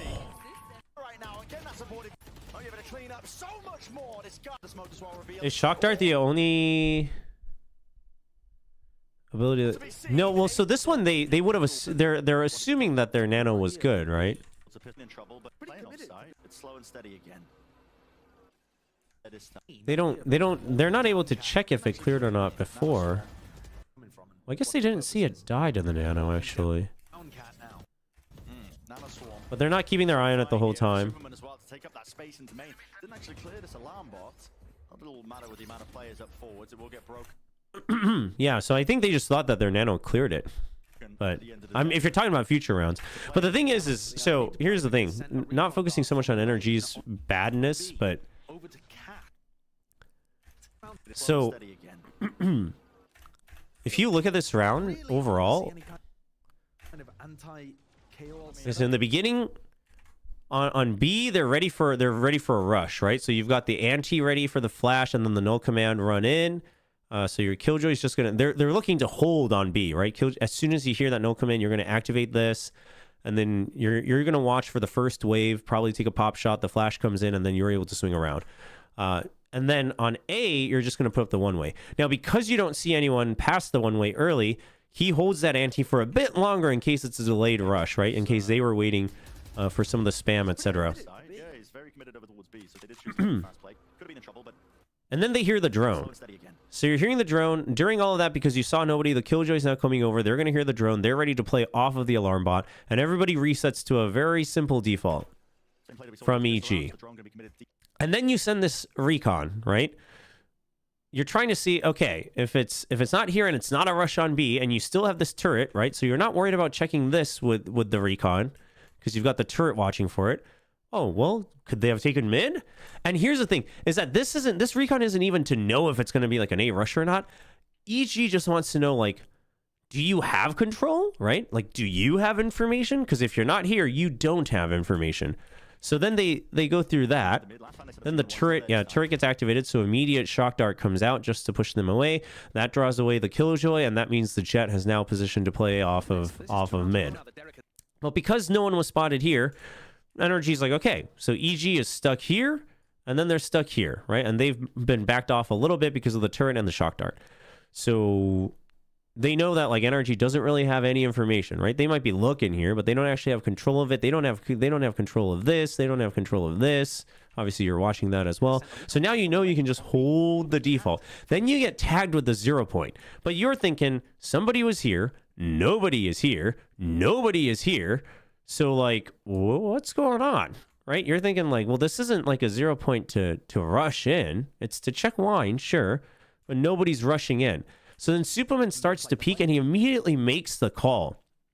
Because if this 0 point is meant to be on execute onto A at whatever tempo, you want to start to rotate over. So immediately after, what we're going to see is they're going to start to shift over. But by shifting over, you still want to keep the rule of diagonals. So EG still wants 50% of map control, which means they have to clear this. So Superman calls for backup. And he doesn't overpeak. He just peeks to see if they'll get caught off guard by the higher angle or not. All he's checking is someone on the wall. He's not going to peek out further to get taken out from like here. He's not going to get taken out from here. He just waits. And then he starts to go for a dry peek when nature is there to immediately trade. Right? But they're not going to use util because they don't want to just like let them know that they've pushed out. So he starts to creep forward. He was the only one tagged, so we're imagining that EG or NRG thinks there was only one. Then they peek forward. Obviously, Superman getting the kill 1v1 is very helpful. Doesn't need a trade, but nature is there to trade anyway. During all of this, they've already given this up. You've already lost the turret. You've decided that you have more information here, so you just let this be. Someone's watching it, but you're not keeping control of that. And then the drone. You saved the drone. You successfully saved the drone. Why? Because the turret was checking this. Recon helped check this. Nobody's checked. You only found one guy on A. No needed to use it earlier because you decided to give that up anyway by holding control of a different 50%. Drone comes out. Now you see them. You still have the alarm bot, so you're okay. You know that they haven't quite gotten in there yet. The alarm bot finally gets cleared. Now you're like, okay, now they're in mid. But what does that mean? There was only one guy here. This is one wait again. So chances are, sure, worst case, it could be this. But there's a good chance that this is going to be a B pinch, right? And Sideshow calls that out on the cast as well. Because this looked like a lurk. And because you've pushed mid. It's not like they got spotted here. If they got spotted here, you would have thought it was an A pinch originally set up. But now you know that it's meant to be a B pinch. So you leave mid open. You've got two guys with a crossfire, but then this guy helps refill B if it's a B hit very instantly. And then immediately afterwards, you know it's not an A pinch. So all you got to worry about is a flood in here. So you've got Superman watching that. You still had nature hanging around for a little bit. And then they decide, okay, still nothing. So let's just wait here. Oh, and the flash as well. Dude, what is that flash? With Marv's death in A main, I think the read here is fairly obvious that they're going into a B split. Dude. This flash is supportive you. Fairly obvious that they're going into a... What? He bounces it off? B split. This flash is What in the world? That they're going into a B split. This flash is supportive util. I want to play off of it. That keeps him at bay. And so that gives them time to set up for the high-low. Now, Crashies gets an incredible kill here. Demon 1 tries to help, so that pushes them back. So at this point, NRG, they spotted two. Like, they should have just charged in, man. Like, instantly. But now they still have to... Because they take the extra time, the recon gets set up first. So then they get a little bit scared of that, so they're hiding. Now they're split, and then Apoth has landed some nice shots. But overall, just like the default map movement from EG in that round, it's so foundationally sound. It's so foundationally sound. And this whole, like we all talk about push and pull, but at the end of the day, the way you want to push and pull is you always want to keep 50%, right? You want to keep the rule of diagonal. So you basically want map control to revolve on an axis, right? So it starts like this, 50-50. Okay. But let's say if they pushed in, you push out, right? Or if you have no info, but they cleared this, you push out again, right? And then, but what needs to happen is you can't just push out and then stay here. Because if you stay here, you're kind of stranded, right? You're accepting that you're going to fight a like 2v5 or, you know, a 1v5. Maybe you can have like one anchor, but you got to be ready for an exit. But you basically want to shift over because now you've got guaranteed intel elsewhere. And then at that point, you're kind of accepting worst case we play a retake on B. Just excellency. We were asking who's going to step up for EG. The desk was saying it as well. Are they white hot? Do they have the fraggers? Oh, yeah. The Viper Molly to kill the server cam. That was pretty sick, too. Who went absolutely bonkers in the game against Sentinels. And Apoth is... I mean, that's a masterclass round from EG, regardless of whether NRG played it well or not. You're open to the angle deep mid. You're open to the spawn angle as well once you commit to sight. And this map, it does trend defense-sided. NRG... Immediately you get contact. Chogma moves over. Not dominate the half. Could be damage here from the shockies. Demon 1 knocked down. You're right. It's going to take some real miracle moments, I think, from the NRG players, just with the sheriffs in hands. And then because you've decided to stack farther here, you're going to back out, and now you're playing to anchor. You're not playing to exit because on A it's a little harder to position for that, but you can anchor pretty well as a controller on A. You're going to stay with that. You still have this angle. You smoke that off on a timing. He actually waits for that on a timer, right? Because he actually has one before. Oh, no, he's waiting for the cooldown as well because he used the one way and then the smoke. Okay, never mind. He's gonna need that space on the map, and whether that comes with a teammate helping him out or just taking it on his own. Superman and Nature gonna be feeling the heat. Forwards with the flash. What a commitment. And a peak is a Oh. EG just sending all the bodies flying just from that one flash. Full. Oh, nice recon, by the way. What in the world? Just sending all the words with the flash. Just taking it on his own. When does he shoot that? Superman and Nature gonna be feeling the heat. It's after the dash. So he hears the dash and then he lines up for it. With the flash. Gonna need that space on the map, and whether that comes with a teammate helping him out or just take. But it's just a 0 point, right? On his own. Dude. It's just a 0 point. And what? Because like you can't use your flash? Like your jet already dashed in. I mean, I guess they don't have 5. I guess Victor's on the lurk. And Crashies is going for lineups. So I guess 2 people wanted to watch for like the Hell and Heaven peak, I guess. But that is rough. Yeah, it gives an opening here. But the biggest thing here, the biggest thing to me is that EG basically had this red with passive info. Right? Because you got contact early, you pushed in, and then you backed off. And Giacomo's already by steps. Because he's basically the guy that's going to be bouncing back and forth, right? He's going back and forth. So on a timing, you don't see them push in. He just goes back to A, and he's already there. They each get 1 kill. That's huge. I mean, listen, I was hoping, I mean, I'm not going to sit here and claim, like, I knew this EG team would be good, but just because of the pure power of Potter, and also, like, it's not like these guys are absolute unknowns. I was hoping that they'd pull it together and they would continue to improve every week, so that's kind of exciting to see. Dude, if Potter can win back-to-back... Dude, if Potter wins back-to-back champs with 2 different rosters... I mean, that just absolutely locks her in as the GOAT, right, for coaching. Win or lose, we didn't care at a time, which I find especially funny, but I think it removes a certain level of pressure. The technical and I should correct myself. Really difficult to know what to expect. With this roster, they just haven't played it. So now it's Blade Storm. What to expect. But we're back into this, and it's a round where NRG have a decent chance to win, especially with that Blade Storm on Demon 1. Some interesting conditioning there. I mean, EG, they sent Why does EG change their default? after it. Normally you'd be seeing like an updraft dash into that smoke. I guarantee they're going to follow it up in one of these rounds. Is it the Blade Storm and the Hunter's Fury? Could be. It's difficult to know what to expect. So they just haven't played it. So it's really difficult to know what to expect. Superman's expecting a bit of it. So he's expecting there might be a flash to control this. Oh, also their own flash. Difficult to know what to expect. But we're back into this. But then he backs out. So they're just doing that to apply pressure. Yeah, he peeks on it. He does a jump peek on it with a shrouded step. They both shrouded step.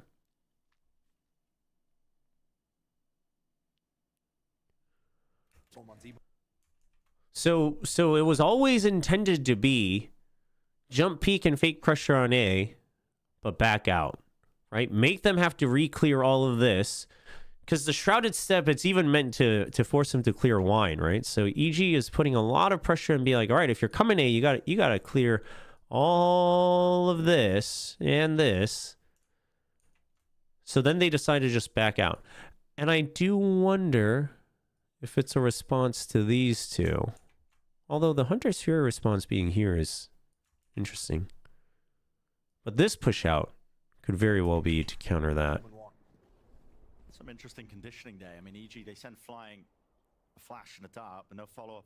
A lot of teams have been doing that, by the way, right? An early flash on A main to condition them that this could happen at any time. I kind of like it. And same thing with the recon here. Make them think that, or a flash here, make them think that the tiles crunch is coming. I actually really like that. Seeing like an updraft dash into that smoke. I guarantee they're going to follow it up in one of these rounds. Like Yeah, I love that teams are doing that. I love that teams are investing util for the sake of hard conditioning. trying to condition NRG that it's Like, or in some ways, a fake conditioning, right? But it's getting real dangerous here. It might even be a little bit scrappy. Too much to overcome. There was no exit strategy in the back of his mind. But during all of this, where is everybody else? So you're jump peeking mid. The alarm bot does get taken out this time by shock dart. Some interesting condition. Seeing like an updraft. So you have Derek jump peeking the whole time. When contact happens, Derek's still waiting for mid, right? He wants to basically let them know if they're getting pinched or not. And then they realize it's just the killjoy. You realize as soon as this turret jump peek comes out, dude, Derek just bails. Oh, that's a hard read from Ichi. Dude. I mean, but here's the thing is that it looks really simple from our point of view, because you're like, well, of course, they found the one killjoy, you know? Yeah, they were jump peeking, sure. But like so many times we see players like being like, well, it could be a late lurk into mid and like still staying late, things like that. But it seems like EG's very confident in their default reads, and basically it seems like they're willing to accept if they had a misread on this timing, they're willing to just hold on to this, right? And they're happy with that. It seems like EG's very aware of like, as long as we hold minimum 50% of the map, we're like, okay, we can always do a retake. So they're willing to just kind of bail and lean into their read. Gonna let loose the one smoke, the nade follow through. Up drop with the knives. No one scrappy, too much to overcome. There was no exit strategy in the back of his mind. Superman gonna let loose the one smoke, the nade follow through. Up drop with the knives. No one really ready for it. Oh, dude, Nature hiding in the smoke to follow the drone out. only claiming 2. The rest of NRG should have been able to get the trade kill there onto Nature early on. And now NRG Lotus is much crazier. In a good or bad way? And chat's making it sound like it's a bad way. Yeah, and you're winning off of your default, so you just force him to use his Huntress Fury by using your lockdown. I think that's a very good trade from EG. on the end here in B for that, holding down that Nico. Tempo increase on the back score. Pressure kind of get hit though, and Swarm, I think. Okay, so you know it's not a full buy round. No ops. It's interesting though, they're not opping either. But you're just gonna hold crossfire here, and so EG reads that the likelihood of a B rush, right? You've got a turret there, and you're still stacking for it. Paranoia and 0 points, so 2 people back out to make sure they're not tagged. So it has gonna be stunt this push. They weren't banking on that, I don't think. Normally, Nature's going to be positioned over towards A, throwing that knife for the A main hit. You know, that's the most standard way that most teams are playing it. So yeah, the KO repositioning really throws him off. It's not anybody else. Adaptation for EG. Even a little flash reclear. Waiting for this alarm bot. Oh wow, that gets the ping. Into the bottom section of mid, that's Demon 1 right there. It's a double face. So decide to just double peek. So it's things like this. It's things like this. So this is a moment where it's like you could technically consider this an ego double peek, right? Because it's like, okay, you knew one guy was pinged. Because he was pinged, you might imagine that there might be backup in mid. So like you could pop flash, but you're gonna go for this. You're gonna go for the dry peek. But at the very least, it's a double. You know what I mean? So like there is a plan here. Obviously, he loses and he has to back out, but you get the trade, right? Any util to give away the timings, but 1 for 1. Apoff cuts it up close now to the corner. There is danger in this round, but maybe Derek can. I wonder, it might be worth looking at, if you're telling me that like Victor's like satcheling in, but before the execute, like not into the full site. It would be interesting to compare that to Paper X's games at Masters Madrid and see if you see similar patterns. Because I felt like Monette was caught with that a lot of times, where he was like satcheling for a better fight, but then he didn't have satchels after the fact. And I wonder if we can get a read into from a third-person perspective on the comms. It's a defense-sided map, and it's NRG's pick. They're going to feel confident on defense, but you want a buffer. You need the buffer. Yeah. We saw that with Sen. You're putting up at least some rounds on your unfavored half. There's a play, flash with the dart. Dude, so now they do this, but it's just the Odin, right? But look at all this conditioning, man. And at this point, EG is feeling so confident that they can just kind of... Really well, actually, against Loud in kickoff. Make sure that they throw a lot They can kind of do whatever they want, it almost feels like, and it'll work as conditioning. Energy is playing really scared. Pressure that Victor was facing a couple rounds ago, where it's Jorg and Apoth fighting him for all of that space. Alarmbot's still not cleared. They're just ceding B-main control to the defense. And the thing is, like, you're not going for a rush. Like, you could have just cleared that. Does he spam it at the very least? Where it's Jorg and Apoth fighting him No. for all of that space. But he's not really calling for assistance. They do throw a shock dart in. For all of that space. But he's not really calling for Dude, the one time they cleared it with the dart? They didn't actually see where it popped. No, but they saw where it was when they activated it. Yeah. But the dart goes deeper, it feels. Right? It seems like he darts in here. Looking at his angle? Seems like he's starting for this. not really calling for assistance. It's funny. It's funny that this happens because you imagine that on Ascent, it's like everybody knows the alarm bot goes in mid, and sometimes it's forward, sometimes it's backward, and you might be forgiven for missing that a couple times, but like everybody knows it's there. So you would imagine that players and teams who have been playing for a long time would always successfully clear this, but it actually happens surprisingly often enough, even in tier 1 play, that it doesn't get cleared like on a good timing or with the right util. And sometimes it's because the opponents are being really crafty with like changing positions, but sometimes it's just like they're just using the same default and it still doesn't get cleared fast enough. And I wonder usually what's the biggest reason. Like, is it because you're like trying to consider too many other things? Is it just that your comms are messy? Because it's not like Crashies hasn't cleared alarm bots before, you know what I mean? Like, it can't just be an individual lack of skill. But it's not just NRG. Like, I see it surprisingly more often than I would expect at the tier 1 level. Spotting the one.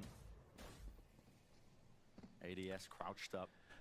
It's funny. It's funny that you say that, Div, because so there's been a narrative in Korea as well. I think it died down, but in Korea the narrative for the beginning of the year was like, oh, we're just like in pure contact meta. It's all about trades and fights, and it's like so much more about just pure firepower right now, which it is an FPS.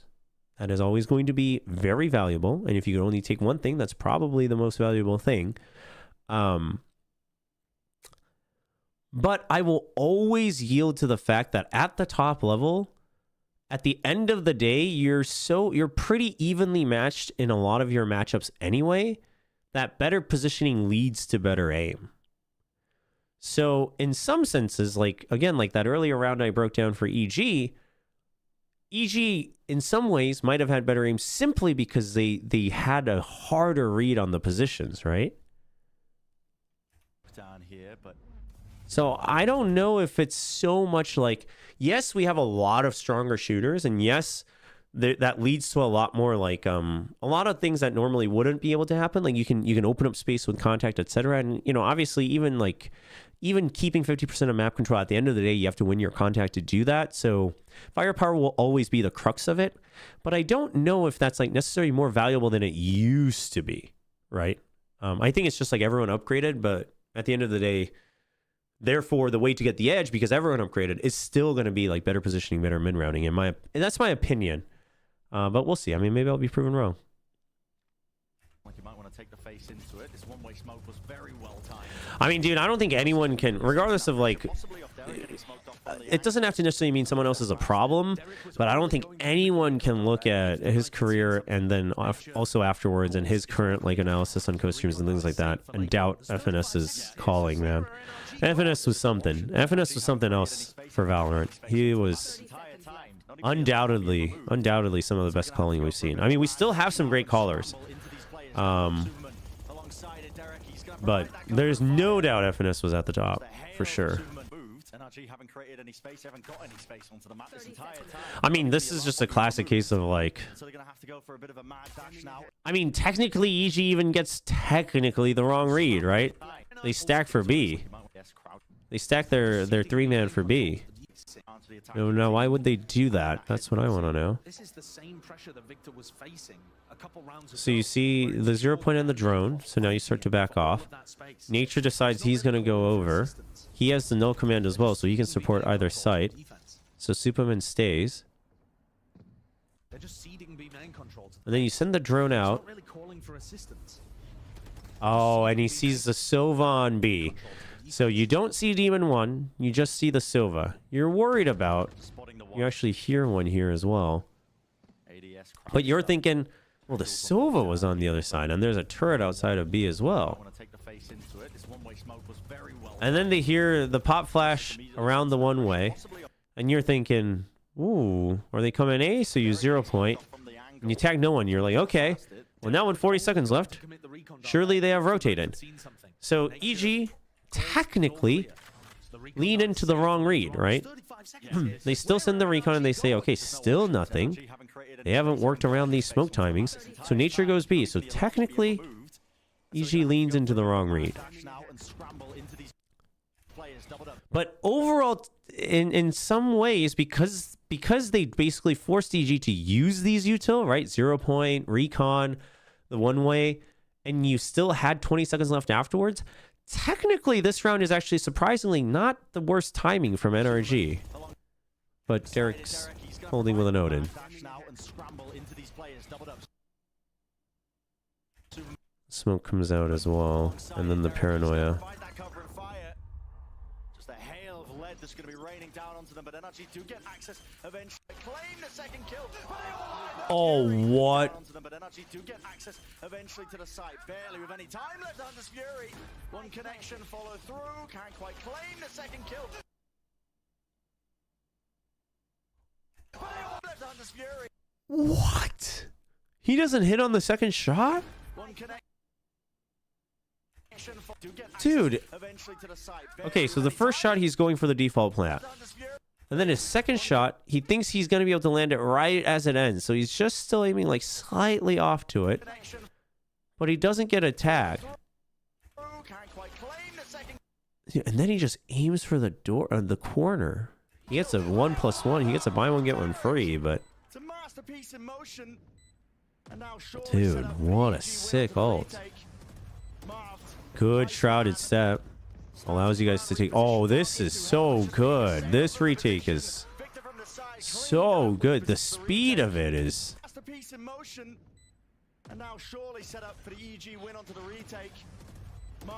Dude, that shrouded step and then the immediate dash and drop. And Jagamo's job here is to just draw aggro and allow everyone else to drop into his cloudburst. What a flood. They still had so many other pieces of control. I mean, it's just so quick too, right? Like they don't pause to think like, okay, like once the kills happen, Nature's already prepared for the 0 point. All that needs to happen is everyone else arrives.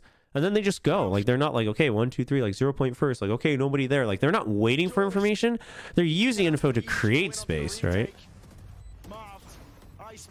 They're not waiting to get confirmed information. When they go for, they want to play mid control, sure, but when EG throw in these little mixed... Oh, and now they have the half armor read. You love to see it. Oof, that's rough. Heads up, knowing that the economy is going to be weak. Demon 1 though. Sure. Oh. Taken out. Bladestorm refreshed, but not even necessary. No. What? Dude, what? He still waits for the peak. So he gets 1 kill. But they got the tag onto Superman, right? So Jet's trying to go in for the kill. So you got the rest of the crew trying to provide backup. Jagamo still has a shot left. He has to reload. He hears the Demon 1 hears the reload. So they're trying to spam him out, but he has to ante. Then he gets a great shot, and he's ready for this, bro. But he's trying to see if he should. Basically, he's waiting to know exactly kind of where you're at to spam through the box. And Jog just pops out, man. Dude. I mean, yeah, no util being used is kind of rough. Is there a take mid control, sure, but when EG throw in these little mixture plays that are going to There's no 0 point. There's nothing. Oh, the fragment was already used on the right side. So fine. I get that. And at that point, you already used everything, right? You used the paranoia plus Marv's dead. But you got taken out by the outlaw and the smokes here, so it's not like you have a great way to... I mean, if you had a lineup from far back with a nanoswarm or something, maybe, but... I mean, him not being forced out with util is... I think that's forgivable, given the circumstances. And this time they're trying to peek so that Demon 1 actually has a timing to, like, push in. So I don't mind that so much. Obviously, at the end of the day, Demon 1's still on his own island. Like, they're still not in the site. Why are they still not in the site? That I don't know. You heard the second shot. You get the kill. Oh, the flash comes out. So they hide. And they're still hiding. That's rough. Yeah, and EG said a lot of it wasn't just like set plays. Paper X does this as well, but I think it comes together when you have all 5 players understanding the purpose of util, right? So sometimes and the timing of it. So like sometimes your recon is meant to get full tags. But sometimes, like if you're going for a tireless quencher, if you're going for an A main push, that recon is initially just meant to draw their crosshair. If it gets the tag, even better. You know what I mean? And I think it helps when all 5 players understand, like, in this scenario, this util is just to create space. Like, this, the hard info is a bonus versus this is meant for hard info. And probably the rule of thumb for teams that play like this is it's always meant to create space. If it's going to be used for hard info, we're going to be playing slow anyway, right? So, like, we're going to know ahead of time in that round. But a lot of times it's just like, I'll send the arrow in, go in with the arrow, right? Go in with the 0 point. And then that first guy also meant to create space. So earlier, Superman meant to create space with the Shrouded Step, right? Things like that. And it helps when you have a mobility skill, things like that. It's a very... And the thing is that is where you can hard distinguish between Valorant players and CS players. Because CS doesn't have that. You don't have extra mobility actions on top to really chain util. I mean, yes, you obviously you can do it with nades, and you'll have that in CS as well, right? Where you'll like throw certain nades to push them out. You'll throw certain nades to move in. But the fact that there's like extra layers of utility and extra variance, and understanding how to chain those together and what the different layers of purpose is for all the different agents, I think that's where you'll start to distinguish Valorant versus CS players. It doesn't mean that CS players are bad. It doesn't mean that CS is like a simpler game or anything like that. It has nothing to do with that. But it just means it's a different game, right? And you have to kind of know it like the back of the hand. You can't sit there and calm for that every time. But I love it because it just shows those extra elements. Huge round, and now the op comes out. Nature didn't buy armor. Okay, mistakes still happen. That's a rough one when you're sitting on 9K. Online, but it's that Odin in B main denying a little bit of space. And then the operator too from Jorgamo in mid. And now they start to they're switching up their alarm bots. So for instance, if this time they try to clear forward, then you can't really fault NRG too much. Some idea that they're not fighting as aggressively over B main this round. The defensive setup has shifted, and it's afforded NRG a little more space on the outsides of the map. But they've now got to figure out, in what way has it shifted? Where is the threat now then? And he might just go for a B hit here with the null command. Ethan's got it. The thing is, Apoff is... I mean, he's tucked into this one-and-done position at Pizza, but I don't know if he's going to be out of range. He might be. That alarm bot is just to fake them out. Make them think that this is meant to see if there's a push out, right? It's just meant for the lurk. But the drone starts to give it away. Looking to remove this. Slight spacing and a gap in towards the back of the side, but Derek is not going to be playing towards it. It's going to be backing away. Nanaswarm will land. Clearing through with a util. So we'll get them to sight. Dude, they sent T1 all alone again. Is so much further forwards. He knows that the site is free because of the lockdown. But that's allowed NRG to keep two players completely off site for the post ban. It does look like a nice setup. Yeah, overall it works. It's all because of the lockdown. And this is good. It's trying to keep them at bay, but Nature just has a read on this, man. How does Nature have a read on this? It's just an internal... Oh my god. You know what gives him the read? Does he throw? No.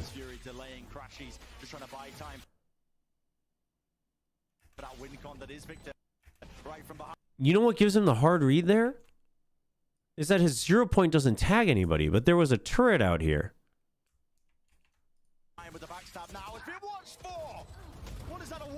Look like a but that's allowed NRG to keep two players completely off site for the post ban. It does look like a nice setup. NRG, he knows that the site is free. But you see the null command, because of the lockdown. And you still don't tag him either. I mean, they're also, it's also that he's constantly afraid of the flank. I mean, it's a good internal timer as well. But I feel like he had an extra inkling because that 0 point doesn't tag. This guy's heard all the sound cues he needs to know right now to really do some serious damage. Hunter's Fury. Yeah, you're like, huh, the null command is there, but you didn't get tagged. Nobody gets tagged and the turret's there? That's interesting. So he helps peek into trade, and then immediately, if you look at his silhouette, he's basically watching for everyone else going in, right? Everyone's going in high, low, okay. Nature's helping clear the close corners. Everyone's going in forward, and he helps clear this corner, just in case. And then he immediately just turns around. He's already watching behind him.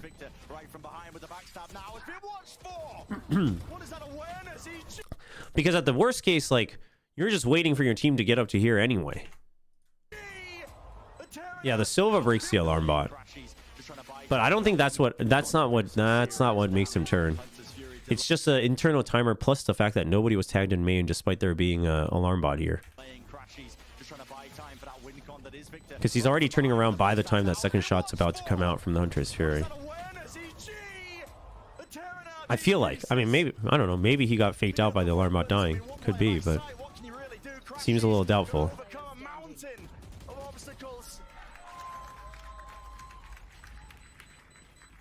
And they've got plenty of time here to close this one out. Play a round since the pistol and the follow-up.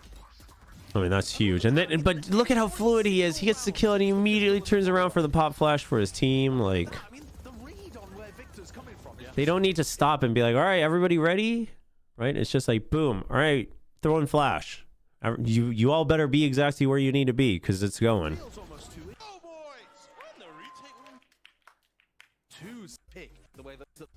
And this team is now they of course Oof. Raps, man. Both timeouts. Sentinels and NRG for their last two matches, but they get over the big one, which was Sentinels, and then they look towards NRG, and they've been looking a little bit shaky. Yeah. A lot to prove. Like we've been those questions. I mean, we're getting answers, but it might not be the answers you want if you're an NRG fan. I do like. So once again, backward. Like this turret's also getting them so much info because it doesn't get broken super early, and it's usually only been broken what, like once by the lurk, and then twice on the execute. Wait, what?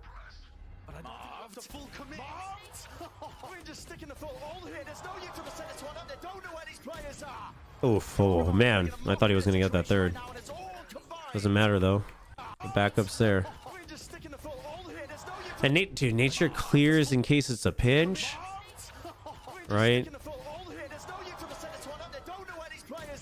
In case it's a pinch onto tree, but it's a main hit. The second op shot, the second op shot from Giacomo helps a ton. It helps buy time for Nature to come back, but yeah, but again, it's the stack out here. They know it's a rush. I mean, the fragment as well. They don't even go for the one-way right away. Like, this fragment was just meant to delay a rush. This is just a hard read. Slow. I think that's because they're a minute that they're not really into round touches. I mean, he has enough money to buy the operator. He's probably got it sitting nearby. I mean, he had it in the prior round.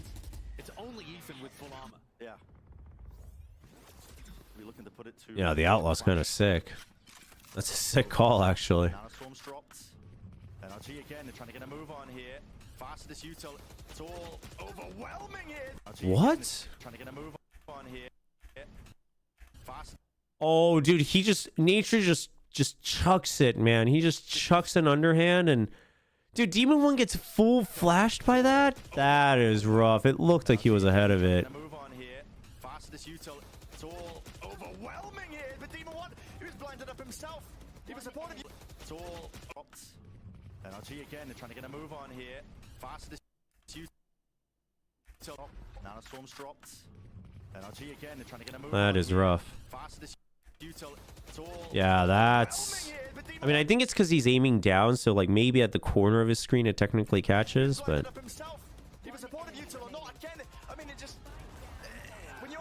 I mean, that's rough. I'll take a few back like this. Well, what's the halftime interview? I think I'm gonna have to hop off here, but let's watch the halftime interview, and then it's about to be over anyway. So, where's the halftime interview?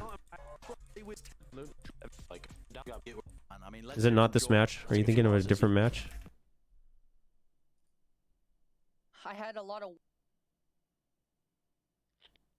Oh, this was from the previous match. one-on-ones after we got destroyed by crew with each of the players, and in my conversations with them I asked them if we were playing basketball right now and Shaq was on the other side, it's Shaq over there, do you see yourself as like a tiny kid on the court trying to play basketball versus Shaq, or are you a huge motherfucker like Shaq is, right? Potter always catches me off guard because she's very well spoken now and then. It's very natural for her. Like, you can tell it's just part of her everyday language when she swears. It obviously sends the message as well, but it always catches me off guard because it's never like meant in a toxic way. They're like a small, you know, It's they just were funny. scrappy, David and Goliath, but they were going to come back and everyone's going to respect them for fighting again, right? Even though they're small. And I said, I don't see you like that. I don't think anyone else sees you like that. You're Shaq. You're just as big as this motherfucker. Wow. He's just been in the league for a little bit longer, right? So you have just as many tools as these guys. And that's been the thing for this squad is they're so talented, all of them, so talented. But just the confidence. I think it's going to be tough, but I'm excited. I'm excited to destroy Max. Demon One, we're coming for you next. Ooh. That's going to get clipped. You already know. Damn. Dude, I love Potter interviews. Potter interviews are great. Potter is great in interviews. It took us a little bit to, you know. She's always been very great for the Korean broadcast as well. Whenever Jen's had a chance, or myself as well, back when I was doing online translations for them. They would have to play, and it was EG that got the 10-2 comeback against Sentinels. Talk about that.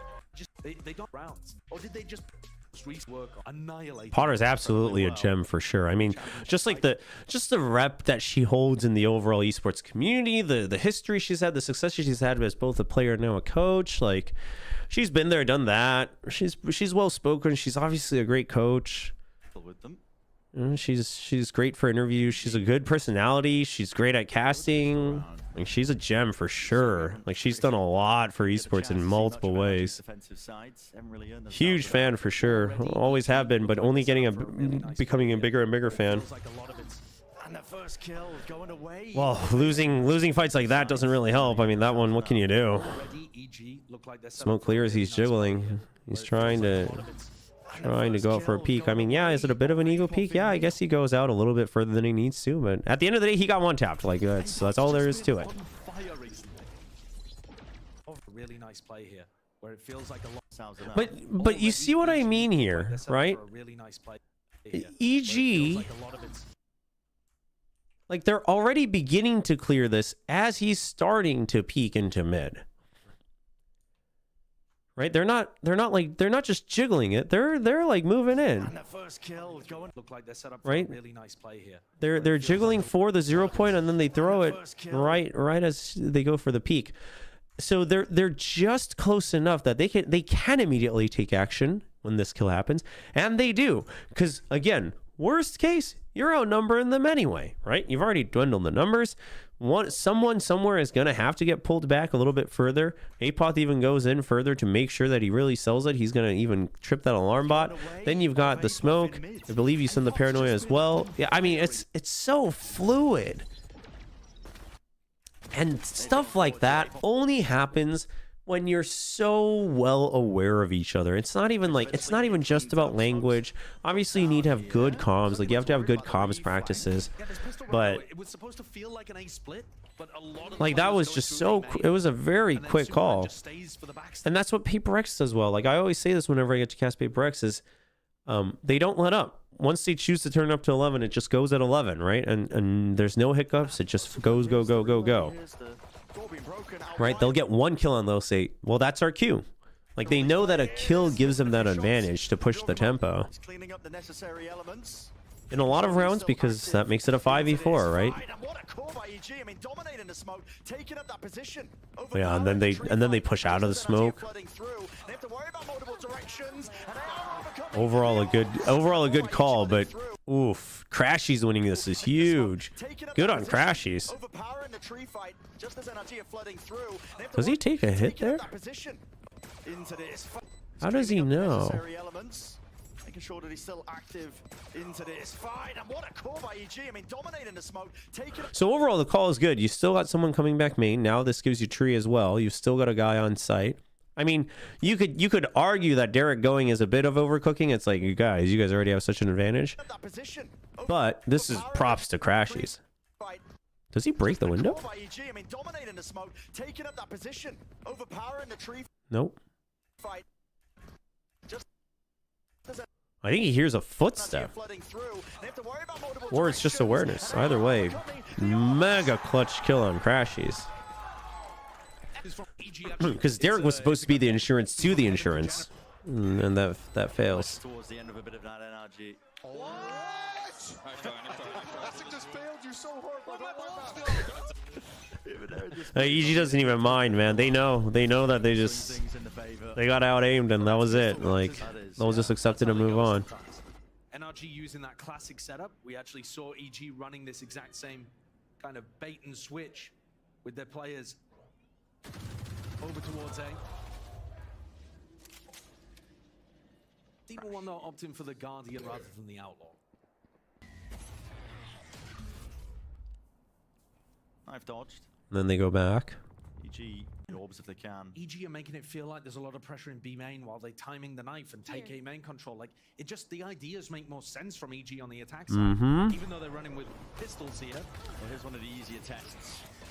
Hold back the push to the site.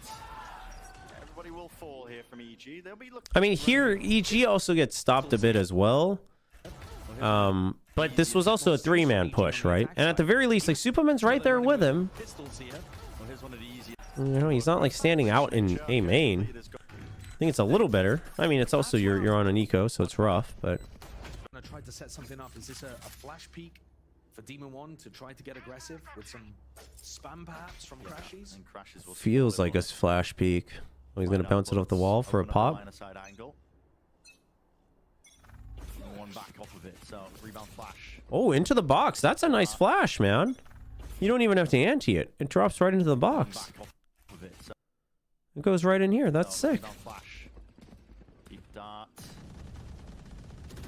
And the dart to make sure that if there is no one there, well, if there is someone there, they're going to try to shoot it and they're going to realize it's bouncing far. But if there is no one there, it goes even further deep, so you can actually take all the space. That's a good setup from NRG. Trying to hit the wallbang there into the players and tiles. Jogan will getting dropped down to 5 HP. He's forwards though. This guy, relentless.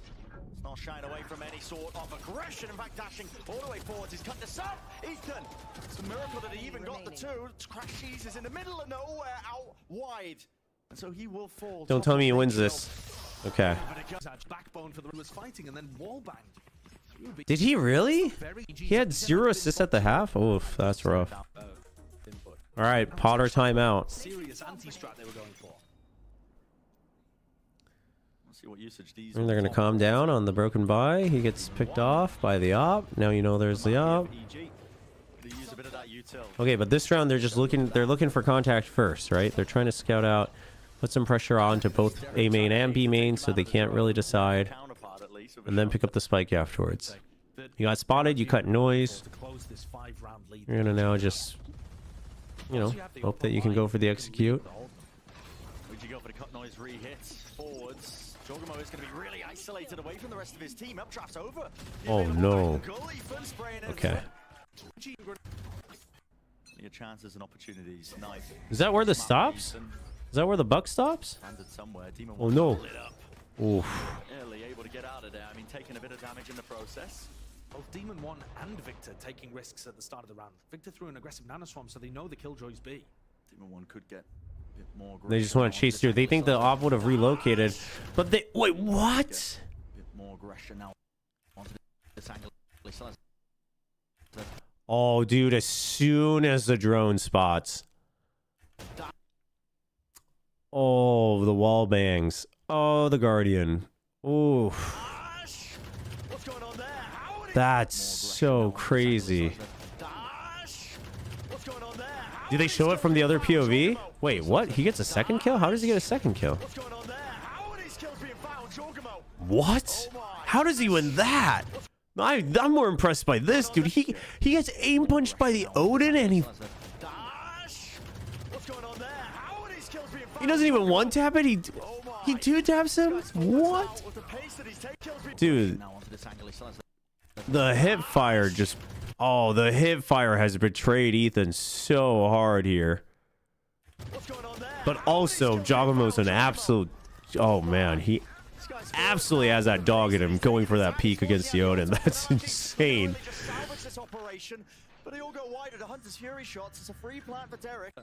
Alright, it's going to end, right? I want to watch this from the other POV.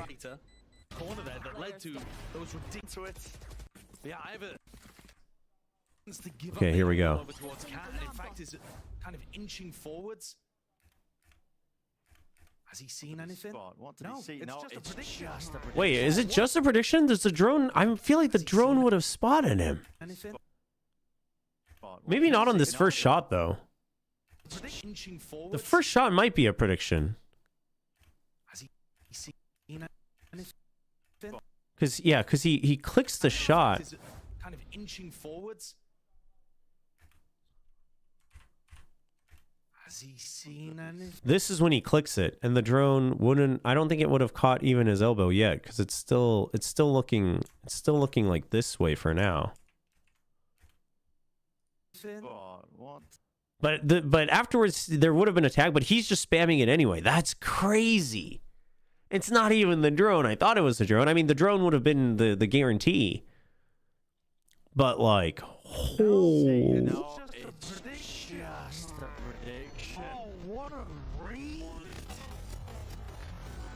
What? What? Dude, hold on. It's just a prediction. Oh, what a read! What a read with the Guardian as well. What a great... Oh, that's so... Oh my god. So the thing is if you... So it's just predictions because he spams this, and then he spams here to... It doesn't go through, but he spams here to try to get someone in the corner. So I think it doesn't actually pen though. So I don't know if he's tried it or maybe he had to be like one step forward. But I think what he's trying to do is basically like as people are trying to shoot the drone, if they're holding close, they're going to try to shoot the drone before they back out, or someone from behind is going to shoot the drone. So either way, he kills people so the drone can go in further, or the drone serves as bait and he kills people. Like that, I don't think it's even the spot. It is all just predictions, but like, that's insane. Well, that's insane too. That is crazy. Alex or Potter? I mean, I'm going to be very honest. I think what Potter has done so far is more impressive.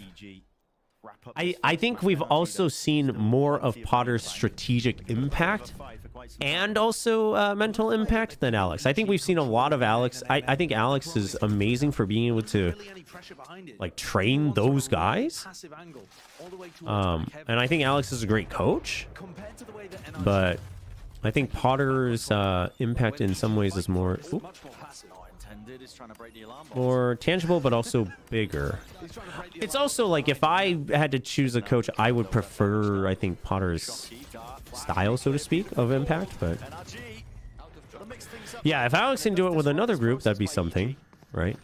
But again, like I mean, credit where credit is due. I think being able to train those guys and like earn their respect, like 5 crazy trained aimers who just want to just go at it, like that's also very impressive.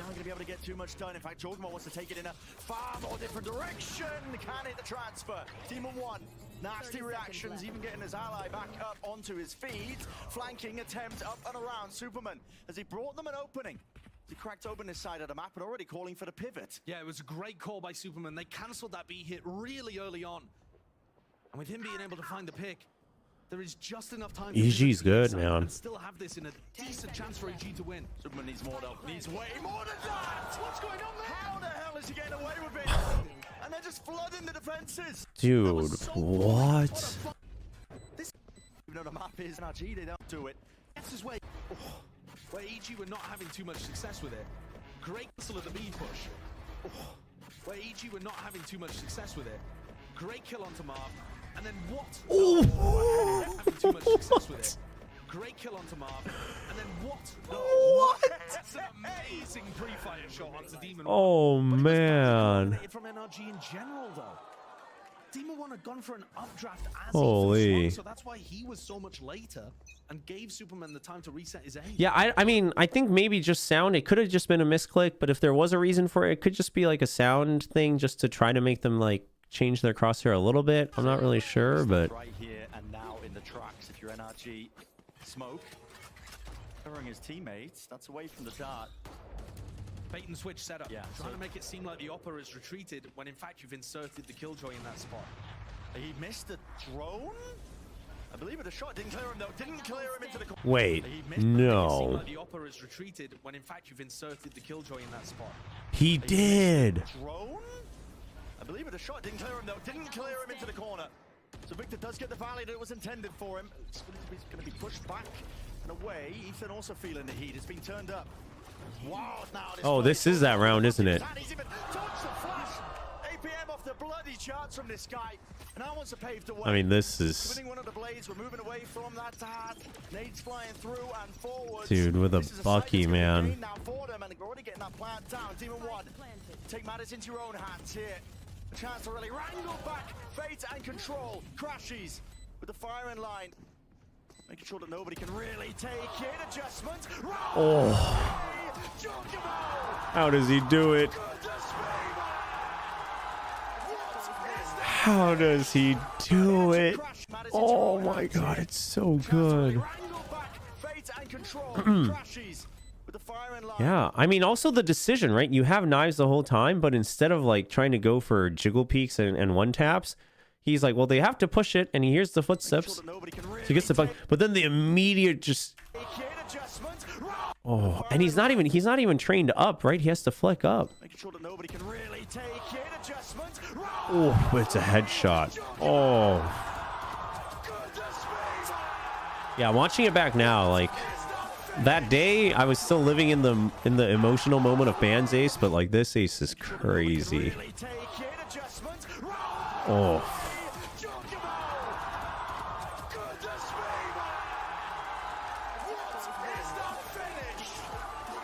Oh. He didn't have knives anyway, so it's useless. Now, oh, Demon 1's updraft. No, I think it was really just meant to like distract whoever might have been holding that corner. Now, if it was intentional, it could have been a misclick, but it could have just been the sound meant to distract while your teammates double push. But yeah, Bren's always good for the hype moments, man. Bren's always good for it. Mad respect. Oh no, Jogamo's so sick. No doubt about that. If anyone still doubts it, I mean, you ain't watching EG, that's for sure, because he's so sick. Dude, what an ascent. Dude, what an ascent masterclass, though. EG. NRG, the thing is while EG played very well, I think, first of all, EG, I think, would have won no matter what. Like, they played real well. But it does feel like NRG kind of, the way they played this ascent, I'd have to go back and watch some of their other games as well. It feels a lot like Zeta Division. It feels a lot like Zeta Division. Feels a lot like we gotta wait for hard info. You know? And it's like, it doesn't feel so good. I don't know. I don't know what's going on with NRG.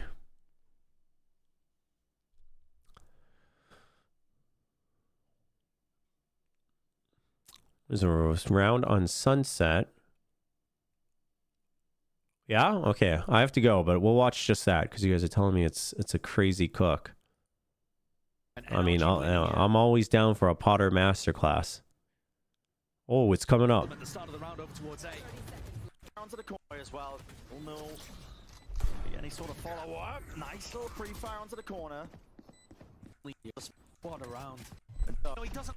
Wait, hold on. Let's get some context here. What's the round before? Player playing there from Jorgamo. Open, I believe that he was going to be set up. And normally it's Okay, EG pushes out. Dude, that was a very fast attempt. They're going to threaten that they're going top mid with that smoke, but when the trip doesn't get broken, it doesn't actually threaten anything. There's a trip and a cam for them to They're trying to fake out both market and top mid. But not the trip, and again, market is not particularly threatened. Human. Whoa. Well, that's kind of massive. Okay, so that allows them to get into the site. Okay. How to operate with keys on EG. All right, and then Potter calls a timeout. It lets you know that the default All right, and then you have Fish. You got Showstopper and Fish. is not real pressure, but they're not actually going to hit that. But EG, they're going to mix it up. Apoth takes his Cypher setups over towards A. Oh, it's a hard read. Fairly standard positions. There. These kind of kill trip setups were finding Demon 1 if NRG was ending A. But they haven't ended No. There's real chances here for NRG. I mean, the pendulum just swinging, oscillating wildly in the other direction now because NRG with these ults might be able to do some damage around Win to put them up to 12. Okay, they smoke. I thought they were going to push out. That would have been crazy. Victor is trying to put his cam into deep positions. This time, though, he's used it for a little bit of mid information. Usually, he's been popping it on this wall. Oh, yeah! Monster on the crash forwards. Oh, dude, the C's. What? Forwards.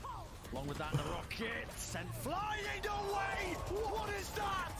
It's a season to the outshot combination and a foul of that. Potter's pulled deep into the playbook for that one coming out of the tack timeout. Oh, dude, that is gross. That's so nerdy. He's been popping it on this wall. Oh, yeah! Monster on the crash forwards. Oh, he's so quick with it, too, because he was like, okay, there's no noise, so maybe they're coming in through a market. So he's trying to fault line this, and then as soon as he hears the ult, he just knows what his mission is, man. Along with that, the rocket. And then the haunt to make sure that Superman's safe as well. What is that? It's a season to the outshot Oh, man. and a foul one at that. Potter's pulled deep into the playbook for that one coming out of the tack timeout. Okay, so I was gonna say, I'm assuming that they did this before, or at least similarly, that the fish ult was used for B. But the EG also always used that smoke. Okay, that's good.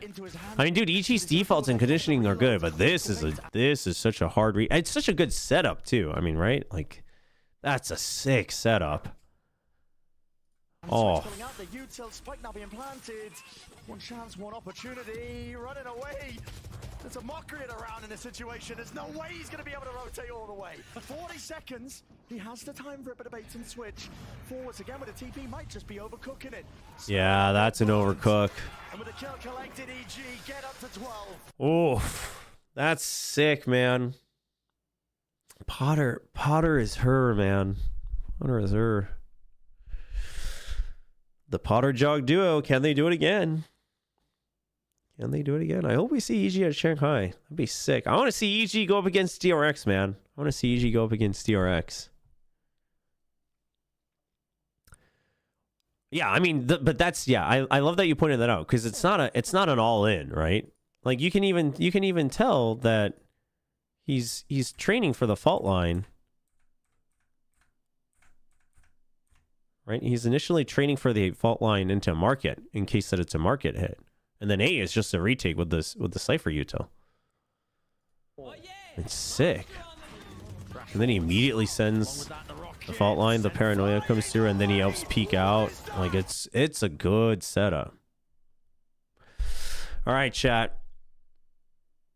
Oh, that was fun. That was fun. EG's looking good. I'm excited. I'm excited for this EG, man. If G2 wins, EG makes playoffs. Well, I guess G2 better win. Appreciate it. Appreciate some of the pointers on which rounds were fun as well. Hope you guys all enjoyed the stream.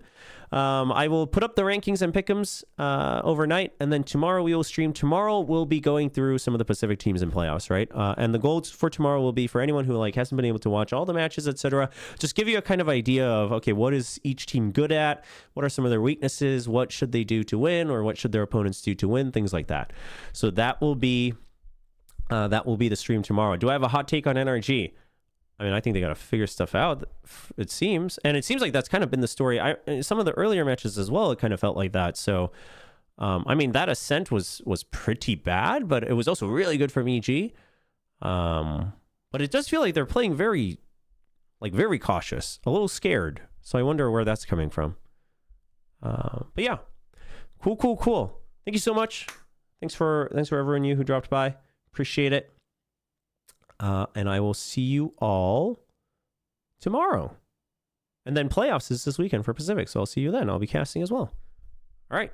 Have a good one.